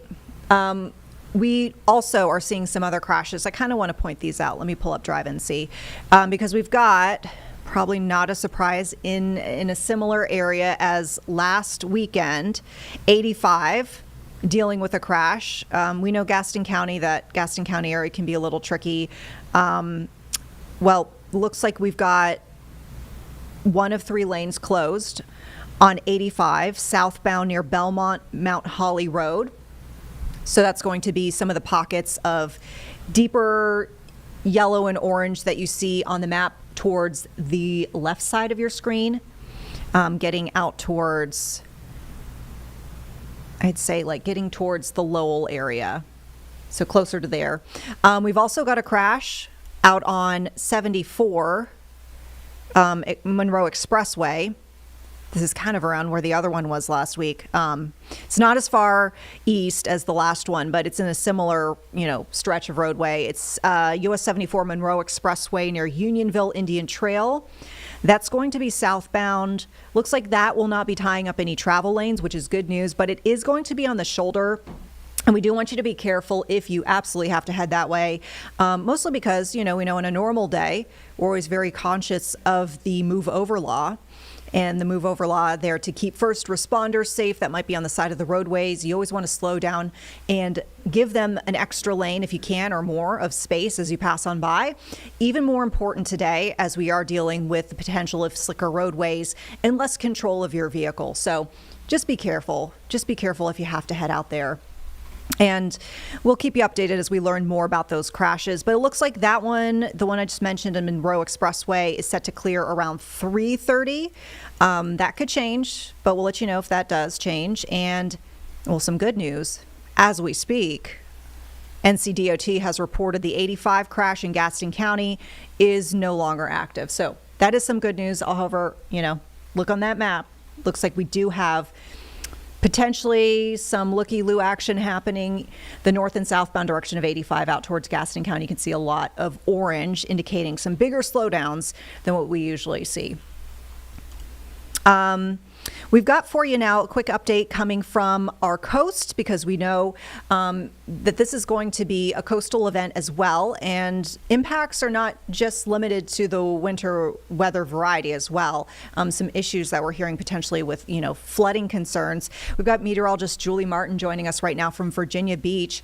How are things looking where you are? Well, Vanessa, we are definitely not feeling like your typical beach day out here along the water, the Chesapeake Bay. I just checked in with the wind chill. We're looking at 5. That's the feels like temperature right now here. Those winds are whipping, gusting up into the 30s. And so while the snow hasn't arrived just yet, we are dealing with the wind and with the cold. Take a look here, turning up the waters here along the Chesapeake as well. We're under a winter storm warning here, and this goes all the way through tomorrow evening. Multiple threats, though, in play. We have not only the winter storm warning, we have a high wind warning, a cold advisory, and then a cold warning as we head into early tomorrow morning. And then there are coastal threats. We could see some coastal flooding, especially at high tide tomorrow morning around 8:30. That's only made a little bit worse by the fact that we have a new moon, the snow moon, and so that is going to pull that tide even higher. So looking at some of the typical areas that would flood along the Chesapeake here and inland would possibly be getting some of that flooding. I can show you here just how cold it is, though, on the beach. This is where you would usually wash your feet off from the sand, and yeah, we are looking like pretty icy conditions. Not seeing a whole lot of people out and about right now for good reason. The DOT officials, they have some equipment ready here. They say they're ready to go, but they are asking people to just kind of stay put and stay out of the cold. We're talking about a bitter cold. Feels like temperatures around 0 by tomorrow morning. Vanessa? Oh, absolutely brutal. And we do hope folks stay safe, because that's some dangerous cold. Thank you so much. We'll be checking in with you in just a bit. We appreciate all your updates, though, from the coast. Julie Martin for us. And folks here on Live Impact, taking a quick break here, back in 2 minutes with updates from Chief Meteorologist Brad Panovich, joining us right now in the Live Impact News Studio. So he's standing by to let us know how things are faring in our region. We'll be right back.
All right, welcome back, folks, to Live Impact News. We continue to get looks from around the Charlotte area of how the snow day is going for folks. Kelly from Statesville sending this to us. Thank you so much, Kelly. Snowboarding in Statesville is what Kelly says. And yeah, you would have thought pretty this good run. That was nice. I was going to say, you would have thought, maybe this is Beach Mountain or something. Nope, this is Statesville. Oh, you were joking about that earlier today, taking the dogs out for a walk and going down some of those hills. We're like, oh, it'd be great to have some skis. But nevertheless, folks trying all sorts of different ways to enjoy the winter weather. Chief Meteorologist Brad Panovich joining us right now in the Live Impact News studio. So we've gotten a lot of snow, and we're going to get a lot more snow. Yeah, it's still coming down. We're at least at 5 inches, and it's crazy to think. I was doing we talked a lot about this last couple of days, the liquid to snowfall ratio and how weird it is to see such powdery snow here in the Carolinas. I calculated last hour based on what's fallen and what I measured. We're at about 17-1. So if you take the 0.29, that's it. Think about rainfall. Less than 1/3 of an inch of liquid has fallen, but it's accounted for 5 inches of snow so far in Charlotte. And look at our cameras. This is our WCNC tower cam. We have it aimed at Billy Graham Parkway. Yes, that is a double divided road there. You can't see it. And look at the flakes. Wow. I mean, huge snowflakes. In meteorology, we call snowflakes dendrites. And this is an incredible dendritic growth area in the atmosphere where it's super cold, super moist. All the things, like if you were to have a textbook example of how to produce really good snowfall, this would be what's over us right now. It is absolutely coming down out there. And it's, in some rates, it's been like an inch an hour. And so it's not taking long. Even in Kannapolis, you can see the camera. When you can see the flakes that clearly on these cameras, it's big. And the bigger the flakes, the easier it accumulates because there's so much air. That's why snow fluffs up. If you think about it, it's like a bunch of, star shapes. And when they all stack up, it leaves a lot of gaps between them. They don't stack flat. They stack in odd shapes. So the temperatures, this is why the roads are horrible. It's not just the snow. The temperatures are like 19, 20 degrees. So nothing's melting. Nothing's really working. Even salt. Salt loses its effectiveness below about 22, 23 degrees. When you're in the teens, calcium chloride is one of those things that would help, but it's certainly creating a lot of problems because the road crews are going to have to scrape the roads first, which is plow them, and then apply salt. You can't really do the salt and then scrape it because you're just going to push it all off the road. So right now, what I've seen from a lot of DOT trucks, I've been watching the cameras and on my drive-in, there is some plowing, and it's impressive plowing because I don't normally see plow trucks here where there's actually a big plume of snow shooting off to the side. That's like something you see out of the Midwest. Feel like readings were only in the single digits. The snow, it's still continuing. There's a big gap between us and the coast where there's another big plume of moisture. That's the coastal low. Now, what I do think is going to happen as we get later this evening, the snowfall rates right now are about as high as they've been all day because you can actually see kind of this band. I'm actually going to pause it here and telestrate on here, but you see this blue band right here. This is pivoting through right now, and so that's why we're seeing this really, really heavy snowfall moving through currently. Now, the back edge isn't too far away, but it's going to take a while to get here. As the snow begins to slowly taper off and get lighter and lighter into tonight, the winds will pick up. So even though the snowfall rates will go down, the fact that the wind's going to be blowing the snow that's on the side of the road back into the road, that's going to create issues and whiteout conditions at times. We often think about, hey, it's slippery out there, I can't get traction. You've got a big visibility component to this as well. It's really hard to see in front of you, and it's hard to see the road because it's completely covered in snow. I know when I was coming in, I couldn't tell what lane I was in. I was just trying to keep it between the curbs. And you don't know if you're in the turn lane, the left lane, the right lane. So that's going to be an ongoing issue this evening. So hour by hour forecast. These are the temperatures in white. The blue are the wind chills. And look at the snow. Above 80 to 90% snowfall through 8 p.m., which then shows us the Futurecast and kind of shows you, well, when's the snow going to end? Well, probably for areas around Charlotte South, it might not be till after midnight. So if there's one change, it's fluffed up the snow rates are heavier, and if it lasts longer, I think we could get double-digit snow out of this, Vanessa. I think 10 inches plus in some areas, certainly possible. I already know we're going to have the biggest snowstorm since 2004, which is really remarkable. 11.6 inches back at the end of February. I remember that storm vividly. It was a 2-day storm. We actually got a couple more inches the following day. I think the storm total was like 14 or 15 inches. But from a single calendar day total, this is going to be one of our bigger all-time storms because of the fluffiness. And, we talked a lot about the temperatures. Tonight we dropped to 10. I don't think we'll get above freezing tomorrow. Snowpack on the ground, going to be hard to do. And then Monday morning, that's a 6, okay? If you can't see that on your screen, 6 degrees. Oh, One of the brutal. things about snowpack, and we're going to have at least 5 to 10 inches at night when the sky's clear, you get really cold temperatures because during the day, the sun reflects about 90% of the sunlight back up. If you've ever heard of snow blindness, that's why it's so bright. You wear sunglasses. So there's no heating. And at night, that creates really cold temperatures. So I would expect we're going to have a record-breaking snowstorm.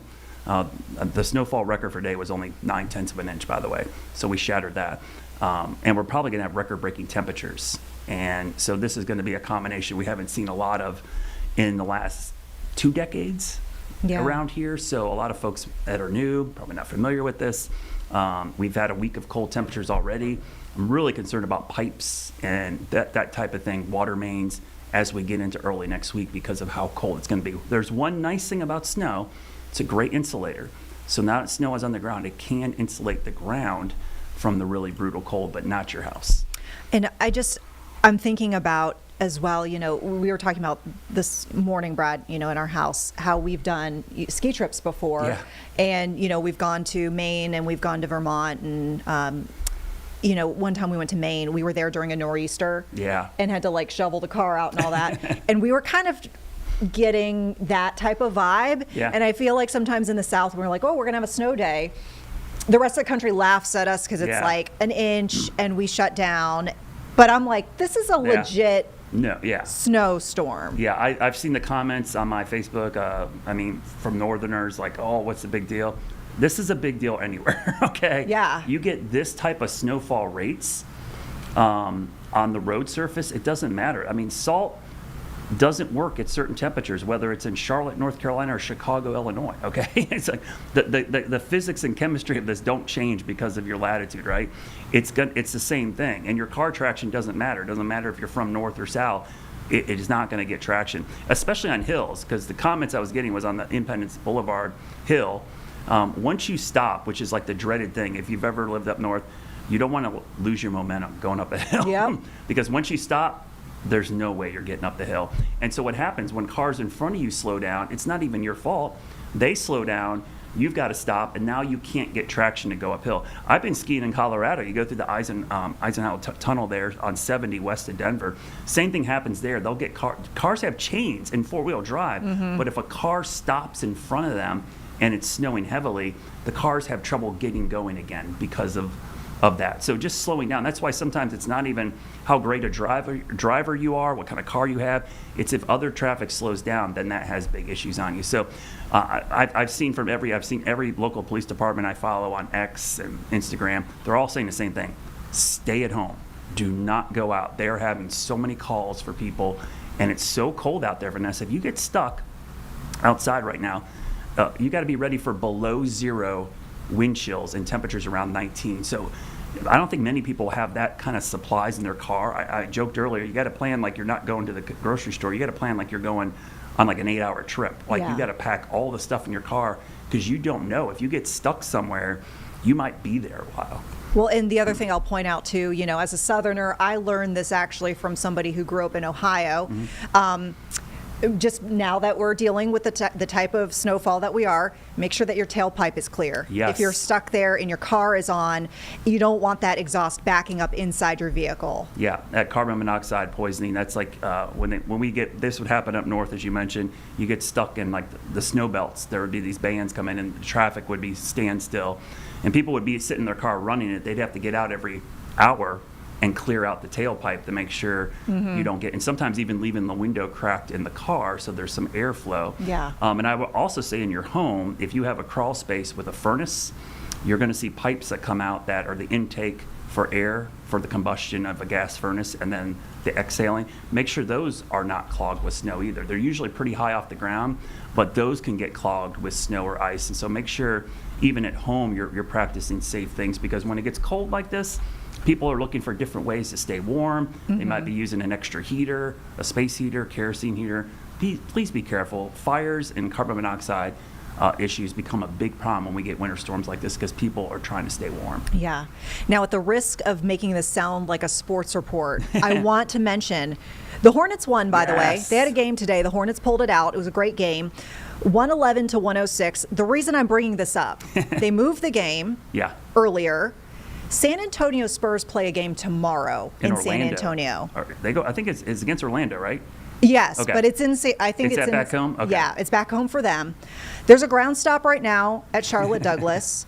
The misery map, by the way, Jeb, I put that up on Scan PC. If you want to see the misery map, Charlotte is at the top for airlines or airports by origin and destination flight. You could see cancellations and delays. Yeah. Are they getting out? Are the Spurs leaving?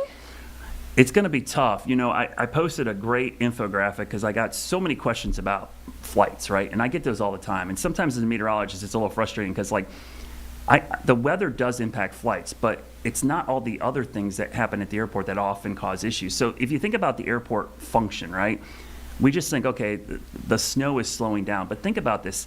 The people that work at the airport, can they get to the airport?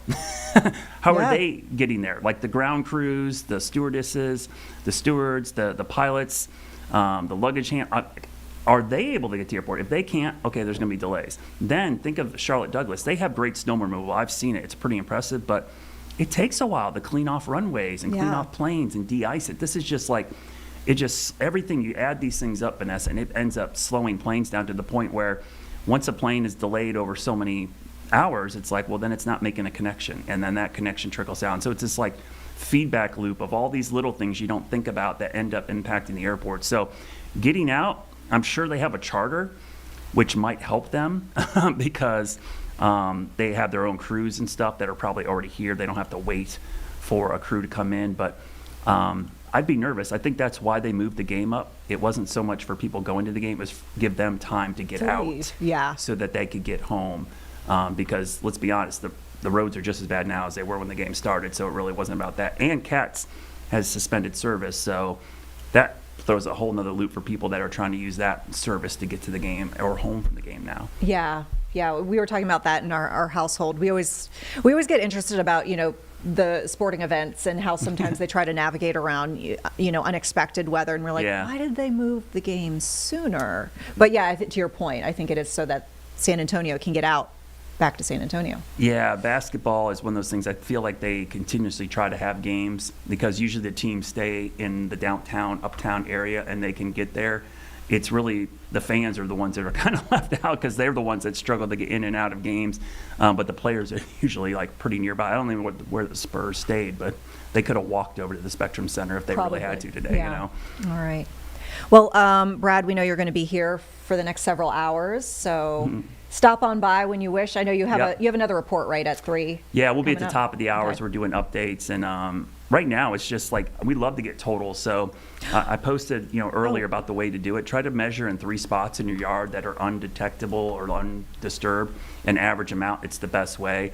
So I'm enjoy getting the totals because it really gives us a sense of how much is falling where. And Vanessa, it seems like north of Charlotte, like the Cornelius, Davidson, Huntersville, Salisbury, Concord, up in that area is approaching like 8 or 9 inches right now. Well, I know because you asked for it. I try to deliver. Jeb, Play Deck 2, I just put in a picture from Concord. This comes from Boyd and Tammy Grayson, literally within the last, I'd say half hour they sent this. What is that, 7 inches?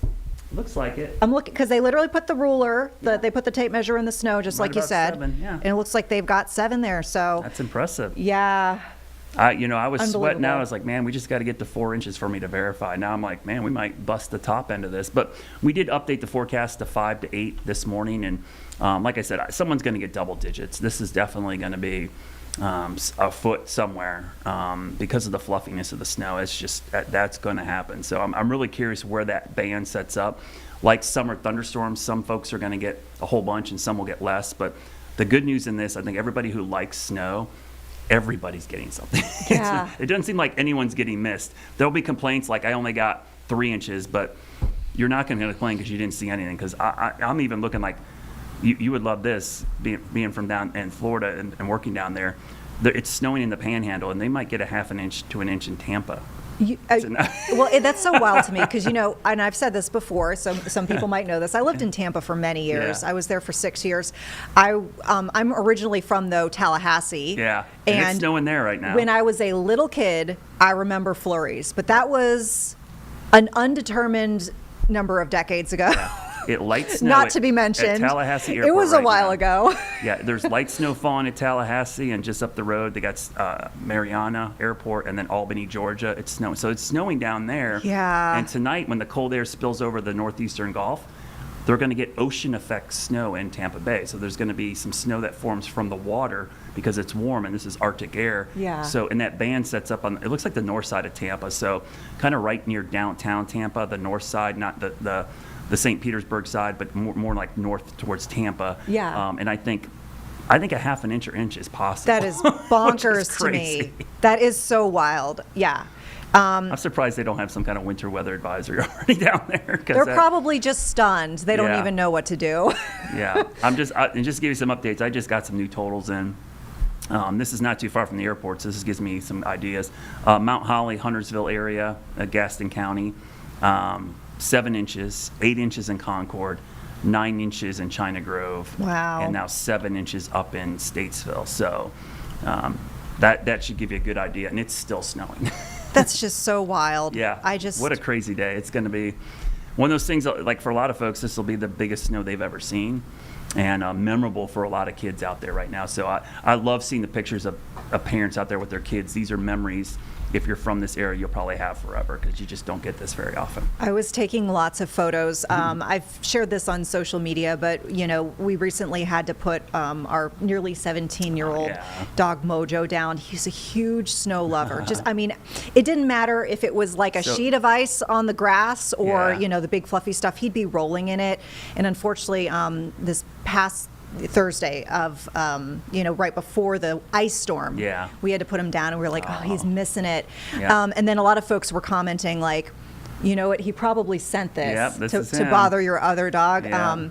But we've got a new puppy, Foster, who's been hanging out at our house with our previous dog, Rocky, who's still with us, obviously. But we were taking lots of photos because, like to your point, this is like memory stuff. Like I'm going to remember this. This is my dog's first snow. My dog Drum, he's a rescue, and we've had him for 4 years now. So this has been the first snow. And when he went out this morning, he was scared to walk on it. So he hugged the house and went all the way behind the porch and went to the bathroom. And he finally went out there, but he still was like kind of puzzled by what was falling. And he didn't like it a lot. Yeah. So I think if his buddy, his next door neighbor, we got a Labradoodle down the street. So I think they get out there and start running around, and I think he'll enjoy it more. Yeah.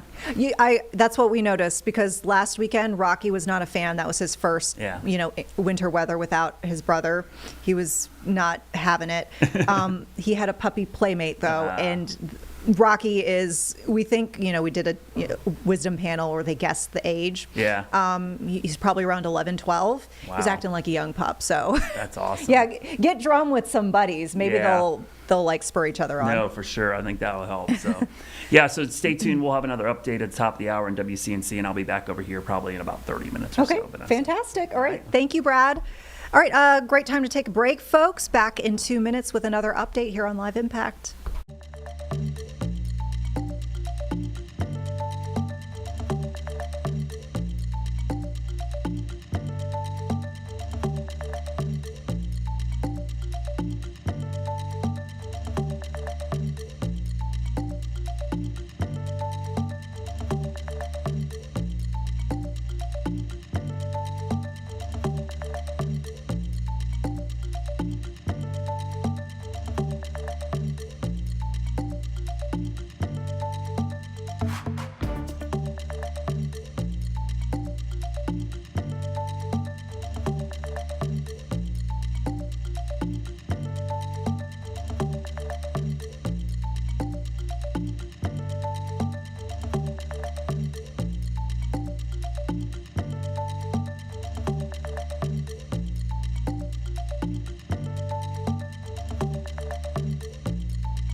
All right, welcome back, everyone, to Live Impact News. Vanessa Rufus here. We continue to keep you updated on the impacts from this snowstorm hitting the Charlotte area and beyond. Just got an update on a couple of, I guess you'd say, transportation-related incidents as we take a live look at Storm Tracker, just pulling off the roadway for a bit, but you can see how much that snow is falling, how quickly it's falling, how fluffy it is. First point here, North Carolina, State Highway Patrol just telling us now that they've been responding to since looks like midnight, 340 calls for service. They've had no fatalities reported, which is some good news, but it just kind of goes to show how busy the roadways have been, even despite the warnings about the inclement weather and the warnings to stay off the roadway.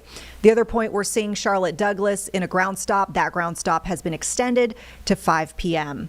With that, we want to turn to Union County, and we know folks there have been hunkering down, and hopefully folks there have been staying safe. But we've got Liz Cooper joining us from Union County government to talk about what they're seeing in Union. Any sort of recommendations for folks as they're trying to navigate this winter storm. Liz, thanks so much for joining us. Thank you for having me. Well, let's go ahead and I guess talk about how your crews are faring right now. I imagine y'all are pretty busy trying to keep the roadways clear. Yes, yeah, we're seeing a significant increase in cars stranded throughout the county, accidents reported.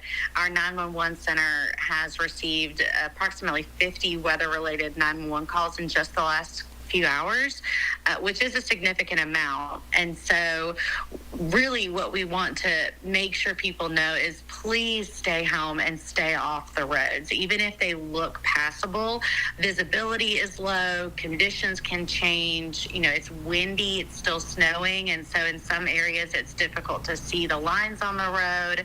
And really, we just want people to stay off the roads so that our first responders can respond to true emergencies rather than just a significant increase in vehicles stranded.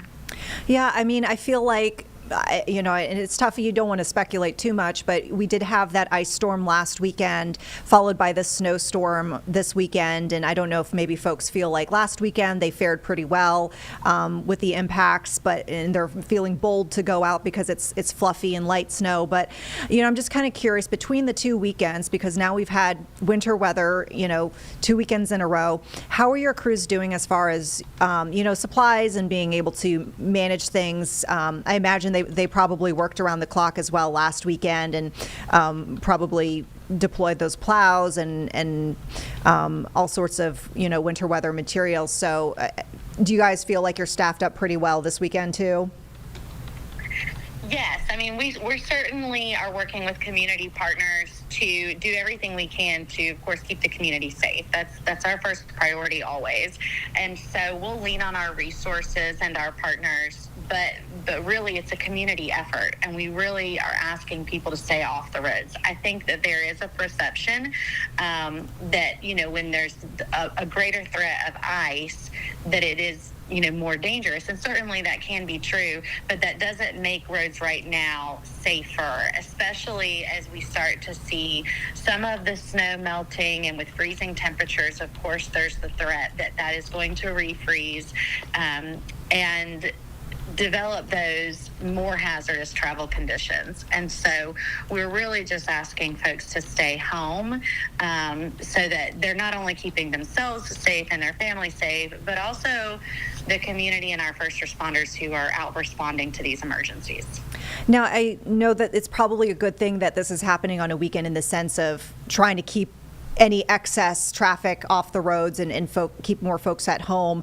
I imagine we'll kind of cross that bridge when we get there. Any expectations for, closures on the government front come Monday? Is this something that's already being discussed? Do we know what it might look like Monday for folks?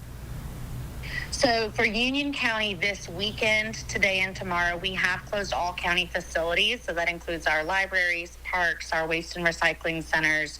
We have not yet made a decision for Monday. Our county leadership will be talking about that tomorrow.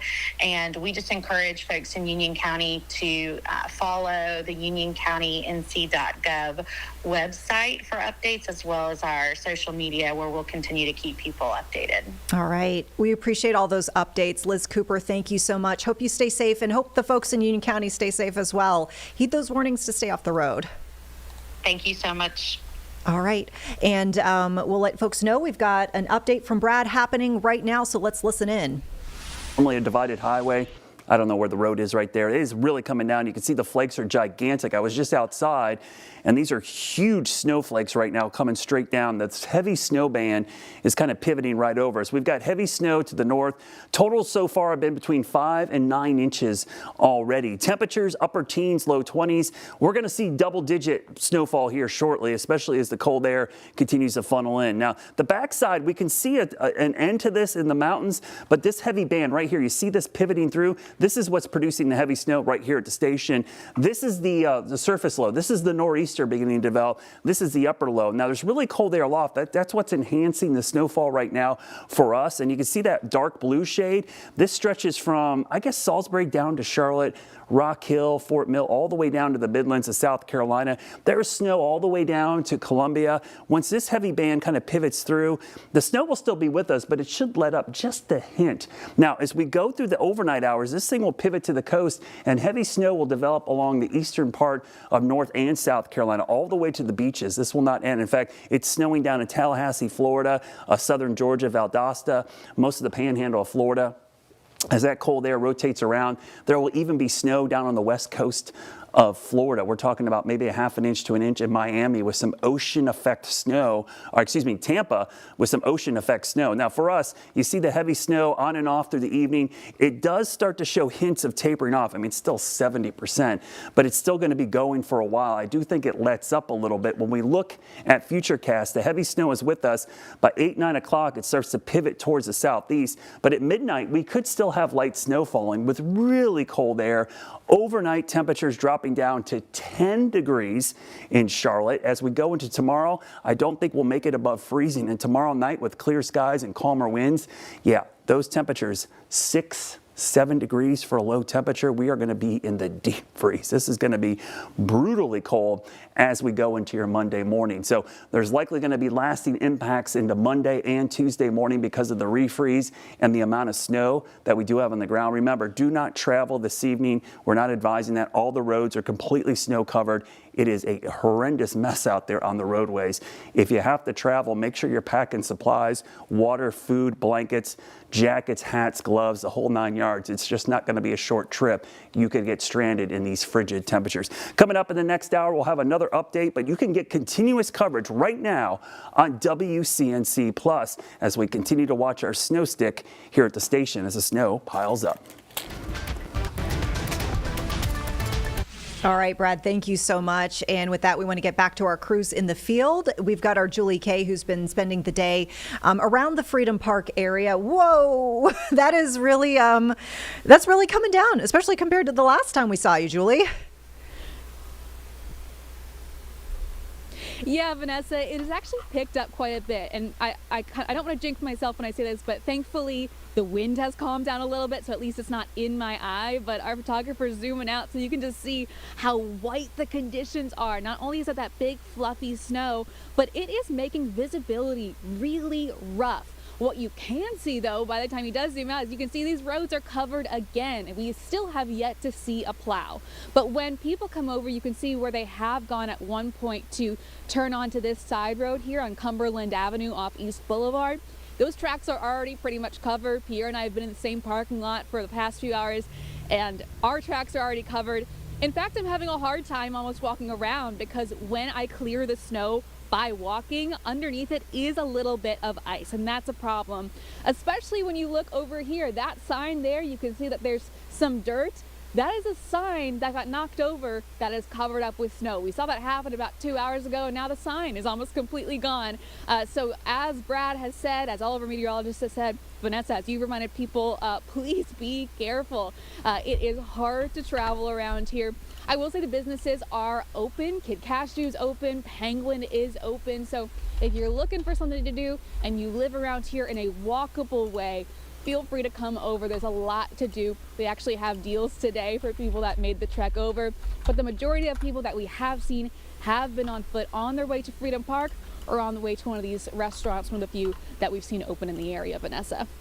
All right. Well, yeah, hopefully folks do heed those warnings and stay safe. I mean, it's great stuff to play in for sure. You just don't want to get stuck in it, and you don't want to have crews to have to come get you because you got stuck in it. So, yeah, listen to those warnings, folks. Julie, thank you. Exactly. Yeah, and thank you, Vanessa. Oh, no, did you have something else to add? For sure. I didn't want to cut you off. Oh, no, you're fine. I wasn't sure if we have, if Jeb's still back there, if we have any more of the sound, because we spoke to both the businesses, but I wasn't sure if y'all had it. And so maybe loop him in. He is working on it right now. Okay. Okay. We're going to come back to that. We'll try to get that for your next report. Sorry about that.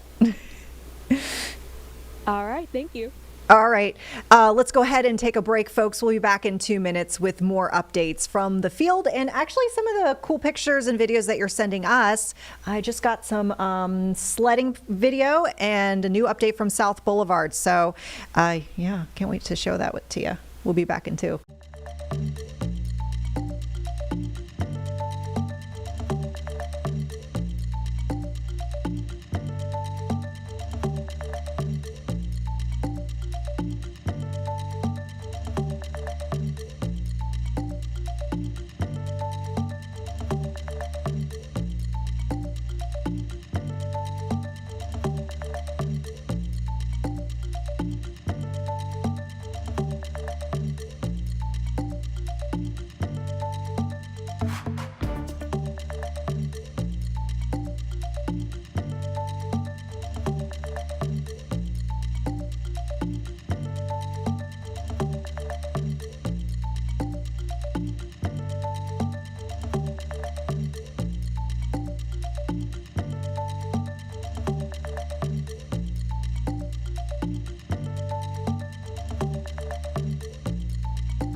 All right, everybody, welcome back to Live Impact News, continuing to track the impacts of the snowstorm over the Charlotte area right now. As we mentioned, it can be harrowing on the roadways, and we've been dealing with a lot of crashes. But for folks who have been taking to, more fun activities using their feet and their legs, not the vehicles, we're seeing it's much nicer of a day. So we actually want to share some video we just got in from the South End area showing sledders. And I know where this area is. I don't want to call out too much, but you can see some traffic moving at the bottom of that hill. They are sledding down towards the roadway. Candidly, I'll mention that. But nevertheless, looks like they're having some fun and they're staying out of the road. So, yeah, as long as you're able to stay safe and enjoy, please do so. We will reiterate that because of the roadway conditions, the visibility concerns, the slickness out there, if you can stay off the roads and not drive, please do so. We've got crews stationed around the area giving us updates on how different communities are faring. We want to join now with producer James Brierton, who's joining us from Matthews right now. It looks like you've got a sled of your own. I do, Vanessa, and I heard what you just said, so I am not going to sled right down towards the street. But when we were doing that earlier today with the kids, we had somebody positioned down in the street for that very reason. We are continuing to snow here. As Brad has been saying, the snow has not let up. In my lawn right here, I can measure at least 4 inches of snow. I think Brad has maybe made it to 6 inches there at the station, Vanessa? I think we're at 7. I believe wow. so. And one of the observations I can make here from my neighborhood, call it a tertiary street, and I don't mean to throw any shade, it's just an observation to your point about stay off the roads. This is a pretty standard neighborhood road here. I haven't seen a plow come by yet. So it's probably all the more reason just to kind of stay put because we haven't seen these roads treated yet, much less some of the other roads out there. And it is that very soft snow. I got to tell you, snowball making out here today has been an epic fail, Vanessa. I know that Brad kind of warned us that was possible, that this would not be great for snowballs. Better for sledding and great for, we've been seeing, actually I saw this with my very own eyes, but some of those crews around the complexes in South End, they're using the leaf blowers to blow the snow away. So good for that. I will say, I got a picture from home. One of our neighbors actually made a snowman, and it looks quite epic. So I guess if I can upload that at some point to our system and share that with viewers, I will. But to your point about the clearing of the roadways, we heard from DOT. So keep in mind, this is the state workers, and we know that usually each jurisdiction has their own capabilities of plowing or keeping the roads clear. But at least for NCDOT, that they work primarily on interstates first and 4-lane divided primary routes. Then they go to other U.S. and state routes not included in that system that we just mentioned. Then they go to secondary routes that are paved, and then they go to secondary routes that are unpaved. And it looks like everything else is just kind of left to be, but yeah. We're on the list somewhere. Vanessa, does Jeb happen to have access to what I left him on graphics 20? He does. Yes, he does. He There's does. Okay, Jeb. so it's not the camera angle that I wanted, but I think it will suffice if we're able to show that to viewers. Now, I haven't rehearsed this yet, and I think I'm about to probably make a blooper of myself, but I'm going to try to sled down the right side of the driveway here and see if I can get any traction. Would that be helpful to viewers at home as like a scientific inquiry? Do you have a spotter at the end? Where's your helmet? Oh, there. I'm going to bail out before I get to the street. How's that sound? Are there any cars coming down the street before I make a fool of myself on this video and sled down this hill? They're your neighbors, yeah. No, okay. There we go. We found some spotters. Okay. Perfect. All right, here we go. Whee! That was pretty good. Excellent. All right, I think that worked, guys. That actually, like I said, the neighbors happened to be walking by, so that actually worked out great. That was safe to do so at that time, Vanessa. And we've got enough now that even when you land on the kind of loosely packed snow, it's got enough traction. Now, I did that this morning and just got a face full of grass. Oh, well, I mean, it was time to perfection then. The conditions were ripe for James Brierton's debut here on Snowpocalypse Saturday. One of the major differences between this weekend and last weekend, though, is there is, at least here where I am, there's no layer of ice on the streets, right? It's just this fluffy snow that is continuing to blow around. And from where I'm standing with you right now, my camera's in a garage, and as you can see, I'm out on a driveway. I keep getting face full of snow blowing off the roof, which I know Brad is saying is going to continue to be a problem. Well, yeah, and I mean, this was something that we were talking about at our house this morning. You know, we took the dogs for a walk. And, you know, we're skiers, so we've got the gear, you know, somewhere in the house. But I was like, should have brought the ski goggles. I should have pulled those out because it was getting all in my eyes. And yeah, I mean, this is a legit snow. This is real snow. This is a real snow. We had a bunch of kids out here in the neighborhood this morning, you know, riding our hill here. And you were talking about getting all the gear out. And, you know, this is a mishmash of different gear that we have. But we get a real snow like this so infrequently that unless you're a skier or an outdoors person in the winter, we kept trying to put snow pants on this morning, Vanessa, that were just too small because they're from 2 or 3 years ago at this point. So we're all trying to stuff into the pants. I know. I feel that. You know, when we hear that the snows are coming, we're like, okay, well, where's all the snow gear? You know, do we have a shovel around here? Maybe we got to dig it out of an attic. I don't know. That's life in the South, I guess. Yeah, and you mentioned leaf blowers earlier. I think I can hear one off in the distance now. I definitely heard one earlier. I should probably, well, I have actually. We cleared the sidewalk here in front of us a couple hours ago, but it is now, again, covered in an inch or two because at these snow rates, it is proactive. It is good to get out and clear it because the more you clear now, the less you'll have to clear later. But it is kind of an endless job right now, just trying to keep the sidewalks clear. I'm just curious, and you don't have to go into too much detail if you don't want to. Is the family enjoying the snow? I mean, is this a first snow for anybody in your family? It's the first snow probably here at home as opposed to traveling elsewhere. And I think anytime you can get that magic, of course it's Saturday, so most people are at home. So we saw entire family units out enjoying the snow today, and we kind of got an opportunity to get everyone together. And I think we made it for about an hour or two until we were real cold to get back inside, because not only is this a real snowfall, but it's really cold out here. The temperature at my house here is, I think, about 22 degrees right now. The winds are light, and I know tonight we'll just be hunkered down inside in front of the fire, because once those winds pick up and the temperature drops even more, it's going to be really cold out here. So it's nice, as you saw my neighbors go by, to get that walk in now if you're trying to get outside in the winter wonderland, because I think it's going to be too gosh darn cold to do it later. Yeah, so true. Yeah, and hopefully folks are taking those precautions and thinking about that. What we talk about, it's the pipes, plants, people, and pets. Did I miss a P? I know you would know. That sounds right. I mean, the thing that came to mind as you were listing them off was last weekend I did have to turn off the water to my house because the outside hookup where the hose is had a big icicle on it, and we wanted to thaw that out, and we wanted to make sure that that frozen water wasn't going to penetrate into the house. So if you are watching right now and you don't know where your water shutoff valve is, always safe to go find it. We had to dig ours out because it's at the bottom of a closet. That's a good point. Yeah, you don't want to be trying to figure that out in the moment when you've got water gushing or, a break somewhere and you're just scrambling to try to get everything under control. Yeah. Should I try a snow angel?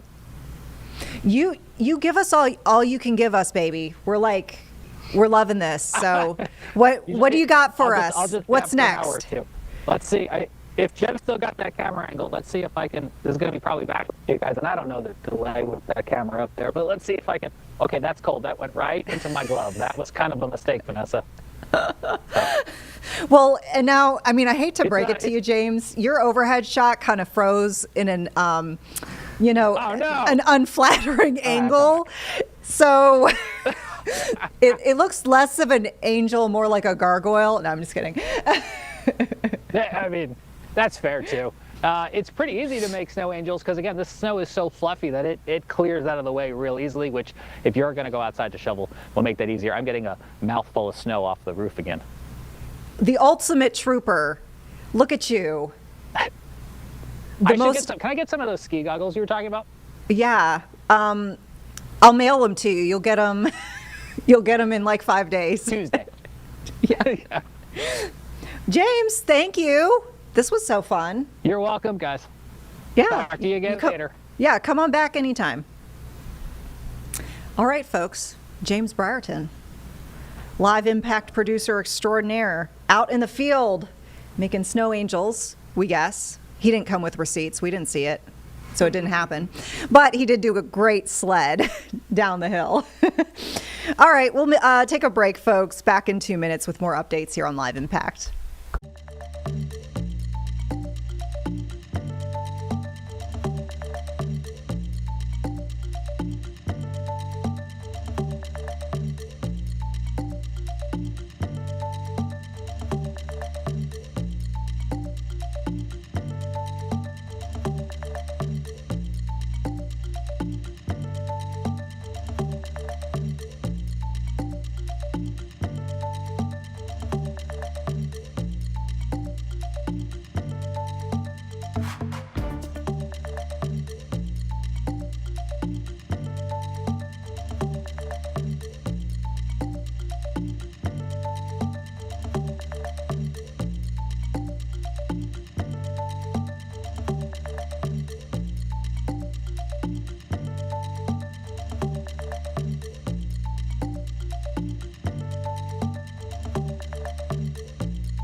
All right, welcome back, everyone, to Live Impact News. Vanessa Rufus here. Hope you're staying safe and warm right now as we continue to see the snowfall in the Charlotte area, several inches. And Chief Meteorologist Brad Panovich is telling us that this could potentially be an historic snowfall for Charlotte. We are seeing, unfortunately, some hiccups around the area, and, you know, a lot of it does have to do with transportation, if you will. Some crashes out there. We've got a ground stop underway until 5 o'clock at Charlotte Douglas. And sadly, we've got this semi-truck crash where a semi was hit by a train in Gastonia. The good news is there's no injuries reported, but we shared some images with you earlier. Let me see if I can cue those up. Let's go ahead. And Sean now in the director seat here. I'll put that in play deck too. Perfect. This is what the scene is according to Gastonia police. And you can see the cab of that semi and the train. Basically, that's where they had the impact. And like we mentioned, nobody was hurt, which is incredible to think. The driver was able to get out on their own. But this will be a situation tying up the train tracks in that area for a bit. And as we mentioned, this is Poplar, an airline in Gastonia. So this could be an issue for folks who are maybe navigating those roadways around the crossing of this train and the road, the train track and the road. So we actually have our Richard Devane, who is in Storm Tracker right now. I know, Richard, you're still en route to that scene. So I know you probably don't have any updates from that scene yet, but you've been seeing the roadway conditions as you've been driving around. What can you tell us right now? Yeah, just take a look at that, Vanessa. You can see the conditions are deteriorating. The snow continues to fall.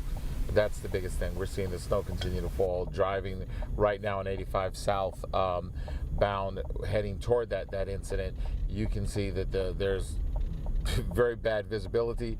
The traction, we've seen snowplows out getting what they could get off the ground, but this is what we're looking at.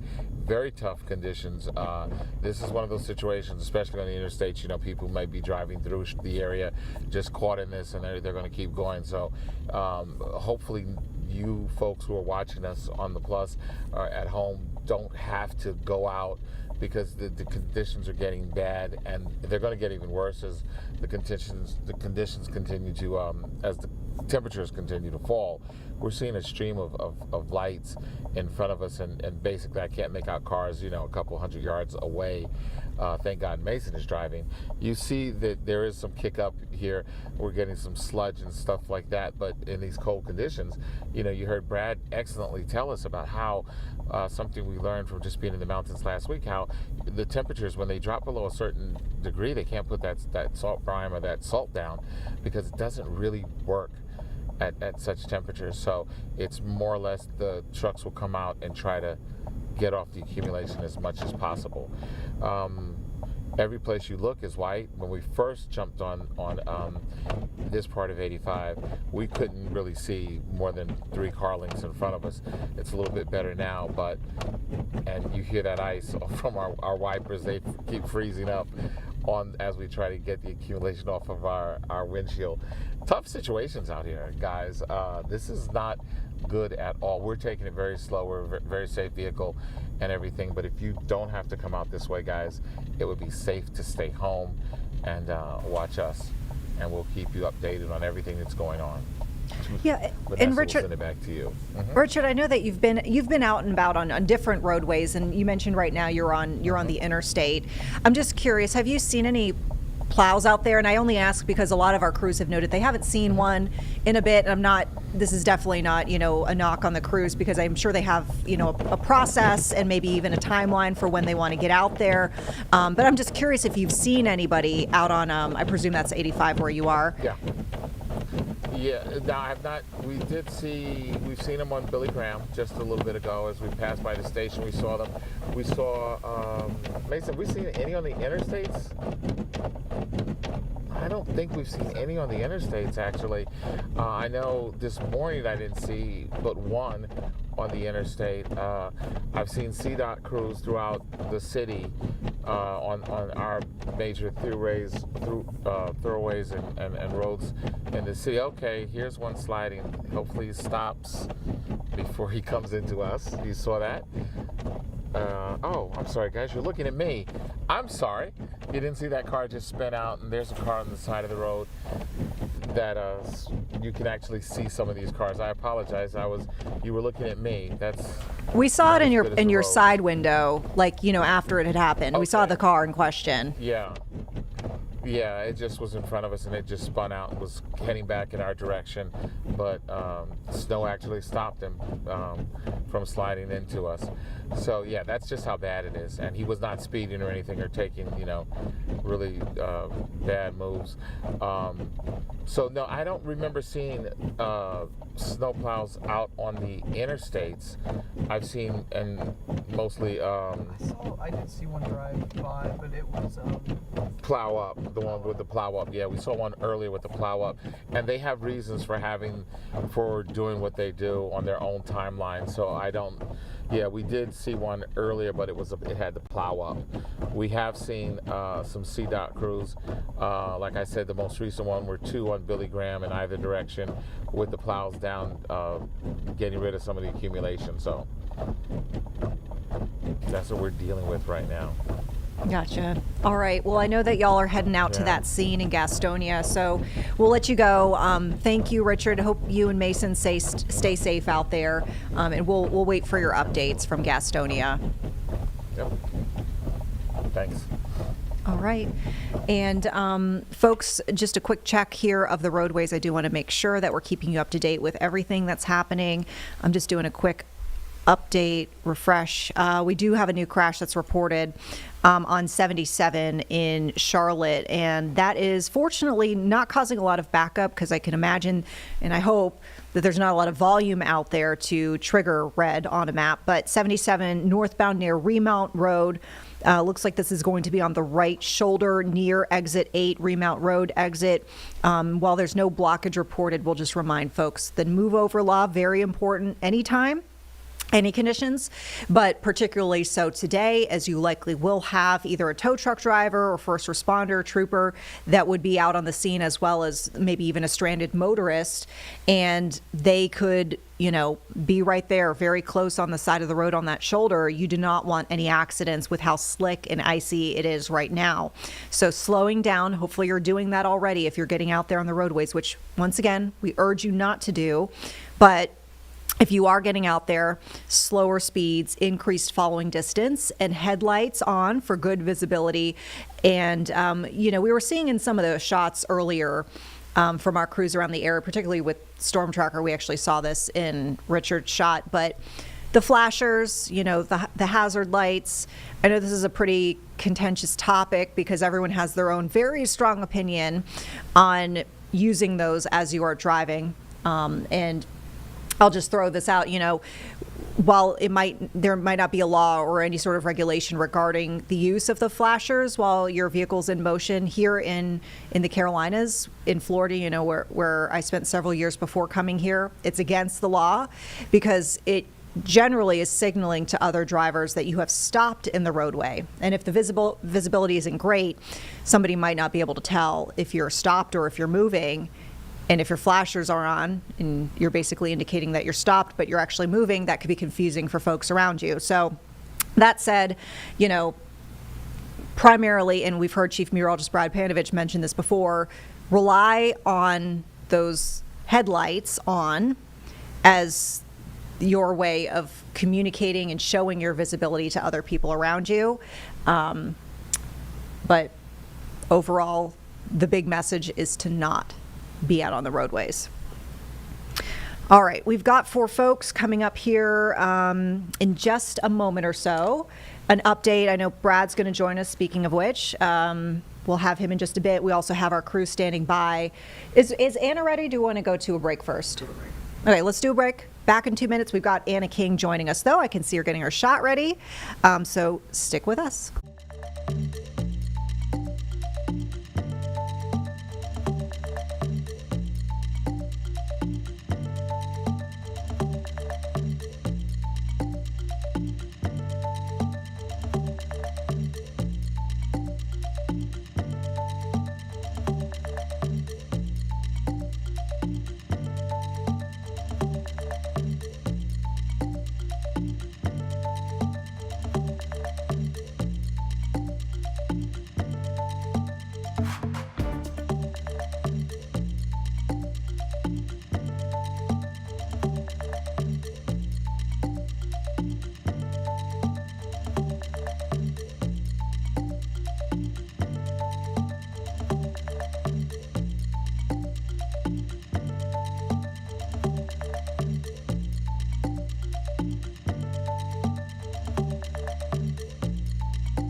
All right, thanks so much for sticking with us here for Live Impact News. Vanessa Rufus here.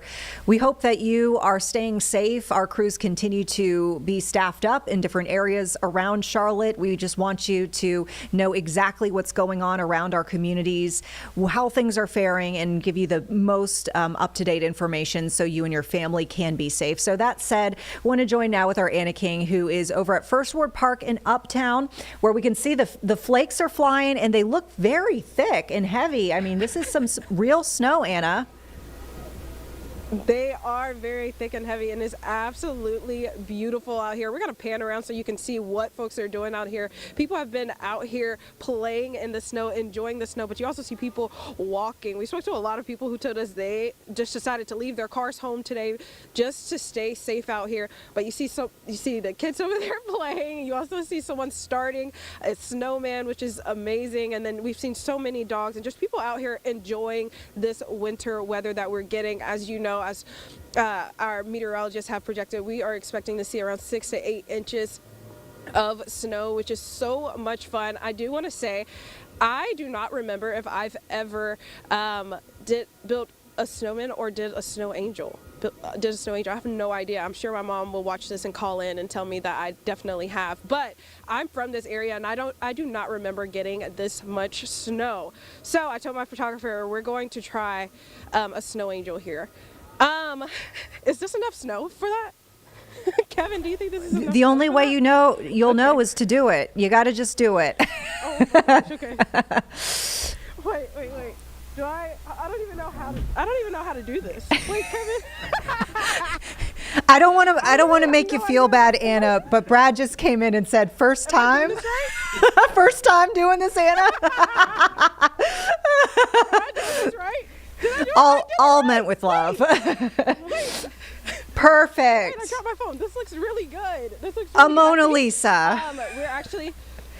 We're actually going to start on a snowman as well. There's just so much snow, so much to do out here. So within the next few hits, we're definitely going to be showing you all just what everyone out here is doing. We also spoke to a few folks out here, so definitely be on the lookout for that as you hear what folks are doing. We also spoke to some people who left the Hornets game earlier today, and they were just telling us that it was so much fun being there and being able to come back out here and enjoy the snow. And they're also very glad they walked to this game instead of driving. But yeah, so just keep checking in and we'll have more for you.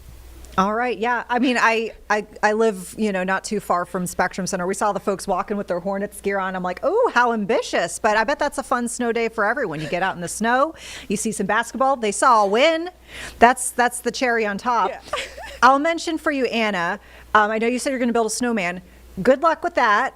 I heard the snow is not the perfect type of snow. And, you and I, we're from the South, so I feel this. I'm kind of learning about stuff too as we go along here, but this is apparently not the greatest snow for that. But you let us know when we check in a little bit. Yeah. I want to point your attention to them. Their snowman looks really good so far.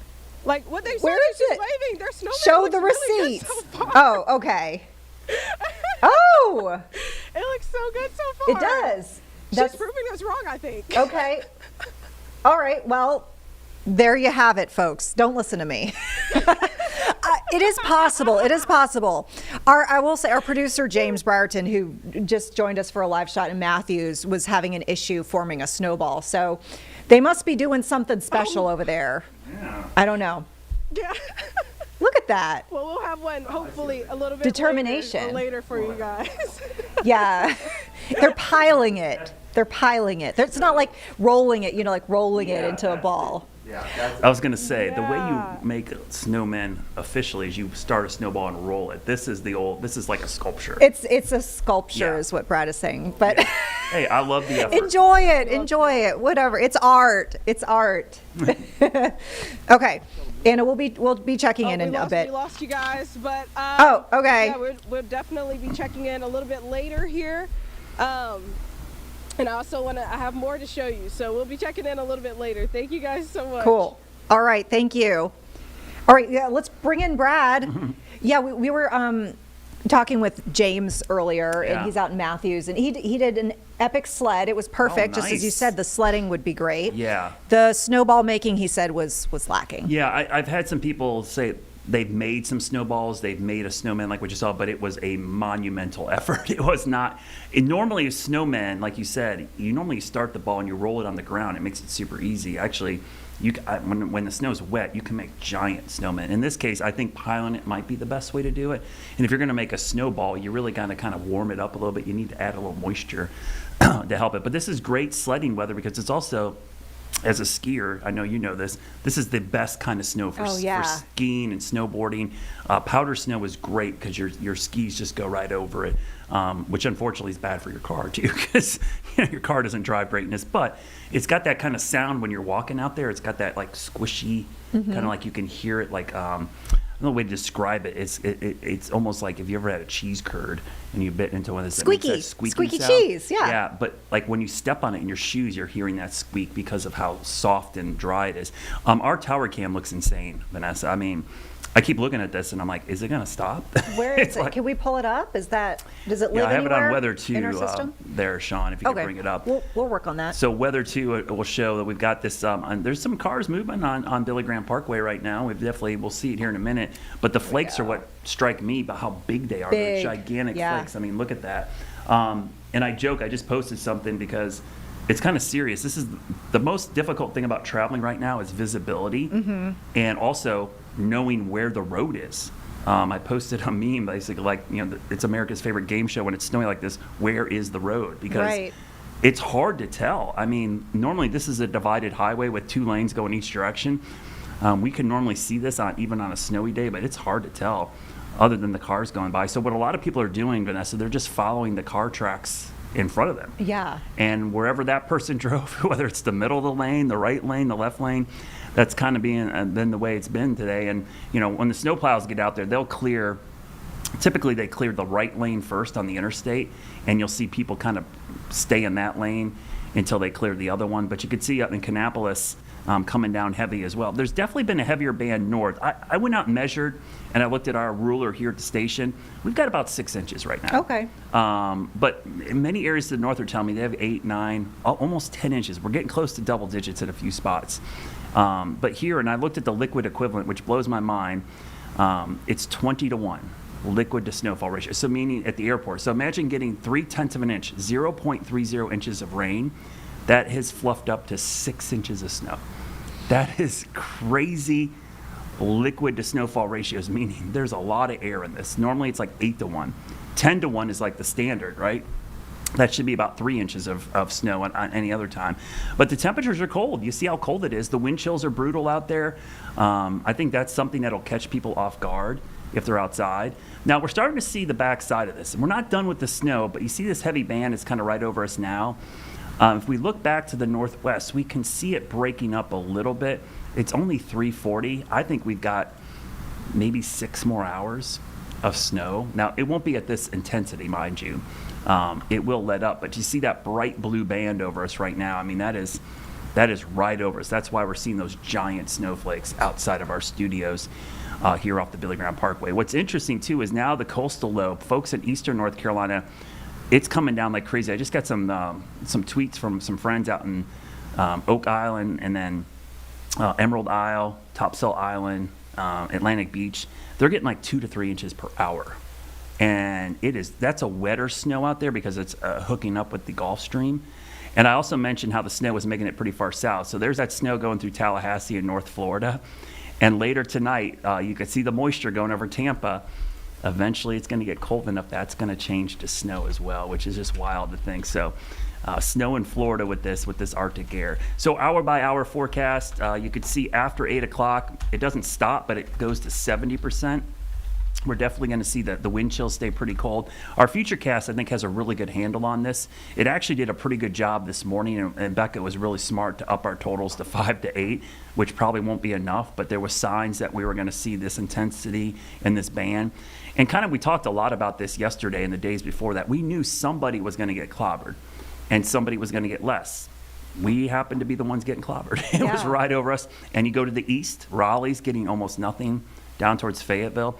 You can see by midnight it tapers off, and then all our attention turns to temperatures. I think we'll be near 10 tomorrow morning, but I'm really concerned about Monday morning. When I start looking at some of these temperatures, I mean, they've actually come up a little bit, which seems weird, but I think we could be down around 6 or 7 degrees by the time we wake up Monday morning. So that's going to be brutal. Anytime you get snow cover on the ground, you tend to get really cold overnights. It's much colder, and I expect that we'll probably be much colder than some of the guidance. So I think single digits, probably the coldest night since 2015. I will say too, it was a pretty small record. The record snowfall for this date, January 31st, was just 0.9 inches. Wow. Back in 1948. 0.9. We shattered it.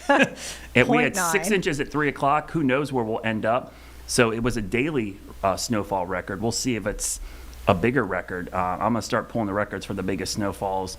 Double digits, I should say, for daily snowfalls. There's not a lot of those out there. In fact, I'll look them up real quick as I'm talking to you, because I'm looking at single day snowfall here. We'll look at some for Charlotte. So this will be for a single day, and I'll just kind of pull them up here for an individual day. So it looks like a 12.3. So like a foot. We're going to be looking at like a foot to be our extreme there. But let me double check. I remember 11.6 back in 2004, and this certainly is going to be the biggest since then. So 1 day totals for Charlotte. All right, I was wrong. It's 14.0 exactly. Back in 1902, 12.1. That was the one I was thinking. That's number 2, 1988, and number 3 is the one in 2004. That was 11.6. To be in the top 10 biggest one-day snowfalls in Charlotte's history, we'd have to get to 10 inches. So we'll see if we do that. Wow. But it's possible for some, yeah, you think? I think whether the airport gets there or not, remember, just like rainfall, it's going to vary quite a bit. But the fact that everybody's got at least 4 inches, I have not seen, at least in our viewing area, I think the lowest total I've seen is 3 inches. Wow. And that's down in Chesterfield County. They've already got an inch or 2 down in Columbia, 2 inches in Augusta, Georgia. Wow. It's snowing right now in Charleston, Savannah, Waycross, Valdosta, Georgia. I mean, this is widespread. And talk about the coast, we just got a report. Looks like from Cape Carteret, which is there near Morehead City, 4 inches of snow already on the coast. My goodness. So in Raleigh, Raleigh's got a half an inch. So for once, we got more snow than areas north and east. I'm looking at some other, I just saw a 10-inch total. Let me get this one in. This is from the west side of Salisbury, 10 inches. And another 10-inch total just came in. I'm looking at this one. This one is in Cabarrus County near Kannapolis, 10 inches. And I got a 9-inch total. So those are the biggest. Seems like that Concord, Kannapolis over towards Cornelius, Huntersville, there's like a little triangle there, or square between Statesville, Salisbury, the north side of Mecklenburg County into Cabarrus County. That looks to be the hot spot right now where the band has been the heaviest so far. Okay. Hey, folks, we did want to point this out too. And I know, Brad, you were talking about how, the roadways are kind of dicey for a lot of different reasons. Yeah. Over on Scan PC, Sean, I've got for folks a new post from South Carolina and troopers there. And Sean, if we can show that, it shows that they are urging folks to stay home, which is basically every agency is saying that right now. Yeah. But here's why. They say they're seeing an increase of service calls for cars losing control, going into ditches. But they shared this photo. I mean, look at this. Oh, wow. Yeah, you're going too, if you're flipping the car, you're going way too fast. Yeah, that's hard to do if you're going slow. So somebody was going way too fast for the conditions. Yeah. So we'll just kind of reiterate and just share those photos with folks. Yeah. You do not want to end up in this situation, and you also don't want first responders having to come and help you after that point. I mean, they will come. They will gladly come and willingly come. But, if there are other calls that they can be answering instead of yours, I mean, that is certainly going to be the scenario that they would rather see is not these crashes. And we heard it from Union County, The same thing. You know, they're seeing so many different crashes, and they want folks to be able to be safe. All right. So, Brad, I know you got another update coming up at 4. Yep. So we'll stay tuned for that. Yeah, and hopefully everyone stays home, because I think that's a good point they bring. Sometimes we think about, we're just, telling people to stay home for their own safety. It's so that these first responders can get out to calls and basically get out of the way. You need DOT to clear the roads, and the first responders need to be able to respond to serious emergencies. And the more people that are out there taking up roadways and calls for stuck in the ditch, that takes away from all those other resources. Yeah. So please stay home just for that reason alone. Indeed. All right, Brad, thank you so much. We'll see you in a bit. Yep. Folks, we'll take a quick break here on Live Impact. We'll be back in 2.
Welcome back here, everyone, to Live Impact News. I'm Vanessa Rufus. We continue to cover the impacts of this snowstorm on the Charlotte area. We've been with you every step of the way since the snow started falling, keeping you abreast of the situation and hoping that your family is staying safe.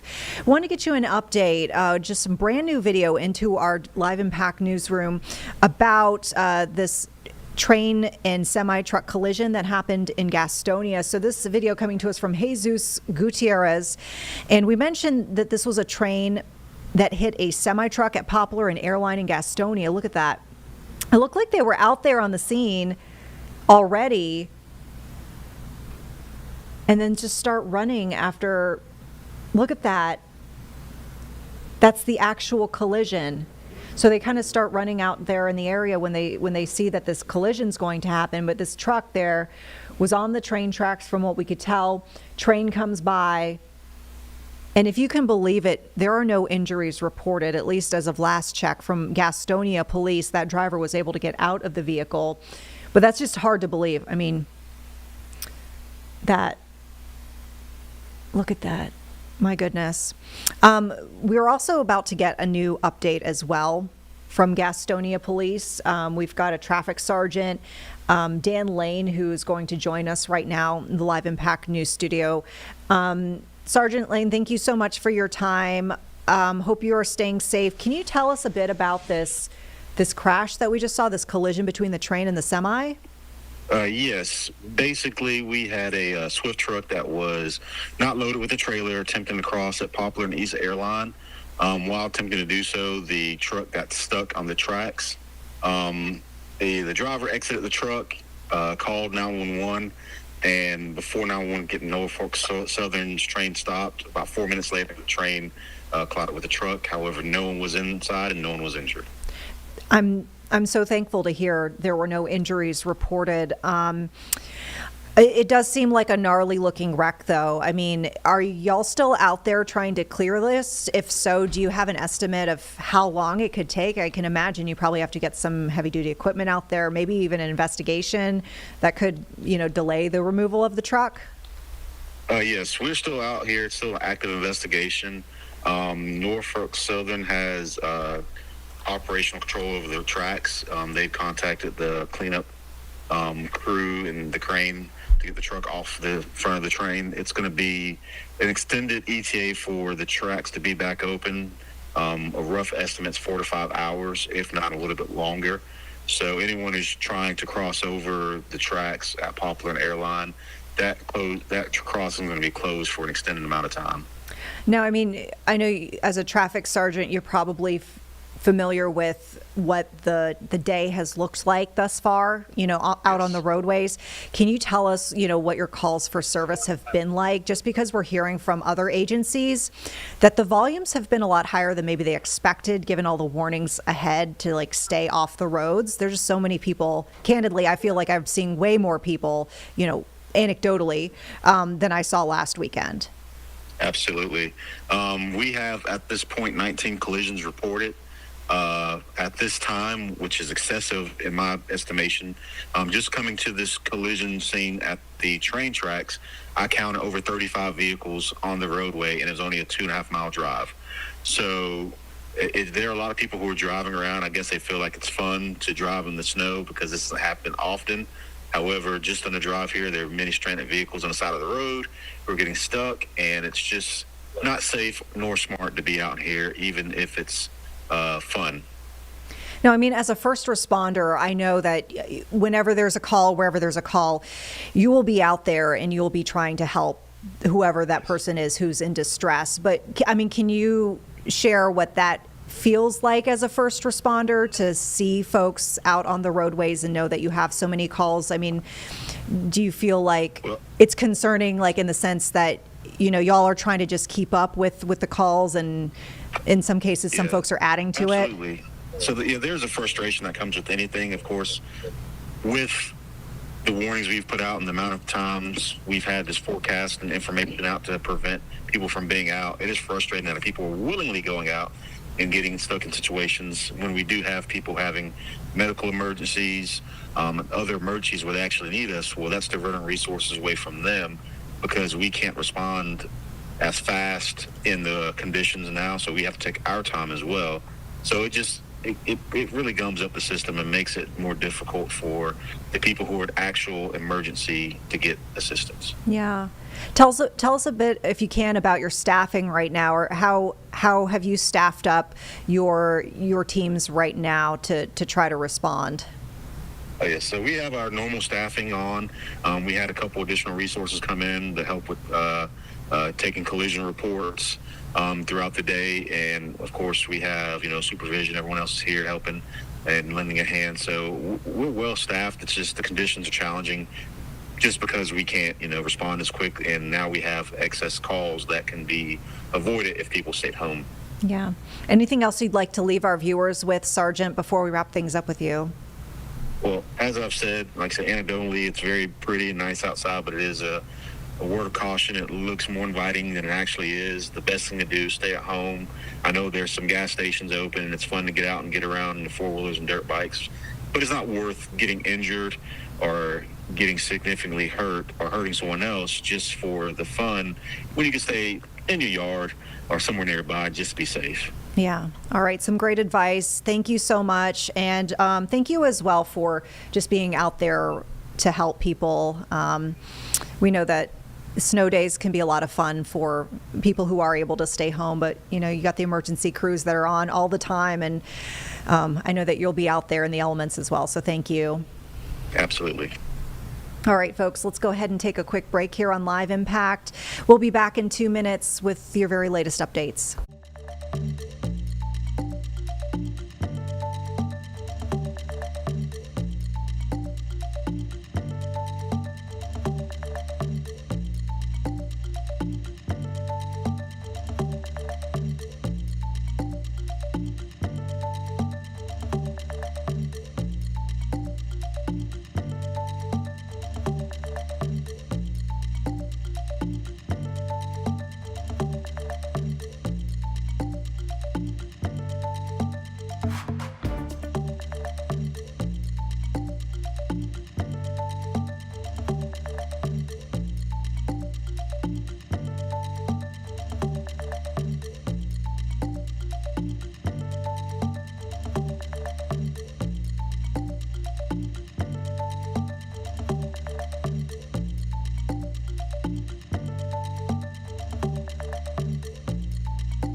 Hi, folks. Hope you're staying safe here. We are inside the Live Impact News studio, keeping you updated on the impacts of this winter storm on our area, the second one that we've been seeing basically within a week. So this one coming with a whole lot more snow. Remember, last weekend was a lot of ice and sleet.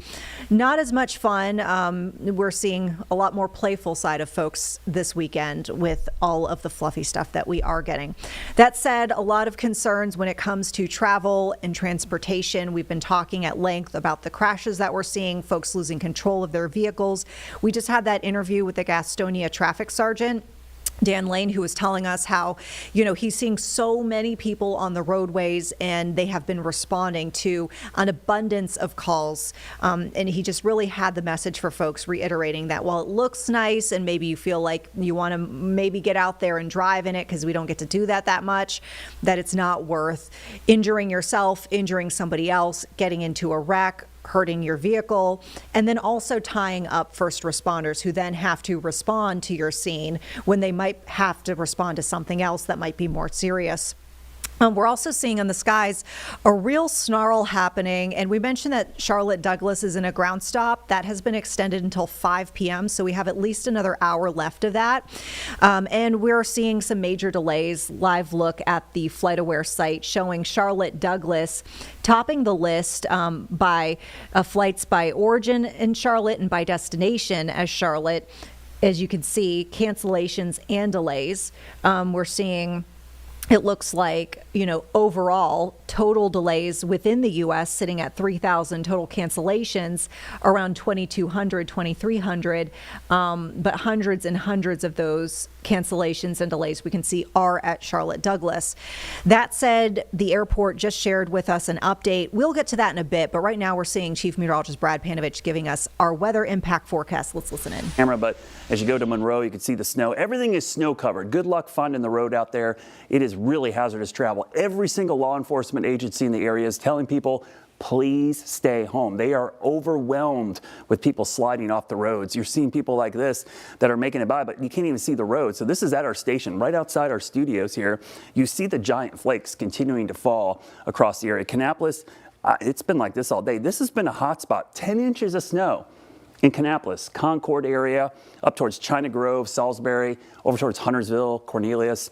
Everybody's getting in on the action now. It's just in a matter of how much. Temperatures brutal out there. I mean, the other part of this snow, we don't normally see snow, this quality type of snow. This is powder snow that people go to Utah to ski on, right? And the temperatures are in the upper teens and low 20s. You see the snow bands. Now, we can see the back edge. This is going to start letting up a little bit as the heavy snow band pivots through. There's a heavy snow band moving into central North Carolina. This has been kind of the dry slot. It's filling in a little bit there, but we still have tons of snow over us. This is going to continue into the overnight hours, probably taper off completely by midnight, if not shortly before. Now, on the coast, the nor'easter's cranking up. This is going to bring the heavy snow to eastern North Carolina, and then snow is all the way down into the panhandle of Florida. It's even going to snow in Tampa tonight with this cold air. So here's the hour-by-hour look. You could see temperatures probably holding steady around 20. The wind chills, single digits, just brutal. And notice by 10 o'clock, we still have a 70% chance of light to moderate snow. I think even when the snow lets up, it's going to be that fine stuff that will continue to pile up and definitely make the road slick because it's so cold. Ground temperatures are frigid, air temperatures are cold, so whatever snow is around is going to stick. And we're also going to start seeing some blowing and drifting because as that low, the nor'easter, which is off to the coast, is going to start wrapping in some northeast winds that will blow snow. So think about any roadways that travel west to east, that northeast wind is going to bring snow back onto the road. And look at the overnight temperatures. After midnight, the snow tapers off. If skies clear, temperatures will be down 10, 12, maybe 13 degrees. Tomorrow during the day, all the sun's energy is going to go into either melting the snow, if it can, or reflecting back up. And so we're not going to warm up. We're going to stay in the upper 20s, low 30s. Now, as we go into tomorrow night, I think these temperatures are too high. I think we'll see single digits just about everywhere. So the deep freeze setting up for the middle of the week. This was the snowfall total for the season as of today. Now we're about 6.8.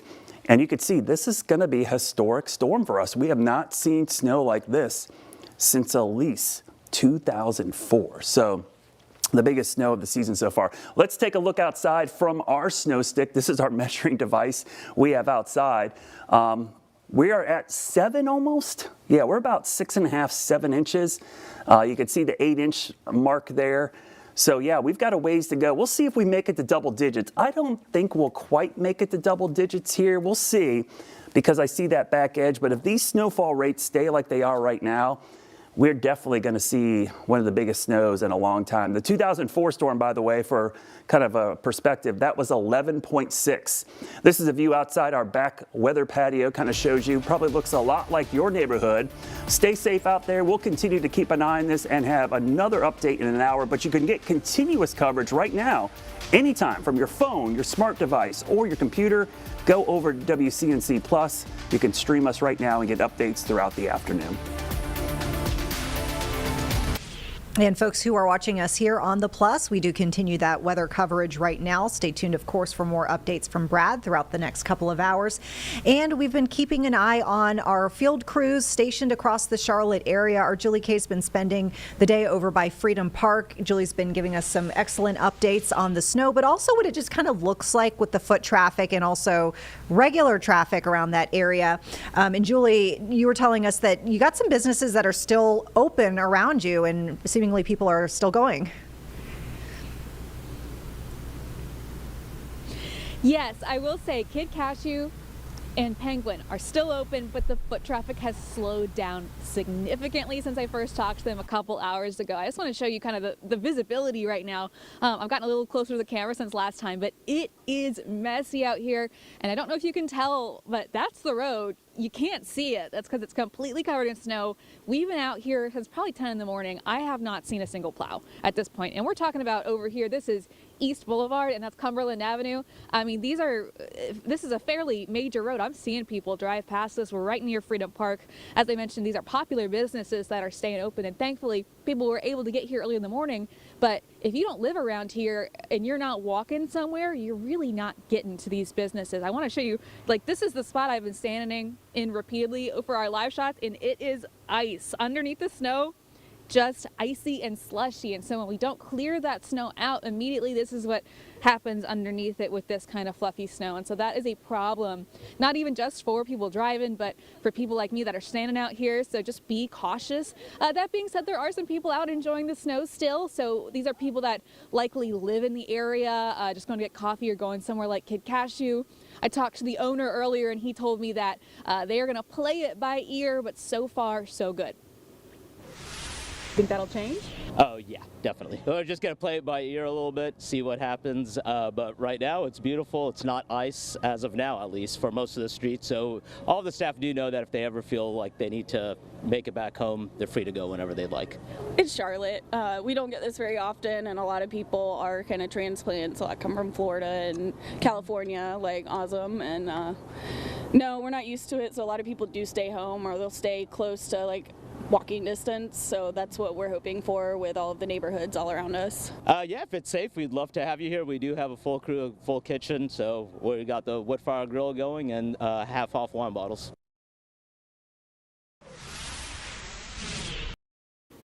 So as you can hear, they got some deals going on to encourage people to get out despite this snowy weather. I've also seen some people on their way to Freedom Park having fun, but that has definitely slowed down as well, likely because of these conditions, and the snow just has not stopped, Vanessa. It keeps coming. Well, it's great to hear that folks do have a place to stay warm if they want to go out to one of those restaurants. Kid Cashew is excellent. I love the it's kind of like a veggie gyro. It's like a fake veggie gyro meat, but the pita is really excellent.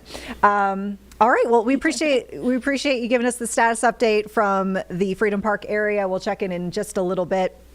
Folks, we did promise a little bit of an update too from the airport, exactly what sort of operations they're taking as we speak to keep the runways clear. Unfortunately, as we mentioned, it's a ground stop until 5 o'clock, but we'll have much more on the actual, airport de-icing, and we're learning more about how they're staffing up as we speak. So stay tuned. That'll be here on Live Impact in 2 minutes when we return from this commercial break.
All right, folks, welcome back. Live Impact News Studio. Vanessa Rufus here. We hope that you're staying safe. We've been with you ever since the snow started falling here in Charlotte, keeping you updated on all of the conditions and all the expectations as we go on throughout the rest of this evening here, because as Chief Meteorologist Brad Panovich mentioned, this has the potential to be a record-breaking snow event for the Charlotte area. We promised you an update out of the airports. We'll remind you once again that we've got some pretty big issues happening with the ground stop that's underway right now at Charlotte Douglas. That's for another 50 minutes at least. And a look at FlightAware showing some of the delays and cancellations we are seeing. I'm going to do just a quick refresh just to make sure we haven't had any additional ones pop up. But there you have it. Total cancellations in the entire United States, taking up just a bit from the last time we checked in, 2,300. And we have also delays that are standing at about 3,100. That's just nationwide, but when you look at the cancellations and delays broken down by airport, you can see Charlotte is right here at the very top, with canceled flights sitting there at, I'd say, roughly 1,000. I'm kind of eyeballing because they do it by origin airport and by destination. And for both, Charlotte Douglas is the first on that list with 500 by origin and close to 500 by destination. Delays we're seeing probably closer to, I'd say, like the 100 mark or so, maybe like around 120 or so. But that's an issue that we could definitely start to track more as we get throughout the evening, just based on what this ground stop does, if that continues even beyond 5 o'clock, because they've kind of been extending it as we go along. And it originally started off like supposed to wrap up a lot sooner than it is, but they just kept extending it farther and farther into the evening. That said, we mentioned that we've got, some pretty heavy snowfall around the area. We've got a live look for you right now over at, we can show you the WCNC Charlotte weather patio just so folks get an idea of how the snowfall is looking. As you can imagine, this will probably give the snow team over at CLT a lot to work with. We're told that the airport is staffing up with 300-member snow team that is continuously clearing runways, taxis, roads, sidewalks, pedestrian areas, anywhere folks that might need to be traveling or that planes might need to go. They say airfield operations are being constantly evaluated as the weather kind of changes and shifts and the needs change. They do recommend that folks check directly with the airline just to make sure that your flight's on time, or if you're expecting a loved one, that you know the status of their flight before you head to the airport. And once again, they say directly check with the airline versus the airport. And they also have some closures to report of note with certain TSA checkpoints. So checkpoints 1 and 3 are closed for the rest of the day. They do have checkpoint 2 open for TSA pre-check and standard screening. They say airport shuttle buses are on a reduced schedule right now. They're driving slower as well for safety, and the airport overlook is closed. So those are just a few of the updates we just received within the last, I'd say, 20 minutes or so from Charlotte Douglas International Airport. We've got our crews that are stationed around the area, so just stay tuned here. We're going to get with our Richard Devane in just a bit. He's been in Chevy Storm Tracker, was recently out in the Gastonia area checking out that semi and train collision. Once again, no injuries with that, but that will be a scene over by the train tracks in Gastonia for a bit. So he's going to give us an update from Chevy Storm Tracker in just about 2 minutes.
I drive a lot of sim racing.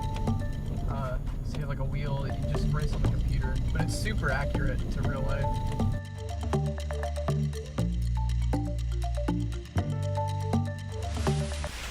All right, folks, thanks so much for sticking with us here on Live Impact. Vanessa Rufus here. We're keeping you updated on the winter storm this weekend and how folks around the Charlotte area and beyond are faring. Want to check in with our Richard Devane right now. He's been in Chevy Storm Tracker all day long. I know most recently you were in Gastonia checking out that crash involving the semi-truck and the train. I see you're moving again right now. Tell us where you are and what is it looking like? Yeah, we're on Long Street. Vanessa, take a look. This is the conditions. One of the streets that'll lead to I-85. We're just passing Poplar. That is where that train is, off on the left-hand side of the screen. The train is still there, just debris, as you probably saw. Much of the debris has been removed from that situation. Spoke to someone at a gas station, says accidents happen there, or not accidents, but incidents happen there all the time because of the way people turn. There's a turn, and if you're not paying attention, this is on regular conditions, you can get stuck in that, and turn your wheel too hard, you can get stuck in that spot. That could be what happened to that 18-wheeler that we saw in that real video. So now looking at the conditions, this is just white, and we have seen snowplows on the secondary roads or roads like this. Actually saw one a little bit ago. This, for perspective, is Long Street. If in the direction opposite where we're going, you would pass the Gastonia Police Department. And now we're about to make our way back to North 85, as you see here. We'll give you an idea of how it's looking. And as you can see, very few people have been traveling this way. Okay, we do see some tracks now, so that's good. That's good news. Visibility is decent, a lot better than it was before. When we visited you last, I had actually said there were no snow plows, but there were just about 2 cars ahead of us we couldn't see. There were 2 snow plows on that were taking care of that part of 85. So now we're about to head north on 85, and the road looks a lot better than the southbound lanes right now, but we're going to make our way onto them. But everything you've heard from our officials talking about, if you don't have to be on the roads, don't go on the roads. If you're on the roads, the things you need to do, particularly taking it very slow, being as safe as possible, definitely.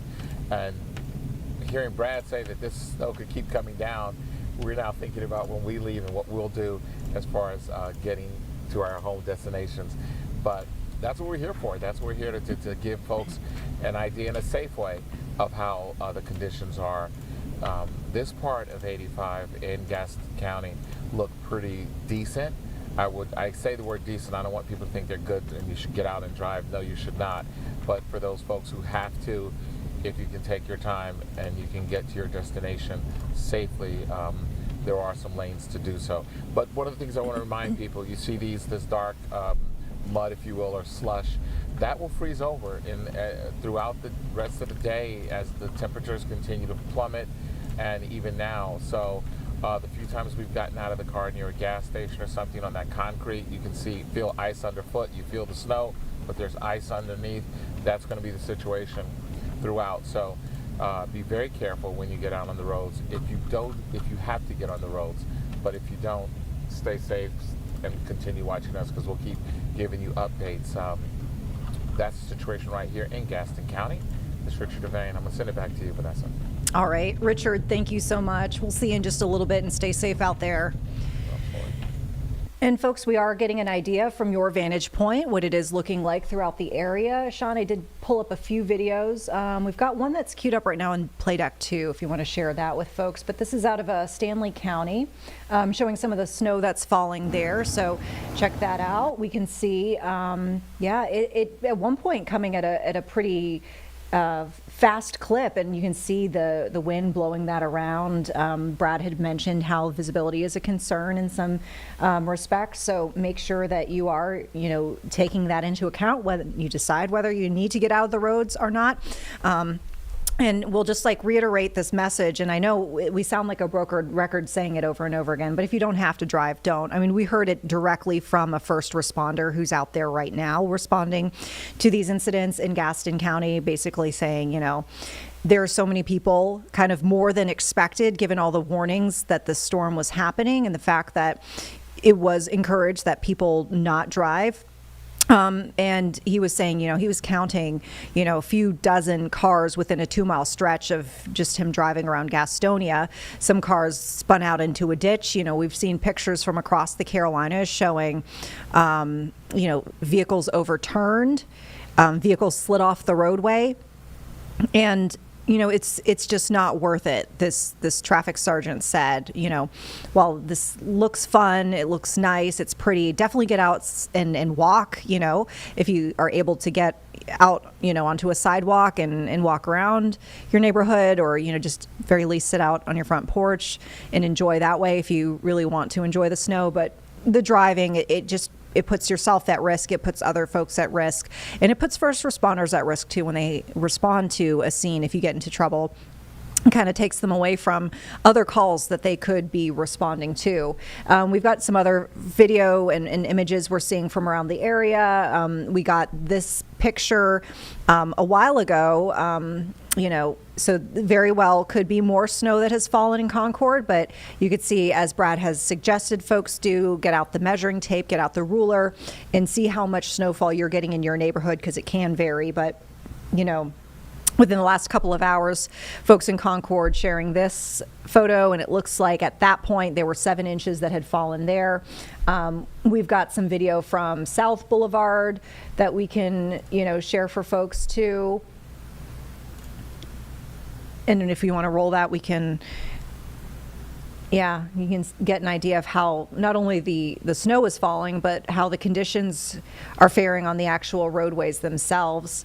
There you could see, some vehicles able to get through. This is south by the 277 exit that runs onto South Boulevard.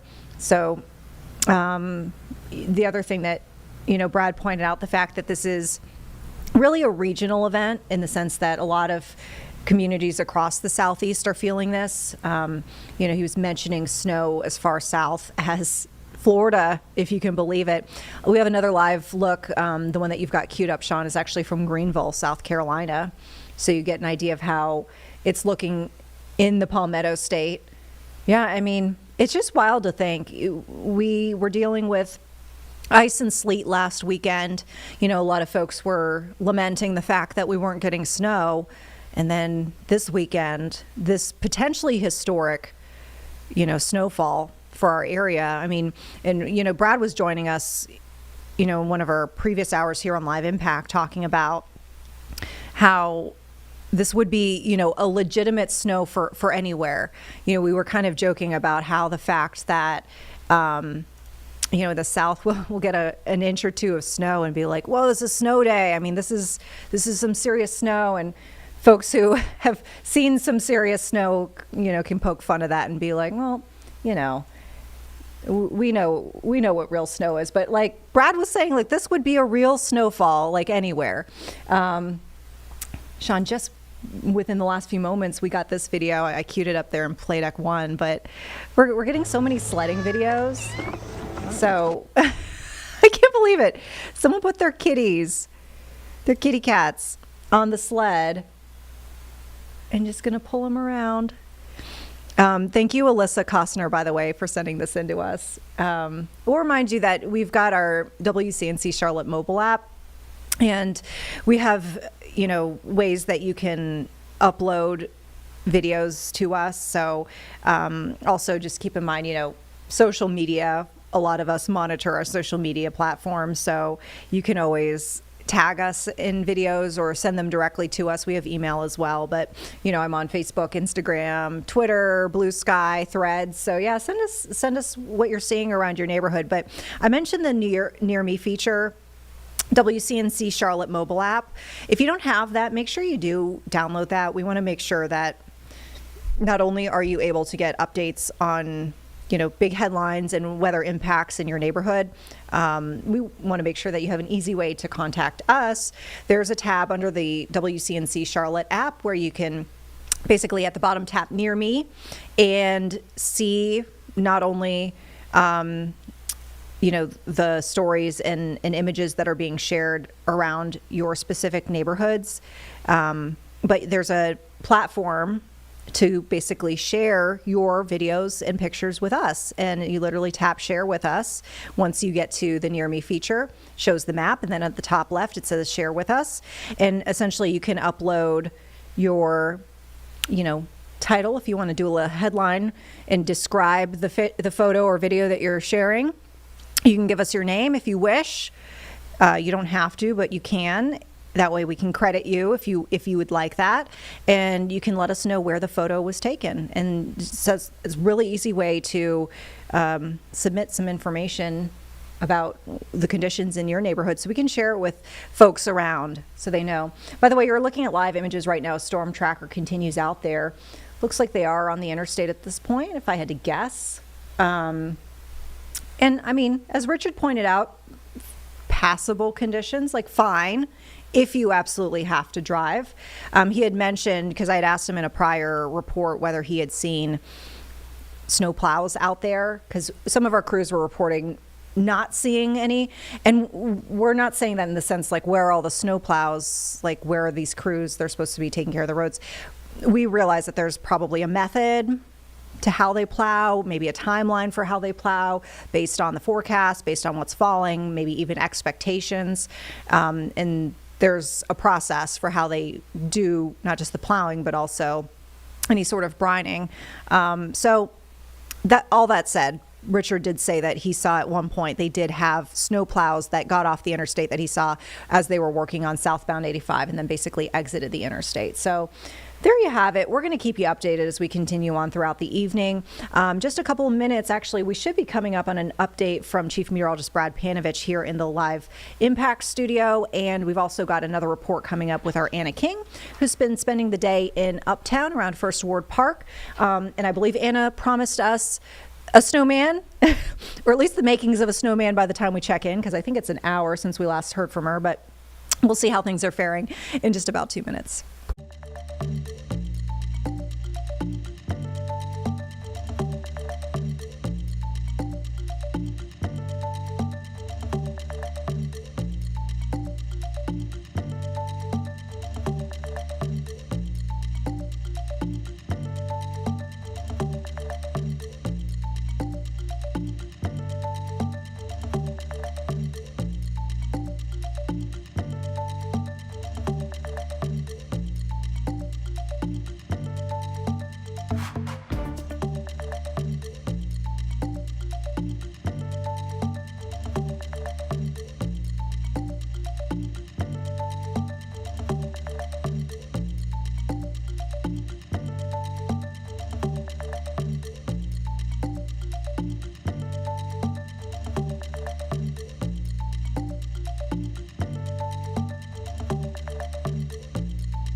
Okay, folks, we continue to keep you updated on the impacts of this winter weather here on the Charlotte area. We appreciate you being with us. I'm Vanessa Rufus in the Live Impact News studio. We have our Anna King, as we mentioned, who's been around Uptown over at First Ward Park, having some fun in the snow. And Anna, I remember you promised us a snowman. Did you make any progress? I want to go ahead and do this part. I want to wipe the snow from this area just so you can see how hard the snow is really coming down right now. I'm going to go ahead and place this cup right here, and we can kind of get a fair picture of how far this gets buried and how far the snow is coming down in this area, because you can see around here, you can see how big the flakes are right now, and that just kind of paints the picture. But I really do think by the time we get back here from my next live hit, which is at 5:30, correct me if I'm wrong, 5:30, that the snow will be pretty high next to this cup. So I just want to start that. But I did kind of make some progress with the snowman. This is the bottom of it. I want to show you. This is what Vanessa meant when she said this is not the snow for building a snowman. When you bring the snow over, it's kind of hard to pack it together, which is exactly what she was talking about. It does make it a little bit complicated, but it's okay. By the time we come back for my next live hit, I will have the next part together. She's not going to be perfect, by no means at all, because this is not my type of weather. I'm a sun girl, but she will not be perfect, but she will be here by the time we get back here. So this is all I have so far. But I do want to show you what the other person who was out here building her snowman managed to do. So this is our competition right there. It does look amazing. Personally, to me, it looks amazing. Kevin, what do you think? I think he thinks that we're gonna beat this. But it looks really good to me. It kind of looks like Julius Caesar. Oh! Like Julius Well, like with the, it looks like it's got the olive, the olive leaf crown or whatever. Yeah. I don't know. Yeah, no. It looks really good. So that's our competition right now. I will say that it's definitely started to clear out here. I think because the temperature is dropping and it's starting to get a little bit colder. So we're seeing less and less people out here playing around in the snow than we did a little bit earlier today, but we will continue to keep you updated. Definitely on my snowman. My snowman will look really good by the time we get back here. But again, like she said, this is not the snow for that. I can even show you, I tried to, because I thought you were supposed to start with the snowball and roll it all together. And so that's what I tried to start with. Let me show you this. So you have your snow right here. Yeah. And it doesn't really, Yeah, it won't. it just does. It doesn't. That's what, well, like you said, this is not.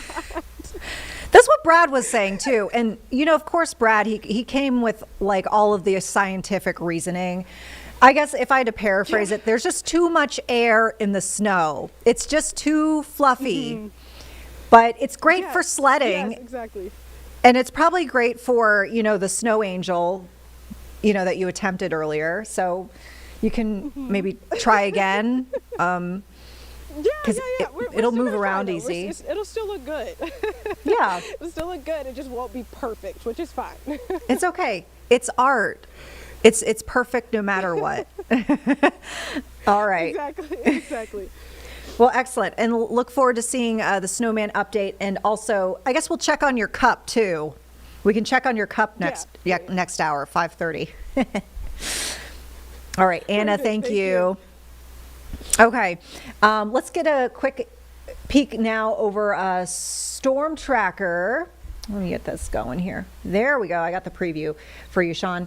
They continue to move around the area. I mean, even with the tracks there, it just doesn't look as good as it did before as far as driving conditions. And I'm not saying that the driving conditions were ever great, but I definitely don't want folks getting out there and getting hurt. I mean, that's the last thing you want. And, with the expectations of the snow continuing, it's just going to get worse. We've got Brad standing by right now to give us an update. I know you just missed it because you just got into the Live Impact News studio, but Anna found out about the snow. Remember? And she tried to do it. Yeah. So we came back to her. So we last saw her an hour ago. Okay. She came back. She had a mound, and then proceeded to report back that she had a hard time packing the snow, as we suspected. But she's going to do her darndest, and in an hour we'll check in to see if she has another mound that looks like the other part of the snowman. Yeah, that'll be worth it to at least try to get it. Yeah. Together, I'm going to try to log into our graphics here real quick. But the thing is, I'm starting to see some double-digit totals, Vanessa. We've got some 10-inch totals beginning to show up, especially north of Charlotte. I'm kind of be curious to see how high we get before it starts tapering off, because we've been in this pretty heavy band since about 1 o'clock. And we kind of anticipated sometime around 4 or 5 o'clock, the heavy band would begin to shift east and we get into some lighter snow. I don't expect the snow to end, mind you. I just expect that the rates, the amount of snow falling is actually probably going to get a little bit less with time. Okay. So I would anticipate that we're probably going to see more of that really light, fluffy snow. It's just going to be feathering around. And then that will probably accumulate another couple of inches. I think the Weather Service thinks we might get to a foot or 10. I think 8 or 9 might be somewhere in that realm of possibility. We'll see if we get up there, because when you get to double digits, like I said before, if we get to 10 inches, that's going to put us in the top 10 all-time snow event from a 24-hour standpoint. The thing about snowstorms, sometimes, like the 2004 storm, it started on one day and we got 11.6 and it carried over to the next day, and we got like another couple of inches. So the storm total was like 13 point something, but the daily totals were a little bit lower. So that's something we're going to watch. So the radar right now, I'll pull up the radar real quickly so you guys can see it. You could still see we've got some pretty good bands, but there is a back edge. We're starting to see, I don't want to say a lessening of the snow, but there's this really dark band over Charlotte. But when I look back towards Hickory, Shelby, back towards Asheville, it does look like it's letting up. So I do think the snow rates, not that the snow is going to stop, the rates are like how fast per hour it's coming down. So think about heavy rain versus light rain or drizzle. In snow, we have light, moderate, and heavy snow. It's been heavy to moderate. I think we're going to start seeing more light snow and eventually maybe some flurries as this pushes off to the east. That the snow on the coast, though, is really picking up. That nor'easter is beginning to develop out there, and that's what's really producing the snow for them. For us, it's more this upper low, which is swinging through, and we talked a lot about this the last couple of days. I kind of marvel at the water vapor loop, and I'm going to widen this out, and you can see, I mean, this is just a crazy-looking water vapor loop.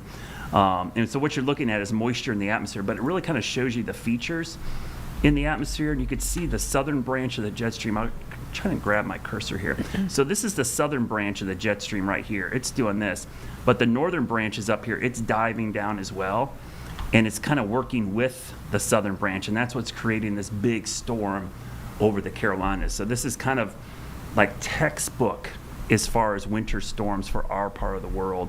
And what's crazy is it came in from the north and west and not from the west. Normally, last week's storm, remember, we were tracking it off the coast of California. This one came from like Hudson Bay up in Canada and came down here, so pretty wild. The hour-by-hour forecast, we can give you an update there. You can see how the percentages go down. So after 7 or 8, we're down to 70%. By 9, 10 o'clock, like 60, 50%. So it's going to taper off eventually. And I'll show you real quickly our Futurecast to kind of pinpoint, the best we can when we think this will begin to taper off. And maybe you can go clean your driveway and your car off. I would probably do that too, by the way, before it gets really cold so that it doesn't like solidify and get frozen. When it's dry and airy like this, blow it off the car now, because even though it's not warm and it's going to melt, snow still compacts. If you've been to the mountains skiing out west, the whole ski season, the snow builds up, but eventually it gets compacted down and it becomes a denser material. So blow it off while it's loose and fluffy, because once it becomes dense, that is not going to be easy to get off. So tonight you can see roughly, let's say 10, 11 o'clock. By midnight for sure it's done. And then the overnight hours, you can see we drop down to like 10, 8, 9 degrees. Awful. Oh. And I'm not buying our temperatures tomorrow. I don't think we'll get to 30. But the northwest winds could warm us up a hair. And then Monday morning looks to be really cold. It looks like we drop down in single digits area-wide. It's been going back and forth, but, I mean, let's face it. We have not been a single digit since Christmas 2022. Wow. 7 degrees was the last time in 2014. So this could be one of those events that, not only gives us a bunch of snow, but could be an all-timer as far as cold temperatures. Now, question is going to come up because it's so much snow. What are the top snowstorms in Charlotte's history? And these are not 24 hours. This is like all storms, so over 2 days, 3 days, however long the storm is. 1902, 17.4 inches. Wow. March 1927, we had 13.3. The February storm, which this will be the biggest since that one, that was 13.2 over a 2-day period. February 1969, 13.2. And January 1988, 12.1. So we're probably not going to make the top 5 for snowstorms, but for daily snowfall, we likely will make that, because you only got to get to 10, and that gets us in the top 10. So, just a crazy event. This will be one I think a lot of people talk about, especially considering the last couple of years, Vanessa.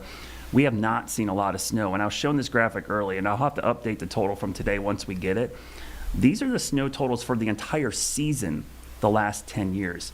We'd have to go back to like 2010, the last time we had for a season this much snow, not just one day, the whole season. Yeah. But the 10-year average is 1.7 inches. Yeah. I mean, so You could add up all the last 10 years, and it doesn't even equal the snow we got today in some places. I mean, that shows how much snow we had just today. I think that's why a lot of our minds are kind of just blown that we're dealing with this. Yeah. I know you were talking about the coastal event. I was actually able to find a shot from out on Morehead City. Yeah. So we actually just queued that up because I know you were mentioning that's going to be an event for them. And oh yeah, this will be the real deal. I actually could bring up the cameras out there as well. We'll see. It looks like it's starting to snow out there. If you look at the darn. Yeah. But yeah, we had the other shot up there too. Yeah. But you could see the rippling on the water. And yeah. Do you see it? Okay, there you go. We're back now. Do you see it rippling? Snowing, the water rippling too with the wind? Yeah, the wind blowing, but it's snowing. That's pretty cool. Yeah. Yeah, it's really starting to come down out there, but they got 40, 50 mile-an-hour winds. Yeah. So they could have blizzard type conditions. The thing about a blizzard, it's probably the most misunderstood term, as well as monsoon. Both of those terms people wrongly say equal heavy rain or heavy snow. Both of them don't mean heavy rain or heavy snow. A monsoon is a seasonal shift in the wind. It has nothing to do with heavy rain. It produces scattered showers. And a blizzard, while it does include snow, it's not heavy snow, it's about the wind.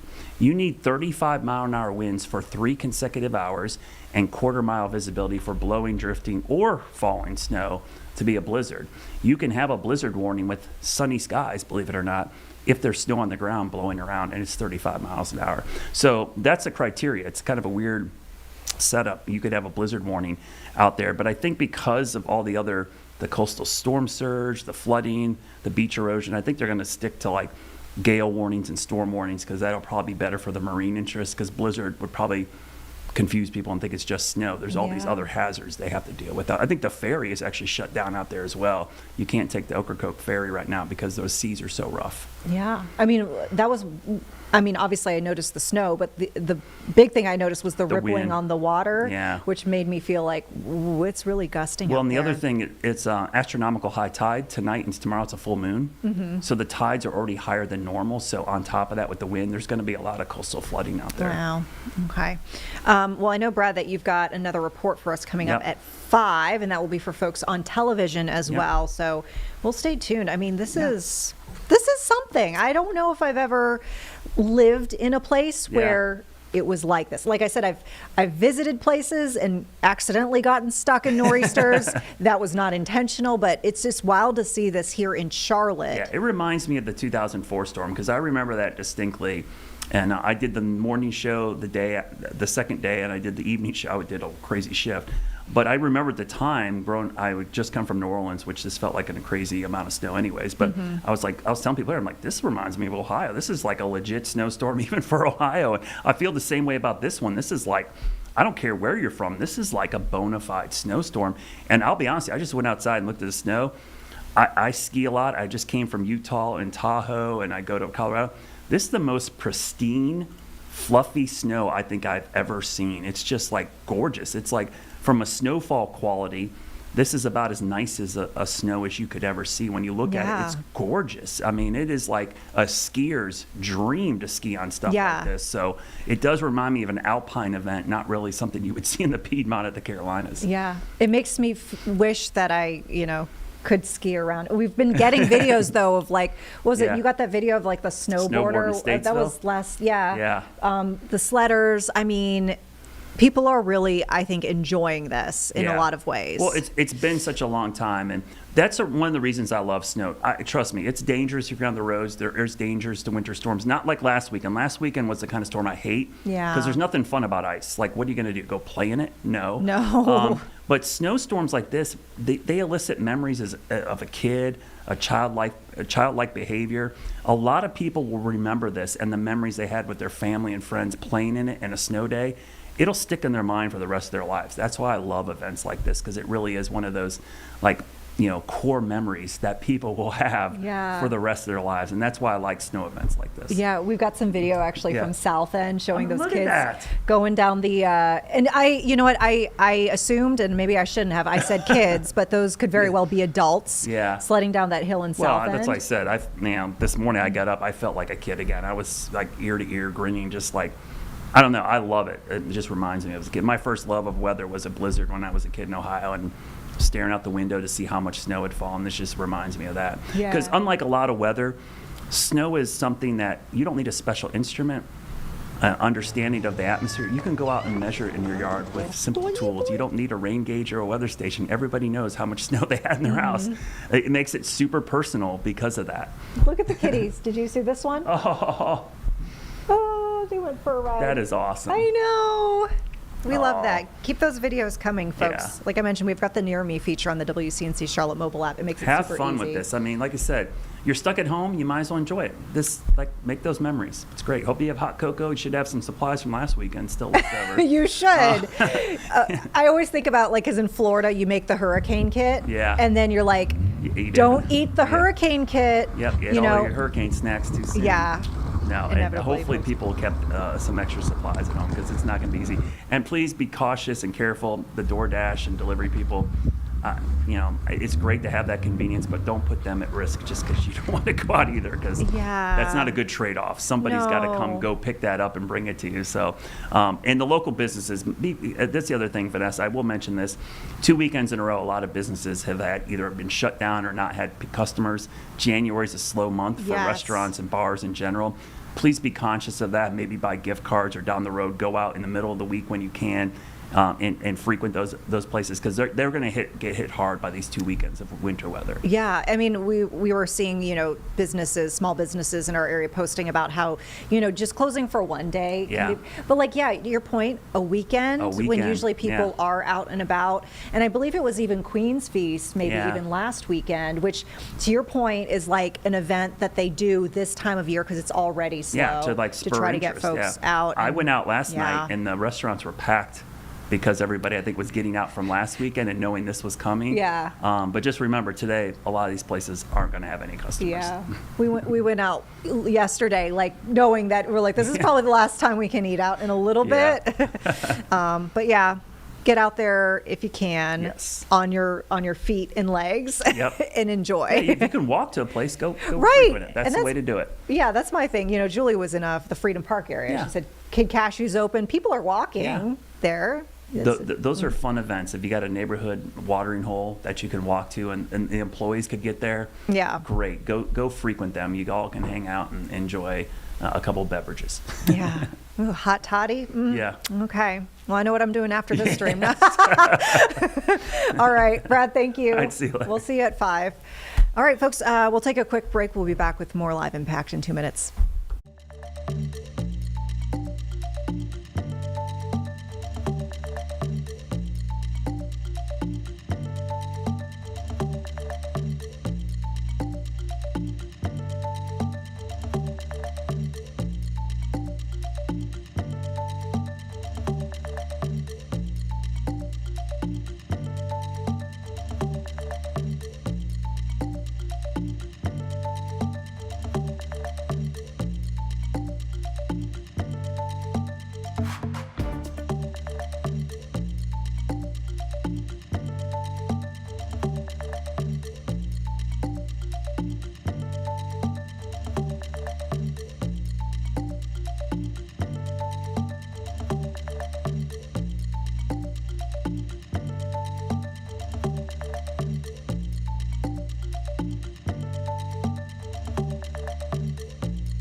Hey there, folks. Thanks so much for being with us on Live Impact News. We hope you're staying safe as we continue to get you updates on the snowstorm that we're seeing hitting the Charlotte area. Lots of impacts.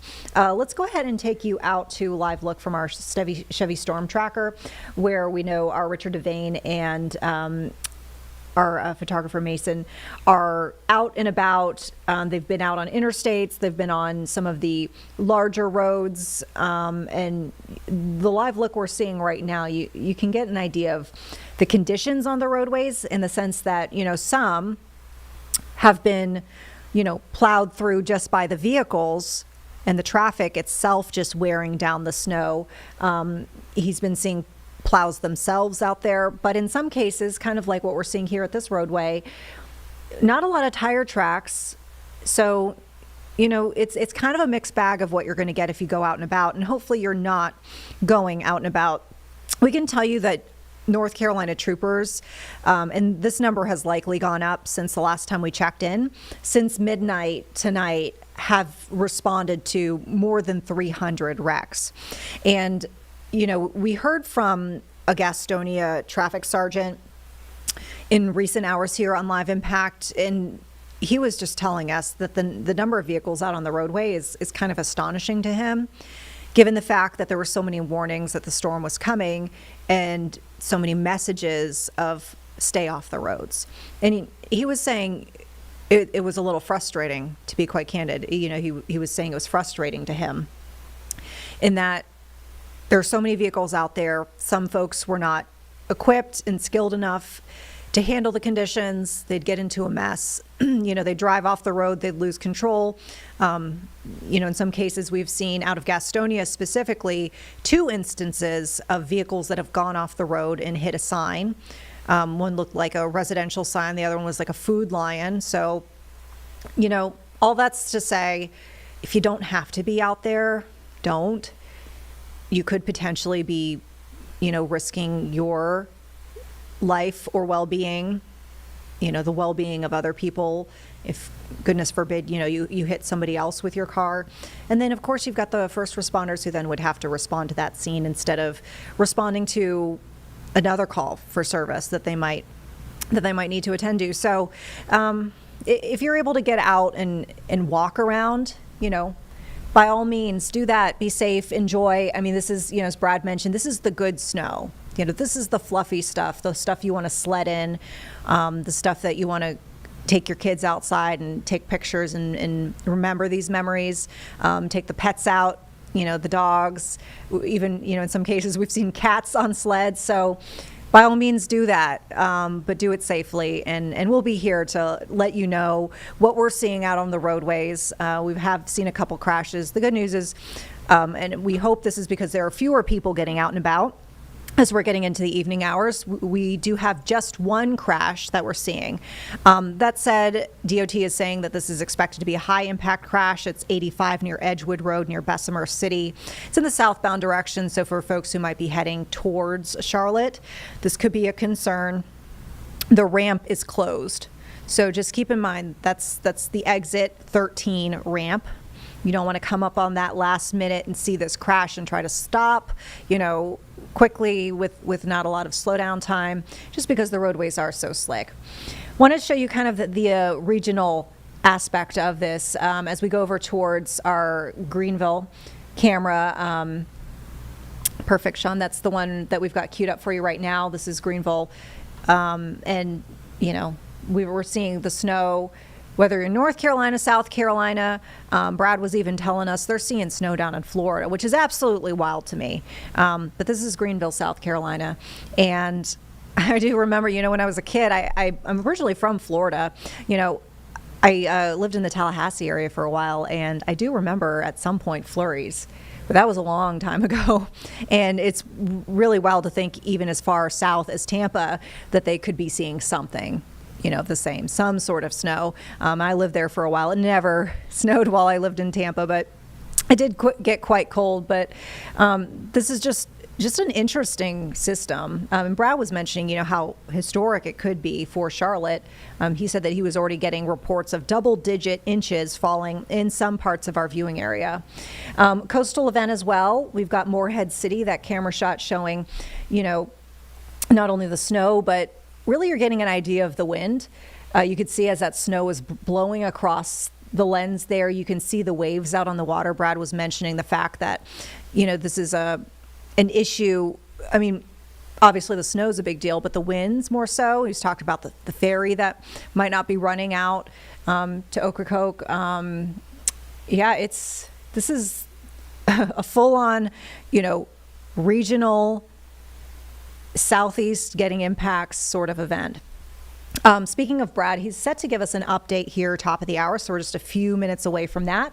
Meantime, we do want to get an idea of the roadway conditions and how DOT is responding. So let's go ahead and check in with North Carolina DOT and their afternoon update for us. And we'll pop back in, of course, once we see Brad take the green screen for his update. Some people might still have to go to work or have other obligations, and so that is understandable. But if you don't have to be traveling, we want you to please stay off the roads and stay at home. One other thing to keep in mind too is the quick clearance that is in effect, the immediate tow that is in effect, that is, I think, in effect as of early yesterday morning, as of 6 a.m. So what that means is if there is an abandoned vehicle on the side of the road, if it is there for more than 24 hours, it's going to be towed away according to an agreement that was established between the Highway Patrol and NCDOT. Also, if there is a vehicle there that's on the side of the road, we're going to make sure that there's nobody in that vehicle. So you might see a vehicle that has a small piece of caution tape on it. That is simply a way of confirming that there's nobody inside that vehicle and that's already been checked, just to make sure that no one is occupying it. The other thing is just to make sure, if you want to check driving conditions anytime, drivenc.gov is going to be your best bet, your best resource. That's what we use to update all of our real-time travel across the state. And we have cameras where you can see what's going on with conditions. And then one other thing too, that we didn't deal with the previous storm that we're dealing with this one is a lot of wind. And so when we see winds that are gusting up in excess of 35 miles an hour or higher, we, by policy, are going to have to temporarily stop what we're doing for our workers' safety and for our contract crews' safety. So if people ask why we're not plowing and why we're not actively working, that's simply because we have to adhere to that policy. So we have to wait for the winds to die down. That might not happen in this area, but we are expecting it to happen in other areas of the state. So with that, I think I'm going to turn it over to our division maintenance engineer, Mike Mariano, and he's got some other comments about our preparations and then what we anticipate to see for the remainder of our event. So Mike, go ahead. Yep. Thanks, Jen. And good afternoon, everybody. My name is So Mike live look at the Mariano. Billy Graham Parkway. Can't really see the road, but we do have traffic out there. Folks are taking it easy in between 77 and the airport. Still coming down. It is letting up. The radar is going to deceive you. I said a lot of folks think the radar is breaking up a little bit. It's just a sign that some of the radar returns are beginning to thin out. We're actually seeing the heavier bands push out. But when you look at the actual snowfall, it's not letting up much out there. There's still snow everywhere as temperatures hovering right around that 20-degree mark with upper teens in other locations. So it is brutally cold out there. The snow is not melting at all. These are the top 5 snowstorms in Charlotte's history. Again, these are multi-day events. Today could end up being in the top 10. If we get to 10 inches, that would put us in the top 10. But it's certainly the biggest storm since 2004 when we had 11.6 in one single calendar day. Now the radar, you can see the heavy rain, or heavy snow bands, I should say, are pushing off to the east. What's happening is the snow is just getting lighter. It's not that it's breaking up. It's just not as heavy. The back edge is still back here, but because of this spin, you see the low pressure, which is down to our south. We're probably going to see this pivot or stay over us. When things are spinning like this, it's kind of deceiving because things will pivot on an axis. So this heavy snow band is actually filtering through the area right now. Lighter amounts to the north and west, but I can look at the cameras. It's still snowing in all these locations. It's just not as heavy as it was in the last couple of hours. Now, That's our upper low. This is our nor'easter. This is the coastal low, which is causing all the snow on the coast and significant wind out there. When that thing begins to tighten up, we're going to see our winds pick up as well. And that will likely start producing some blowing and drifting snow in our area. So anywhere that's snow on the side of the road, we've got 6 to 10 inches of snow right now across most of the Charlotte metro area and the Piedmont. That snow is going to blow around and blow back into the road. So when we go hour by hour, you'll see temperatures kind of hovering where they are, but also notice the snow chances. The percentage, that's our probability of precipitation. After 6, they drop to 60, 70%, but you really don't see it taper off completely until we get closer to like midnight. I mean, that to me looks to be the time frame for probably when we're going to see most of the snow come to an end. And that's reflected in our Futurecast. You see the snow kind of lingering through 9, 10 o'clock. Eventually by midnight, almost completely tapering off, but still some scattered flurries. It'll probably be by tomorrow morning we're totally clear. And then look at the lows, single digits to 10. Frigid out there. We're going to see a cold day tomorrow, even though the sun returns. Temperatures struggle to get above freezing, and then Monday morning we're in for the deep freeze. We're probably going to see temperatures around 6 or 7. We haven't been that cold in Charlotte since 2015, and it'll be a slow go. If you're expecting for schools on Monday, they're all going to be closed. Trust me, they're not going to be open. Tuesday, likely close or delay. Wednesday, Thursday, question marks. Just depends on what the road crews can get done. But we will see refreezes for most of next week. And again, the snow for the season up until today was 0.8. This will be the most snow we have seen in a whole season, not just a day, in a long time. You have to go way back the last time we had snow like this. So the timeline, still got snow this afternoon.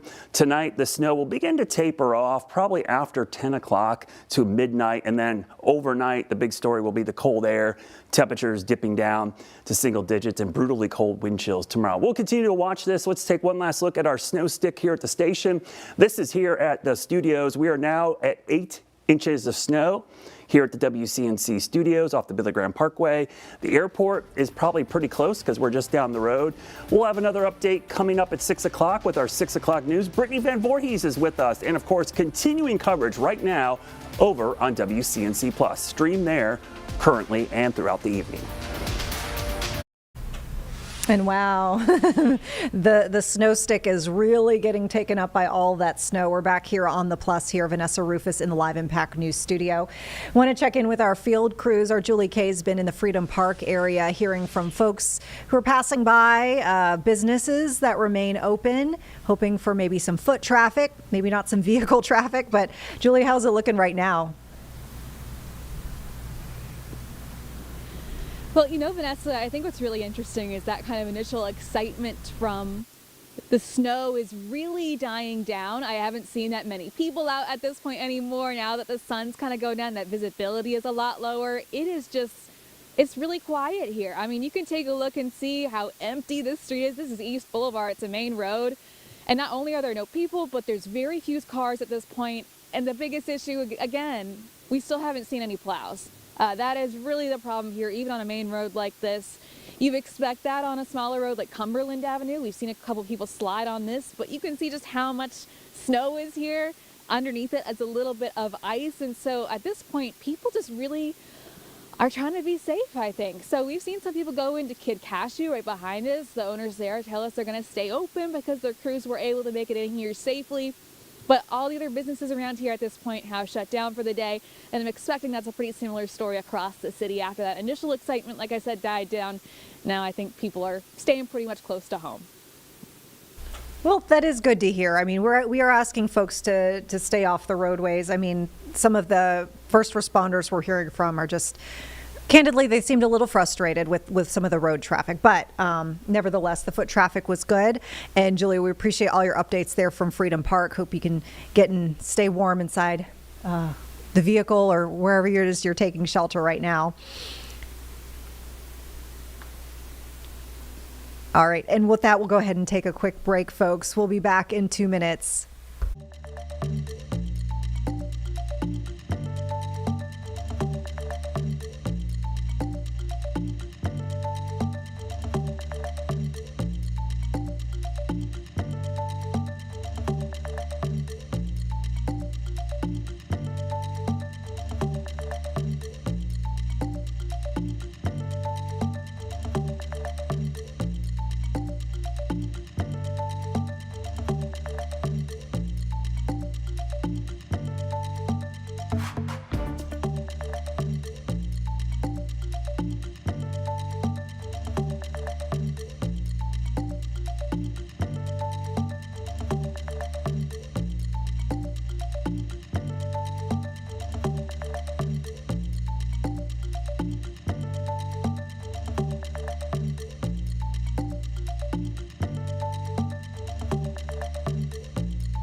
All right, folks. Hope you're doing well. Thanks for keeping it here on Live Impact News. I'm Vanessa Rufus.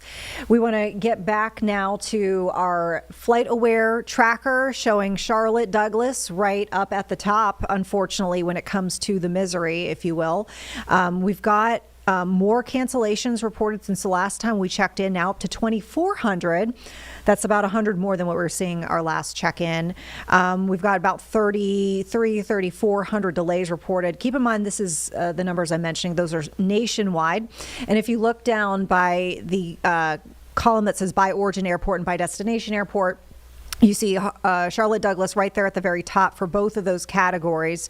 If you look at canceled by both origin and by destination as Charlotte Douglas, that's going to now top 1,000. So that is definitely a climb from the last time we checked in. Delays are up as well. So it looks like we're dealing with, I'd say, roughly 70, 80 delays right now. And some good news, and I say, some good news because it was at a ground stop for quite a bit, but we had this ground stop that seemingly has expired. We've not gotten any updates from CLT or from aviation officials noting that this ground stop had been extended beyond 5 o'clock. So as of the top of the hour, that ground stop should be done over at Charlotte Douglas, and maybe they'll start to try to catch back up with flights. We know Charlotte Douglas has been dealing with, trying to keep the runways passable, also areas where pedestrians are walking. They say that they have 300 snow crews, if you will, so 300 member snow team. They're working on the runways and the taxiways, sidewalks, roads, pedestrian areas, and they do continue to evaluate how the weather is, and that's where they will start to move their teams depending on what the conditions warrant. Of note, if you are supposed to be flying out or you know someone who's flying in and you're supposed to go and pick them up from the airport, make sure that you're checking directly with the airline to see what that flight status is before you go to the airport.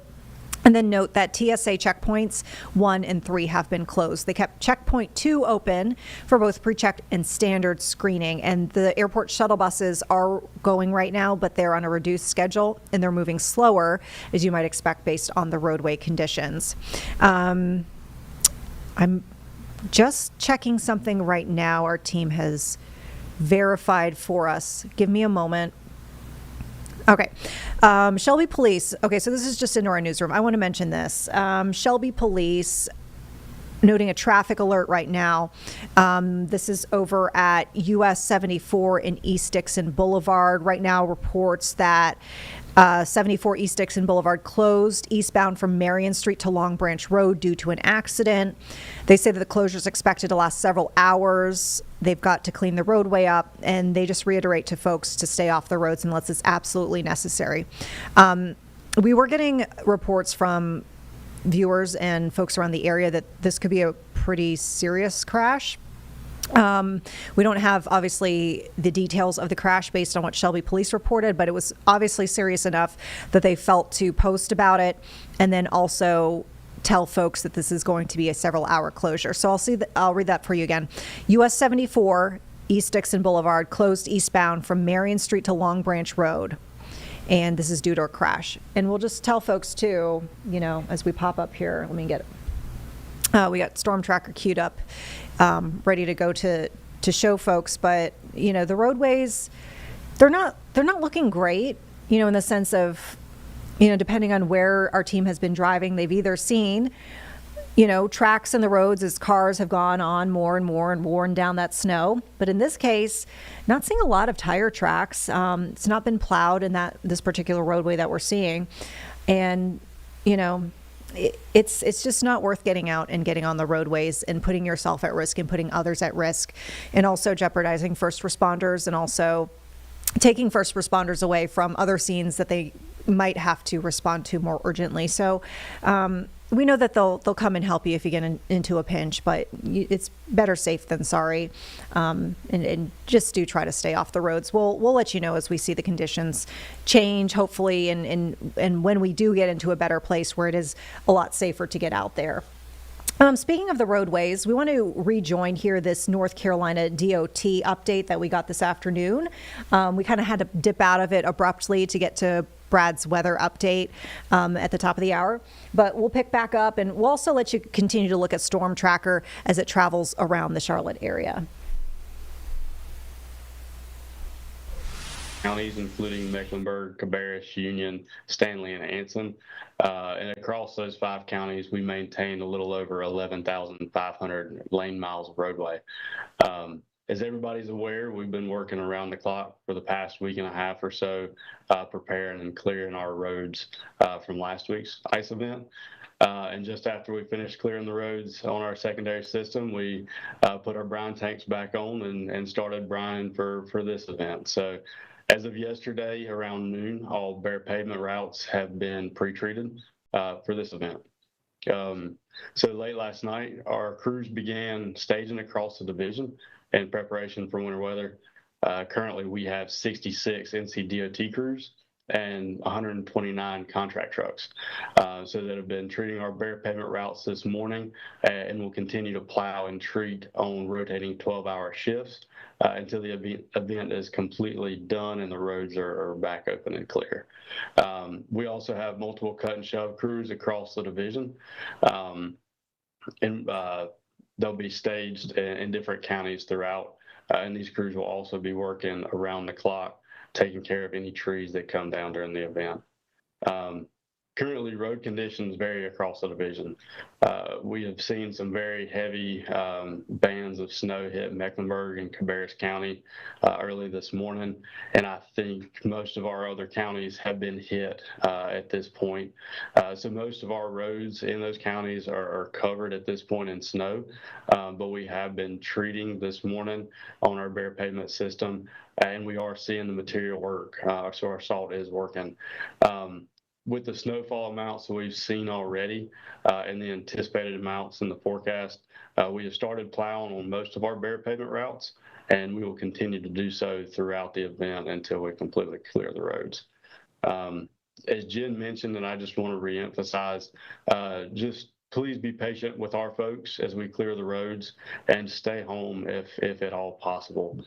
We've been seeing a lot of accidents, especially in the Mecklenburg County area in the last few hours, with people just using unsafe speeds. And so we can't emphasize enough just to slow down and increase your travel distance and stay home if at all possible. Like Jen also mentioned, you can check our website, drivenc.gov, for real-time travel updates if you absolutely have to get out and get on the road. So with that, Jen, I'll pass it back to you. All right, and that was a good portion there of that NCDOT update. We've got our Richard Devane standing by. We were watching some of the storm tracker video with the camera pointed out towards the roadway. Now we're seeing Richard, who is inside storm tracker. Y'all have been everywhere today. Where are you now? Yeah, we're actually on Billy Graham, as you can see. Let's show you what we're looking at right now. This road is pretty bad, and you just heard that update. It's so important for folks to stay off the road so that crews can have their chance and try not to speed. You see a lot of folks who have cars that are better equipped in the snow, and they just drive like there's nothing wrong. Similar to what you see when people have their cars equipped for rain and they drive, and what it is they cause issues for other people, as well as they speed by, blowing smoke on other people's cars. I mean, snow on other people's cars and things like that. So the operative word is, if you don't have to be out here, don't be out here. And if you do, take your time, be very careful, and prepare for situations that when we were at the train versus the 18-wheeler, when the 18-wheeler and the train collided. Basically, one of the things, as we were sitting there, some car he was a Jeep, he was just speeding in, almost totally spun out. Now you're looking at, of course, medic, police are ahead of us. I don't know if they're not running sirens or anything, going to something, but that's the important thing. If something happens, a medical emergency or some sort of emergency where police or any emergency crews have to get to where they're getting, and you're out here, you can pose a problem for them. So it's best to stay off the roads. Let's give you some updates on just some of the roads we've seen. Honestly, interstates 85 for the most part have been hit or miss. Conditions looking pretty much like Billy Graham here, sometimes a little better, but a lot of times just really, really treacherous. Now, some of the secondary roads are just main roads for the city, like South Boulevard we were just on. It's decent, you know. I would not recommend anyone being on it, but I would recommend being on it rather than on, for instance, Billy Graham or 85. 77 is another road that looked okay. Earlier today, now this was a few hours ago, and as you can tell, it hasn't stopped snowing. The Plaza was another one that you would say there's a lot of mush on the road, a slush, if you will. So that was, I would rate that as decent. Now, all of this is just can change because of this amount of snow and the amount of cars that may or may not come. But of course, as the conditions, the temperatures continue to fall, more snow accumulates. Brad says maybe by 12 tonight it'll be over as far as some of that snow falling. Still going to be a lot of snow on the ground. There's still going to be stuff that can freeze over that's going to make especially driving tomorrow morning very treacherous. So people have to be careful. If you don't have to be out on these roads, don't go out on the roads. Overall, 277 was another one that had some issues. We have seen snow plows. We have seen a lot of spin outs. About not even 5 minutes before we went on air, a car in front of us just spun and it spun its wheels, got stuck right there on Woodlawn and could not go any further. So cars had to go around, and then there was a car that was equipped for snow. He just started speeding down on the opposite side of the street. Speeding, yeah, things like that happen. Some people don't act right regardless of the situations. We're passing, that was Wilkerson, just took a quick glance at Wilkerson. It looks, again, like there have been some traction. You can get some traction there. It's not great, but it's a little bit better than what I'm looking at now, looking at Billy Graham. So don't go out on the roads. If you have to, take it extremely slow. Take your time, get there safe. We want all of our WCNC Plus family to be around. We're going to send it back to you. Yeah, indeed. We really do want folks to be safe out there. There's plenty to enjoy, you know, just by getting out and maybe walking around, doing it, you know, in a less risky way. Yeah, no need to go out on the roadways, especially when you consider the ripple effect that might have on yourself, others around you, first responders. Richard Devane, thank you so much. Stay safe in Storm Tracker. We appreciate all your updates throughout the day. All right, and folks, we'll take a quick break here on Live Impact. We'll be back with in 2 minutes with more for you.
Hey, folks, thanks so much for being with us here on Live Impact News.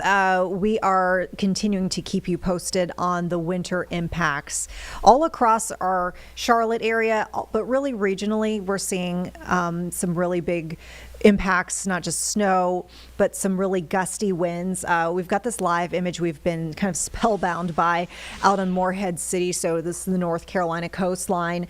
Look at that snow. You can see that. And then the visibility is dropping pretty quickly. The other thing that we noted, and Brad pointed out, the wind will be a big concern for folks on the coast. The fact that you've got the rippling water that really paints the picture of just how strong those winds are. So really just to say that this is giving a wallop to a lot of folks. And we know here in the Charlotte area, a lot of the impacts have been primarily, I would say, on like the transportation travel front. We have, some, I wouldn't say questionable conditions on the roadways, but you can definitely get through. In some cases, though, we're really just seeing folks not able to appropriately navigate it, unfortunately. We've got reports, Richard was talking about seeing this firsthand, but people spinning out, going off the roadway. We've heard from, a traffic sergeant out in Gastonia who said that he saw, dozens of people within a 2-mile stretch driving out on the roadways, which kind of, bewildered him. He said he was a bit frustrated knowing that you get these crashes, and in some cases, the folks who were out, didn't really have to be out. That said, if you are going to go out, make sure that you're doing it safely, that it's absolutely necessary. We understand that emergencies happen, and sometimes you do have to leave the home, but they're saying, slow it down. Really slow it down, increase your following distance, make sure, of course, now that it's getting dark, especially so, but have those headlights on, just so you have visibility to others can see you. And, just take it easy out there. There's no need to be zipping around faster than the conditions warrant for. That said, we're kind of hearing that's the motto, that's the mantra for some folks today. Our Julie Kay earlier spoke to some folks who were out and about. Lots of folks who were walking around because she was around Freedom Park. And there's some businesses around there too that were still open, but people were walking into the businesses. So here's a bit of her chat with some of the folks that she caught up with today. No way. If you're used to it, go for it. If you're not, stay inside. No, I probably won't. We'll be staying inside. Yeah. Just because the conditions? Just because you're not used to driving in it? We don't have anywhere to go. Yeah, nowhere to go. Nothing that dire. Yeah. Fair enough. Yeah. I'm not interested in driving, only interested in walking for the banana bread latte specifically. It's so good, guys. So It's good. really that good. Did you try driving last week? No, absolutely not. Are you from Charlotte? I'm from Hickory, North Carolina originally. Okay, so this is not something you're used to? No, absolutely not. I'm not going to go out and try it. Yeah, so there you have it. Some wise folks who just talked about they're just going to walk around, they're not going to drive. Wanted to mention we are seeing a couple crashes around the area. I'm going to see if I can actually try to pull that up in our, Sean, just so you know what I'm doing. The Scan PC, I'm working on it as we speak, so just bear with me. And I think we can go ahead and take this. Yeah, if you can show that to viewers. We got a couple of crashes. We're seeing, actually just broke this one. The one that's going to be on the left-hand side of your screen just a few moments ago. This is the one that's impacting traffic around Shelby. DOT has finally picked up on this crash here on its reporting system. So this is going to be 74 near Long Branch Road, near Kings Mountain, heading east. They're rating this as a high impact to traffic with clearing possibly in the 7 o'clock hour. Zooming out here, you can see you've got that crash reported, East Dixon 74 eastbound, and you've got some delays that are reported as we kind of zoom in on that crash scene. You can see that getting from the Long Branch Road area all the way back to around Marion Street. And actually, that was where police say that closure was reported. So bear with me a moment. I'm going to try to pull that clip up from Shelby Police. Shelby Police saying, yeah, eastbound closed from Marion to Long Branch due to a crash. Closure expected to last several hours. And they just reiterated that they want folks to stay off the roads unless absolutely necessary. The other crash that we're seeing, and bear with me as I zoom out and pan over here. I saw that over by, there we go, past Kings Mountain. This was on 85. This one's causing less of a backup that I can tell.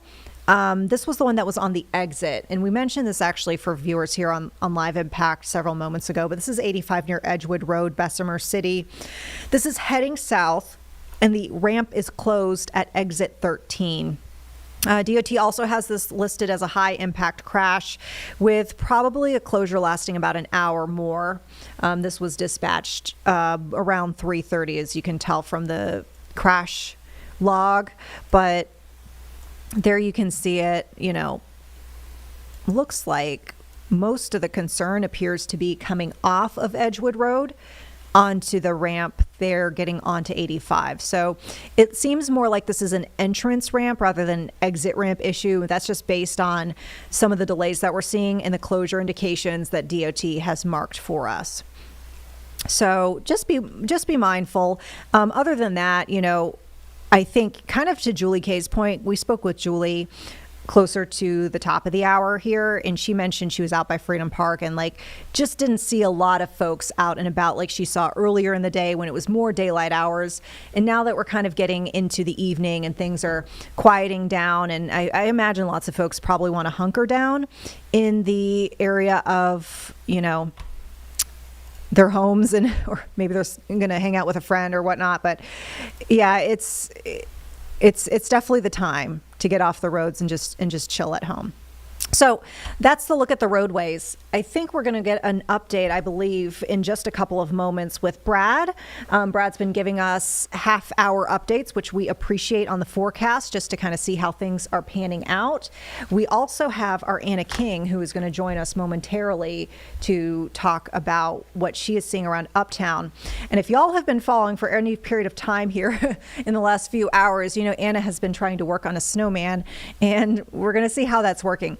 And the reason this is even a thing is because Brad has noted that this is not the best snow for snowman building. Nevertheless, she's very determined, so we'll see how that's going. We'll see N2 with more updates.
All right, folks, welcome back to Live Impact News. We are going to join now with our Anna King, who's been spending the day here tracking the winter weather impacts in Uptown. This is over by First Ward Park. You've been busy wanting to build a snowman, and and it's been going well, question mark? It's been going? First, I do want to draw your attention first to this cup. Now, earlier today we did clear this area, or about an hour ago we cleared this area and put the cup down so that you can see how much the snow is falling here in this area. And you can see the snow here it's back, so you can see how much the snow has really fallen in this area. There's also some snow right here on top of the cup, so that just paints the picture for you on what we're experiencing here in Uptown. But I do want to draw your attention to my snowman attempt. Like Vanessa called it in the last hit, it's more of a snow mound, but it still looks really good. I think it came out. You have the eyes and the smiley face right here is kind of getting buried by the snow, but that's okay. And then you also have the arms. And I would like to point out the special touch here, the Dolce & Gabbana scarf. They don't even make those for, they don't even make those, but I also wanted to do this part on air, add the finishing touch, the hat that we need so she's protected out here.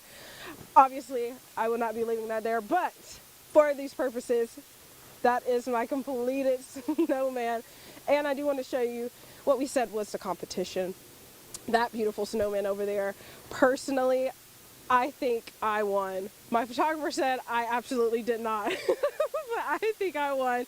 I want to be fair, though, and say that throughout our live hits, that person's face on the snowman has been covered, as well as I guess the buttons and everything they put on the snowman has been covered with the snow falling. So let's be fair here when we decide on who won, but I definitely think this is a winning snowman right here.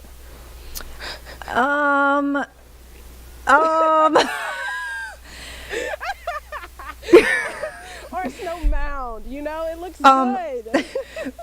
Bonus points for the WCNC branding on the snowman. Yes, the WCNC hat won. Let's also take into consideration, I am a summer girl, so this was a very, very good attempt. And I do want to mention, earlier today I said that this was going to be my first attempt at a snow angel and a snowman, and I was correct in saying that my parents would call me and tell me that is not correct. They said the last time we saw, I think they said a little bit more snow than what we're seeing right now, that they remember that they have photographed was 2009. So they said around that time would have been when I did attempt a snowman and a snow angel, but it was still fun to do it with you all in a time frame that I could remember. So yeah, there we go with that too. These were some great memories. I'm glad we did this, Anna.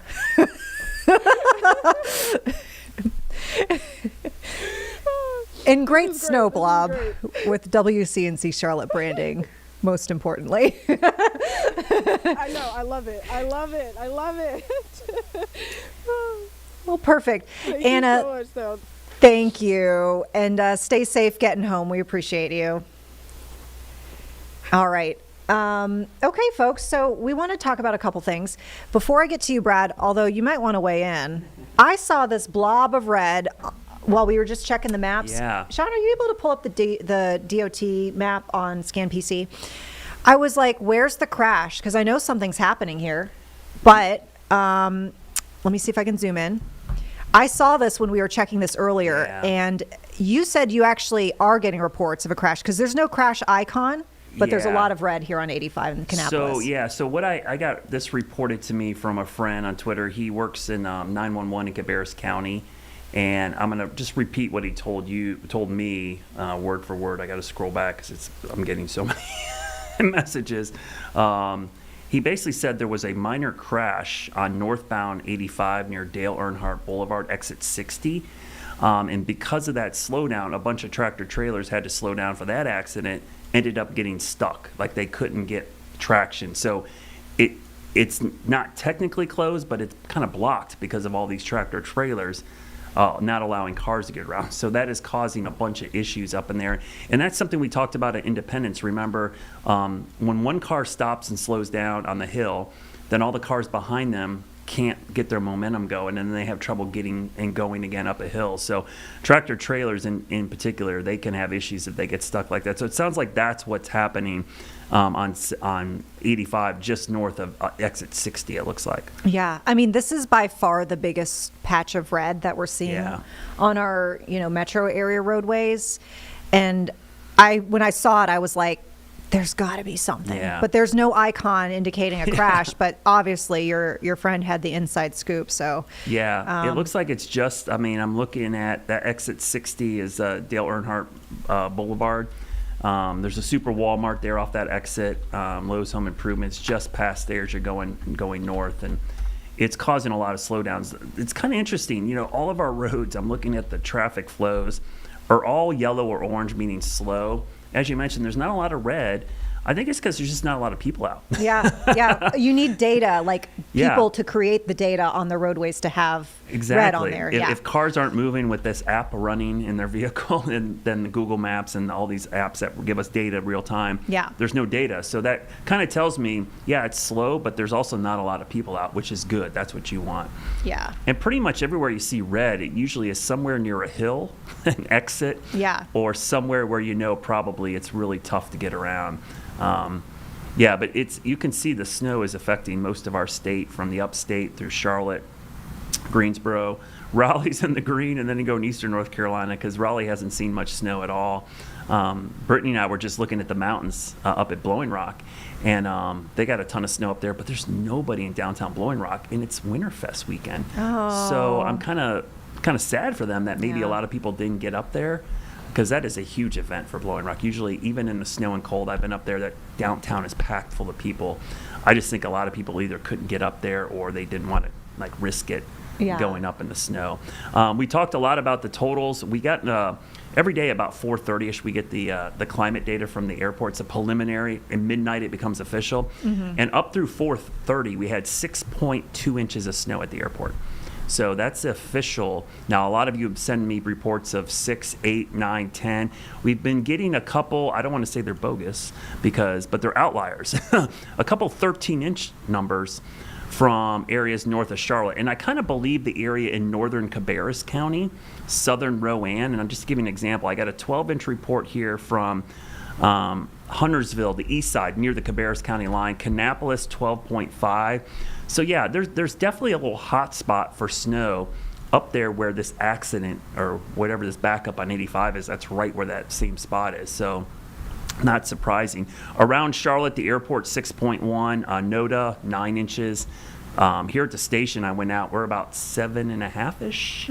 So we're getting pretty close to 8 inches. But most areas, if I were to give a general vibe of the metro, the lowest amount is about 6, the highest is about 10. So we're in that 6 to 10 inch range would be a good range for us. Now, the question everyone's asking, hey, are we done? Well, if we look at the radar, we can see that the snow is still out there, but it is beginning to taper off a little bit. And it's just becoming lighter. It's not done falling, it's just smaller flakes. We're starting to see kind of lighter snow, better visibility. Though when I look out our window here in the station, it still looks pretty low visibility out there. These little snow showers are probably going to continue for a few more hours. I think it's going to be midnight before it's completely done. I just think every hour we go, it becomes lighter and more scattered. And then we'll start turning our attention to just how cold it is going to be tonight. So I want to quickly show you our Futurecast, because it'll show you kind of what I expect to happen from both the snowfall standpoint, but also kind of what the temperatures will do. So we're about 19, 20 degrees right now. Next couple of hours, we'll fall back into the upper teens. The snow tapers off around midnight into Sunday morning, and then 10 degrees tomorrow morning with fresh snow on the ground. So this snow isn't going anywhere. If you didn't get to play in it today, don't worry. You've got all day Sunday. Tomorrow's high, 29, 30 degrees maybe. And then here's the real number that it will shock you. Monday morning, we have 9 right now, but I think we could be colder than that. There's a thing that we look at quite a bit when there's snowpack on the ground.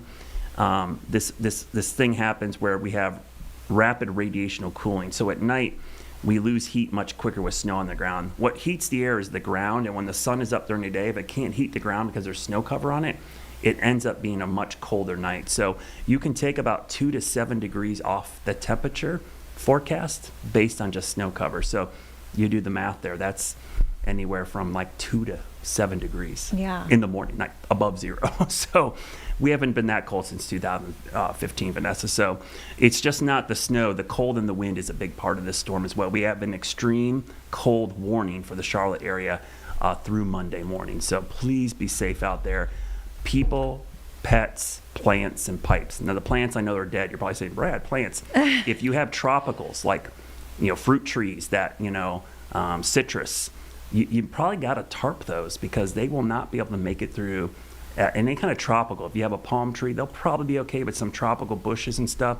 I've had friends that do that. I try to grow plants that, really don't do well in 0-degree weather. You might have to do some precautions there, but those are the type of plants I'm referring to. And then your pipes. If you have any question at all, I would probably drip tomorrow night for sure, maybe even tonight. And make sure the heat in your house is at a pretty good temperature, and open the cabinet doors under your sink so the warm air can get in there. Yeah, that's a great advice. I know that my folks in Atlanta dealt with a pipe issue last weekend. Yeah, Vanessa, you'll deal with it once, and you'll never want to deal with it again. Oh, yeah. It's the worst thing that can happen to you. It honestly is. I was getting videos thereafter and pictures showing my dad doing like all the stuff, and I think he even like went in and like installed extra insulation around the wall. Yeah. That was like, I'm like, oh my goodness. Yeah, Well, you like we had a little bit of water damage from a leak from a filter or something in our sink, and we had to like gut it all out. So I actually got these water sensors. I have them under every sink and device in my house. I don't. That's a good idea. I don't ever want to Getting have the water sensor. leaks ever again because Yeah. it is the worst. I've seen people have it with their ice maker behind their fridge. They never see it, and then and it's mold the all- ice maker. Yeah, there's a lot of things that can do that. Just water does a lot of damage. You do not want that happening in your house. Certainly so. All right. I think we've got Brittany for the news at 6, Yep, correct? 6. We'll Okay. have complete coverage there. So you want to tune in at 6, and we'll have more cut-ins throughout the evening. Brittany's I'm gonna hand it off to her, and I'm gonna trek home, and Yeah, we'll see what the roads safely. are like. I'm just looking at my car. It is completely buried. I got here at like 10:45, and it doesn't even look like I cleaned it off this morning. So Well, I was looking at this. Let me see. I'll put it up. I Yeah. popped it up. There's our patio. Yeah. And I'm just like, look at the marshmallow I know. fluff. That really tells you if you can get snow to sit on a bush like that, it's pretty thick. Yeah. And the crazy thing is, it's still snowing pretty good there, but that is much lighter than it was between like noon and 4. Yeah. It is. I went out there. I have my hiking, not my boots, but my 3/4 shoes, and they're not high enough. Like it's like I'm up to my ankles, so it's over your shoes. So you really need boots out there in this kind of setup. It is definitely deep. You'll get on the bottom. So if you had gaiters or snow boots, you definitely need those. That's how deep it is out there. Yeah. And earlier, to your point, I wanted snow goggles, but I didn't think that far ahead until I already got out there with the dogs, and I was like, Yeah. the pounding of the snow on my eyeballs Yep. relentlessly. I was like, ooh, should have brought the Well, you know it's goggles. snowing good when our reporters are standing out there for a little bit, and you can actually see it accumulating on their jackets Yeah. and heads. I mean, you're watching accumulation in real time. That doesn't happen very often around here. Yeah. Well, hopefully folks are enjoying the day. Yeah. Not getting into the chaos of some of the things that we've noted on the roadways. Yeah, that's the most And- dangerous thing, and that's yeah. why don't put yourself in that situation. Just enjoy the snow. Stay at home. There's nothing wrong with being snowed in. It's kind of fun. It is. Marshmallows, hot chocolate, Yes. hot toddy, whatever it is. Hey, check on your neighbors. Maybe your neighbors need some help. We went over and checked on our neighbors, cleaned their porch off. Look out for those folks who might need a little bit of help because it is really slippery on those stairs and Yeah. front porches. So if you got an elderly neighbor, somebody maybe needs a little more help, go check on them because they might need some help. And that's really the time to be neighborly is in a situation like this. Maybe they don't have enough food or some extra water. You can always help out. My son's been doing that today. He's around blowing driveways off with his leaf blower, throwing some ice melt. So great time to be neighborly. Go check on them. Well, and to that point, I remember last weekend, unfortunately, we did have 2 hypothermia Yeah. deaths, 2 elderly people. Elderly, who were probably alone or their caregiver couldn't get to their house. And so, that's what you always worry about. Yeah. All right. Well, Brad, thank you so much welcome. for your coverage, your updates, and drive safely. I getting will. home. All right. We'll take a quick break, folks. We'll be back in 2 minutes with more updates here on Live Impact.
Okay, folks, welcome back to Live Impact News. Vanessa Rufus here. We continue to track all of the impacts from this winter storm here on our area. As we mentioned, some of the bigger issues pertain to transportation and getting around. Otherwise, it's really just been kind of a fun snow day. As Brad mentioned, this is the great snow, the fluffy stuff, the great stuff for sledding. And we've even been getting some really wonderful videos from folks around the area showing. Well, let's see if I can pull this up for you. Yeah, look at that. Kitties on sleds. I mean, this is just a ton of fun for folks. As we mentioned, if you're not getting into into the chaos of some of the winter weather issues on the roadways. We've been keeping an eye on outages as well. Some good news for folks is this on the lighter side when it comes to outages. We're seeing a few hundred, I'd say maybe just shy of 1,000 in the Charlotte area. Most of these focused around Monroe, Wingate. We see maybe 100 or so reported around Salisbury. But, all that said, I think this is fewer than what we saw last weekend, if I remember correctly, with the ice and sleet storm, which would track, right? Because we talked about some of the concerns with ice weighing down power lines or bringing branches down. Here with the snow, it's light and fluffy and hopefully not getting in the way of folks enjoying things. Let's go ahead and check out now our WCNC Charlotte patio. It's really been interesting to see, the accumulation there. Brad talked about how it's really difficult to get snow to accumulate on a bush, but there we can see just the speed of that snow coming down. And all of the bushes there on our back patio have a very thick frosting, if you will, on top of them at this point. We've got some great sledding video out from the South Boulevard area. I'm going to see if I can find that for you now. Well, speaking of South Boulevard, we'll go ahead and show some of the conditions that we were seeing out on the roadways and as folks were trying to get around. So there you can have it. This was just a little while ago, earlier this afternoon, where we saw just a few cars going by. There is admittedly a lot more traffic than we expected to see based on some of the conditions that were forecast and the advisories that we're seeing from so many officials to not get out onto the roadways. And quite frankly, we had a very candid conversation with a Gastonia police officer talking about how it's caused some frustration for them. Nevertheless, they're going to be out there responding to every single call they get. So they will be there if you get into an issue, but hopefully you don't put yourself in that position. Now, we mentioned the fact that there were some outages around the area. We do want to go ahead and talk about Duke Energy and what they're seeing. We've got a chat right now with Logan Stewart over at Duke Energy. And as we mentioned, this is a situation where we're dealing with probably about 1,000 power outages from what we could tell from the Duke outage map around the Charlotte Metro. Logan's joining us right now via Zoom, so thank you so much for your time, Logan. Were you able to get Logan over? Wonderful. Okay. So tell us how are things are looking from your perspective, and what are your crews up to at this hour? Yeah, we've hung in there for most of the day. We do have this pocket right now of about 900 that we're seeing out in the Monroe-Matthews area. That is an isolated equipment issue, and we do sometimes in these extreme weather situations, we can see those. And so we're going to dispatch some crews out to get that fixed. But, those pockets can happen, especially as we see the high winds, and again, the snow as it continues to accumulate. I think the important thing to know is that, we dealt with ice last weekend. Ice is a lot more difficult when it comes to power outages than snow is. So this dry snow, it's a good thing. So as we see these pockets, we're going to get out there and get those fixed. With us having back-to-back winter storms like last weekend, I know y'all were pretty busy, and this weekend now we're dealing with concerns again. How are you dealing with staffing? I mean, your crews have obviously been working a lot, and the resources I'm sure are getting stretched a bit. Yeah, a couple things. I think it's important to remember that Duke Energy does have a detailed plan to manage the power grid in extreme conditions and extreme weather. And so we're working that plan last weekend and this weekend. Also, throughout the year, we've been performing grid improvements across our service areas. And one of those improvements is self-healing technology, which helps reroute customers on a line that experiences a failure to a different line. And so that right now is serving about 75% of our customers across the Carolinas and helped save approximately 1.4 million outages last year. But, all of these grid improvements are helping keep the lights on. And as we do see these pockets of outages, if they happen, we're going to get crews out as it is safe to do so. Now, I know that there's a lot of cooperation. For example, I lived in Florida for a period of time. I actually had Duke Energy when I was in Florida, too, like in the Tampa area. So I remember, when we'd be dealing with hurricanes, crews would be staging from up north down in our area.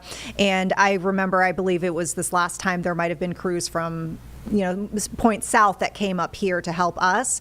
Are y'all involved with any efforts elsewhere? And I only ask because I know like Nashville, for example, has been so hard hit, and I know that they're still even trying to get power back on. Do you have your crews kind of elsewhere, in addition to Charlotte, where you're helping folks try to get their lights back on?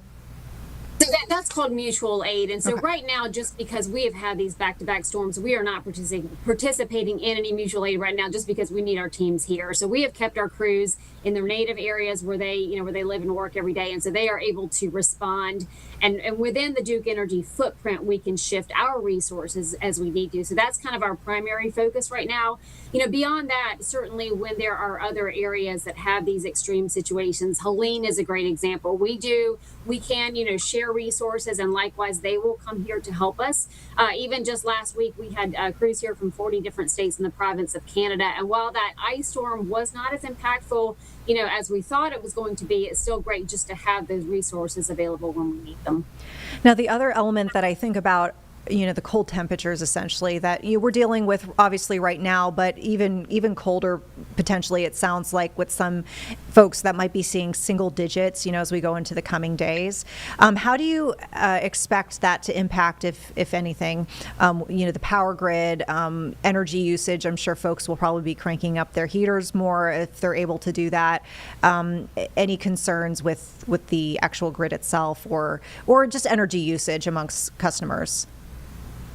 Right now, all of our operating units are online. They're good to go. We don't anticipate any issues serving customers. That said, I know that bills can be a concern for folks, as just increasing costs are in general. So I think, if you log on to duke-energy.com/storm tips, we have some great tips there as far as storm preparation, saving money. One simple thing you can do at home is, I know it's cold, but the lower you can bump your thermostat down, that accounts for approximately 50% of your bill. So that's just one great way that you can save on your bill. But definitely check out that website for other tips. All right. We appreciate it so much. Logan Stewart with Duke Energy. Thanks for your time and for all your crew's hard work, back to back. I know that's the weekends have been pretty trying lately, so hopefully we get a reprieve soon. All right, and we'll be checking in with the very latest on the power outage situation, as well as all of your winter impacts in just a moment. We're going to turn you over shortly now to our 6 o'clock news with Siobhan Riley and the rest of our crews. So thank you so much for joining us here on Live Impact. It was a pleasure to be with you throughout the day, keeping you informed, keeping your family safe. And so we'll continue to do that as this storm continues to show its impacts, which we know could be many in the coming hours. So with that, we'll be in a small commercial break, and then we will be with you for the news at 6 in our main studio.